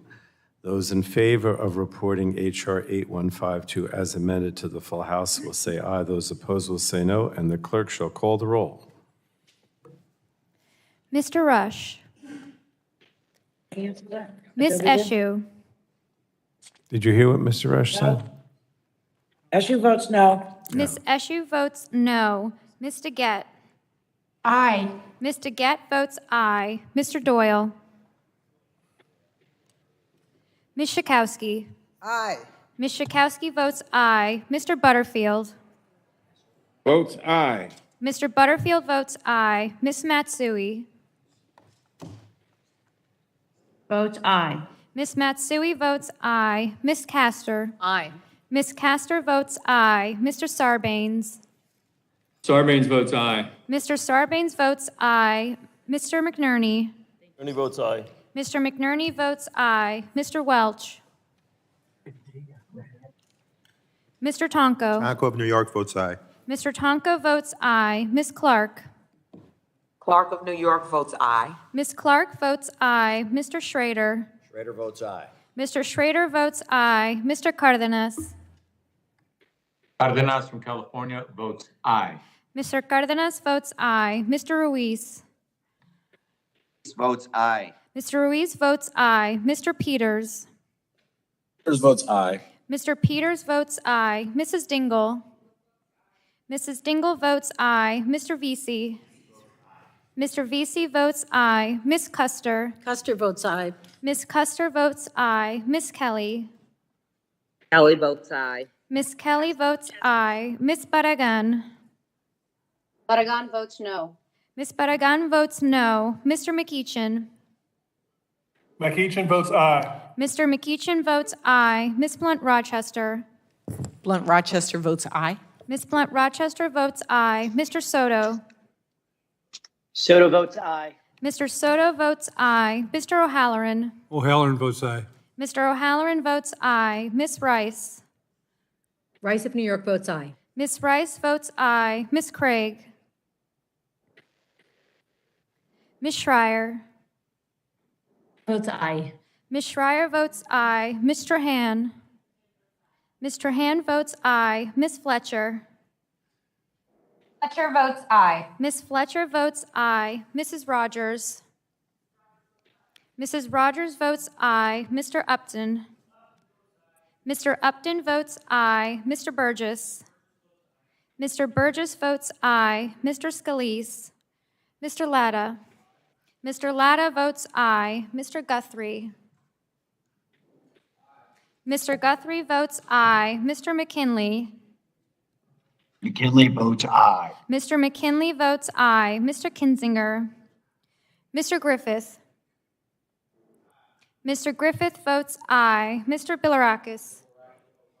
Mr. Bilirakis votes aye. Mr. Johnson.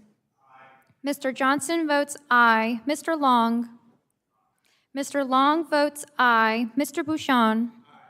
Mr. Bouchon votes aye. Mr. Mullen.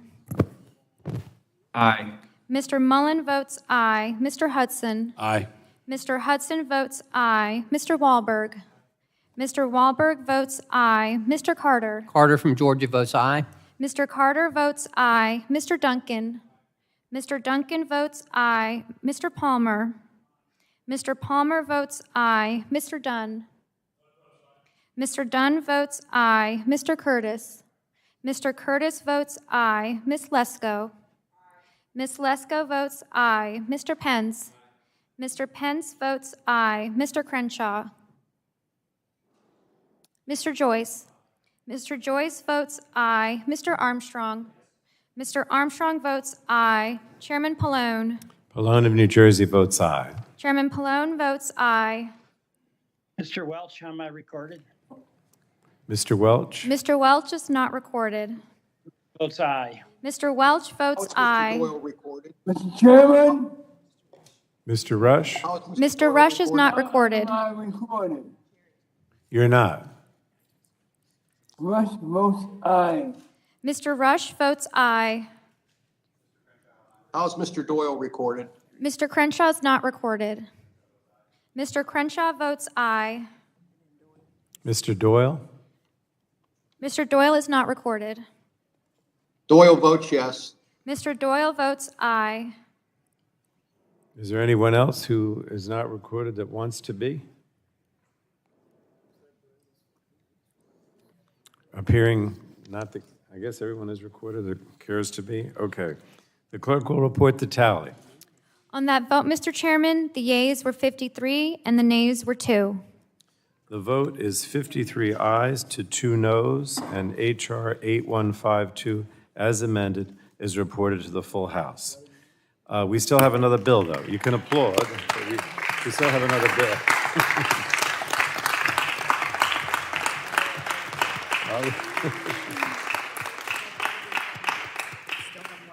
So I guess this other bill becomes like, what's the Mr. next? Chairman, if I just a point of personal privilege, if I may. Yes, please. Just before we move on, I'd just like to take a moment to, again, thank everyone. I believe it was very important, and we can be proud of the work that's been done by this committee. I especially want to thank the staff on both sides of the aisle. On our side, Tim Kurth and Brandon Rains for the work that they've done. Many, many hours. We've been working on this for years, but especially the last few months. Lots of extra time on weekends and over the nights. I want to express appreciation to Chairman Pallone as well as your team, Gary, David, Michelle, Senator Wicker's staff, who have all been involved over the last couple of months in particular, including extra time. I want to acknowledge this has been an effort to seek excellence and work hard to ensure that the American people take back control of their data from big tech, and America's leadership and technological innovation is preserved. And I know that the work is not done, but I hope that they can get some rest before we take this to the floor and ultimately to the President's desk. Thank you, Mr. Well, let me ask you to yield, if you would, to me. Yes. I want to just say that I don't think there's any bill that this committee's worked on, at least since I've been around, that was, on the one hand, so difficult, but on the other hand, that there was a determination on the part of not only myself and Cathy Rodgers, and the subcommittee chairs and Ranker, but everyone to really make sure that this gets done. And I don't think we stressed enough that we worked with the Senate, which, as you know, is not always an easy thing, and still isn't. But you know, a lot of times, not just on this bill, but on a lot of the bills that we've been marking up the last few weeks that are bipartisan, or I should say, for the whole 2 years that are bipartisan. We move them only when we think we have significant support in the Senate on both sides of the aisle as well. And that is true for this one as well. So, you know, everyone should understand that even though our work is not done, even though there's only, you know, I don't know, a few months left in this session, that Ms. Rodgers and I are very determined with Ms. Schakowsky and also Mr. Bilirakis and all of you to get this thing done, pass the House, pass the Senate on the President's desk, and we're optimistic that that can happen with all of your support. So I already thanked the staff, but I will thank them again, and thank you all for this major achievement. But we still have one more bill, which I guess is a little anticlimactic at this point, but let's go to it, which...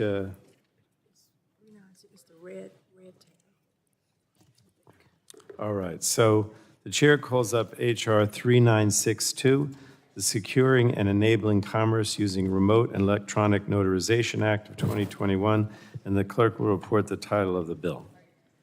H.R. 3962 to authorize notaries public to perform. And Madam Clerk, without objection, the first reading of the bill will be dispensed with, and the bill is now considered as read. And without objection, the bill is considered as read and open for amendment. I don't think we have any. Oh, we do have any names, okay. All right.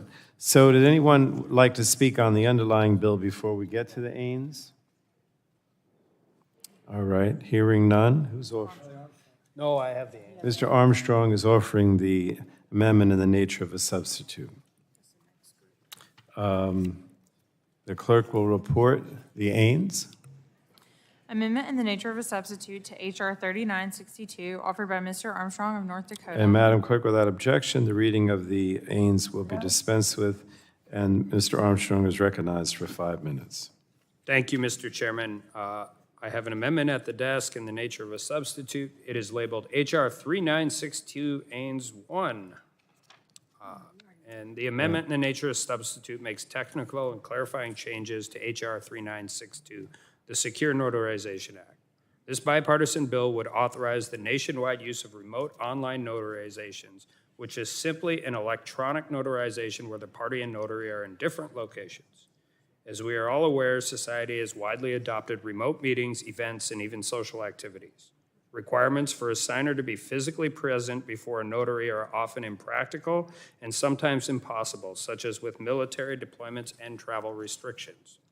Remote online notarization increases the use of notarization and allows individuals to conduct crucial business, particularly if both parties are unable to be physically present with a notary. This bill would provide businesses and consumers with the ability to execute documents using two-way audiovisual communication while protecting consumers with multi-factor authentication and the use of tamper-evident technology. The bill will not preempt or replace the state laws governing the authorization and regulations of notaries public. It will simply provide for recognition of remote notarization in interstate commerce and ensure the law recognition of notarizations performed under another state's law. This is similar to the full faith and credit clause and implementing statutes that ensure the recognition of official activities or judicial proceedings conducted in another state. This bill has over 120 co-sponsors. It has proceeded through regular order and received a 22-0 vote in the subcommittee last month. It also has the support of 20 organizations like the American Land Title Association, which utilizes notary public on a daily basis. I urge my colleagues to support this legislation. Thank you, Mr. Chairman, and I yield back. I thank the gentleman. Does anyone else want to speak on this amendment in the nature of a substitute or on the underlying bill? If not, then we can voice vote the aim. You want the aim? Oh, no. Ames, okay. So if there's no further discussion, we'll proceed to a voice vote on the amendment in the nature of a substitute. All those in favor of the Ains to HR 3962 will signify by saying aye. Aye. And all those opposed will say no.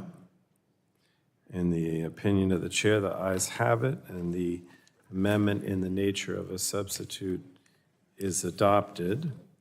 And now we'll go to final passage on the bill, and that will have a recorded vote, right? Okay, recorded vote is ordered. Those in favor of reporting HR 3962 as amended to the full House will say aye. Those opposed, no. And the clerk shall call the roll. Mr. Rush. Rush votes aye. Mr. Rush votes aye. Ms. Eshoo. Eshoo votes aye. Ms. Eshoo votes aye. Ms. DeGette. Mr. Doyle. Doyle votes yes. Mr. Doyle votes aye. Ms. Schakowsky. Aye. Ms. Schakowsky votes aye. Mr. Butterfield. Butterfield votes aye. Mr. Butterfield votes aye. Ms. Matsui. Matsui votes aye. Ms. Matsui votes aye. Ms. Castor. Aye. Ms. Castor votes aye. Mr. Sarbanes. Sarbanes votes aye. Mr. Sarbanes votes aye. Mr. McNerney. Mr. McNerney votes aye. Mr. Welch.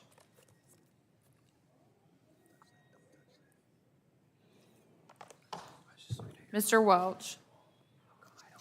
Yes. Mr. Welch Mr. votes Welch. Mr. Welch votes aye. Mr. Tonko. Tonko of New York votes aye. Mr. Tonko votes aye. Ms. Clark.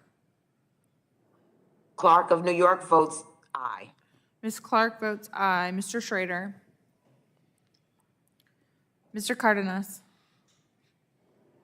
Cardenas from California votes aye. Mr. Cardenas votes aye. Mr. Ruiz. Ruiz votes aye. Mr. Ruiz votes aye. Mr. Peters. Votes aye. Mr. Peters votes aye. Mrs. Dingle. Mrs. Dingle votes aye. Mr. Vesey. Mr. Vesey votes aye. Ms. Custer. Custer votes aye. Ms. Custer votes aye. Ms. Kelly.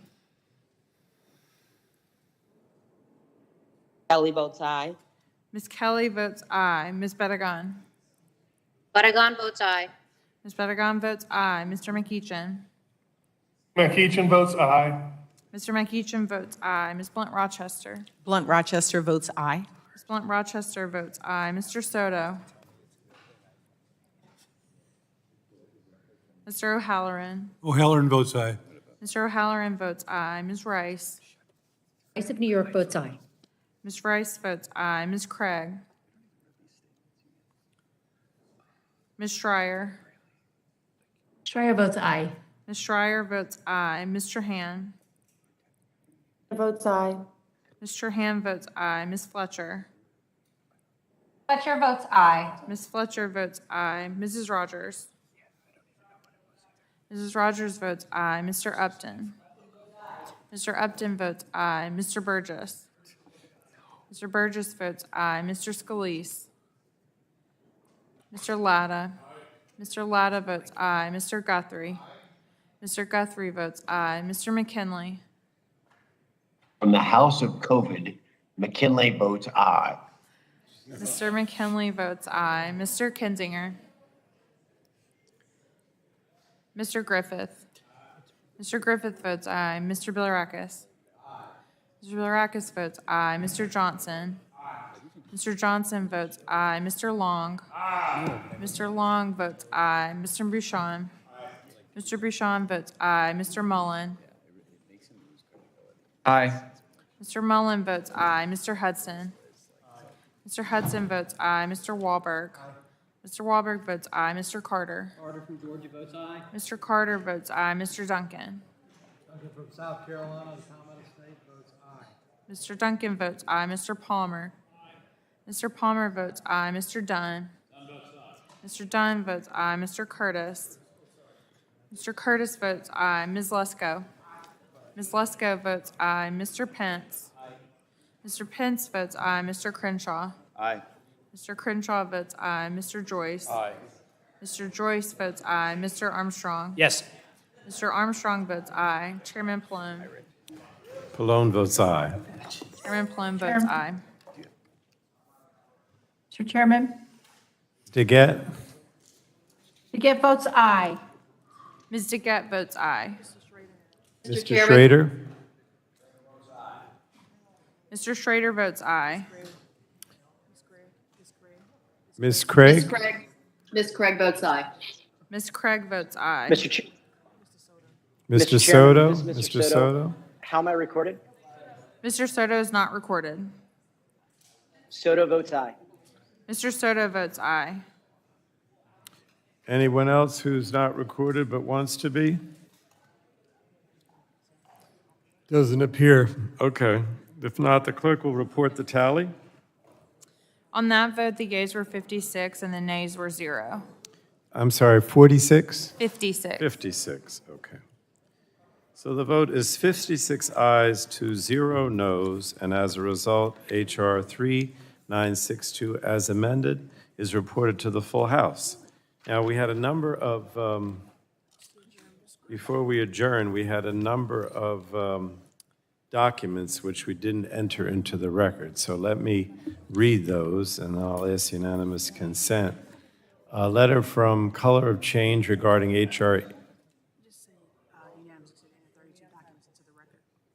Okay, I don't have to read them all. So I'll just ask unanimous consent to enter these 32 documents which have been given to the clerk or given to us and without objection, so ordered. All right. Without objection, the staff is authorized to make technical and conforming changes to committee prints consistent with the actions taken by the committee today. Let me again thank the ranking member and everyone for accomplishing this major goal today. Thank you again, and with that, the Energy and Commerce Committee stands adjourned.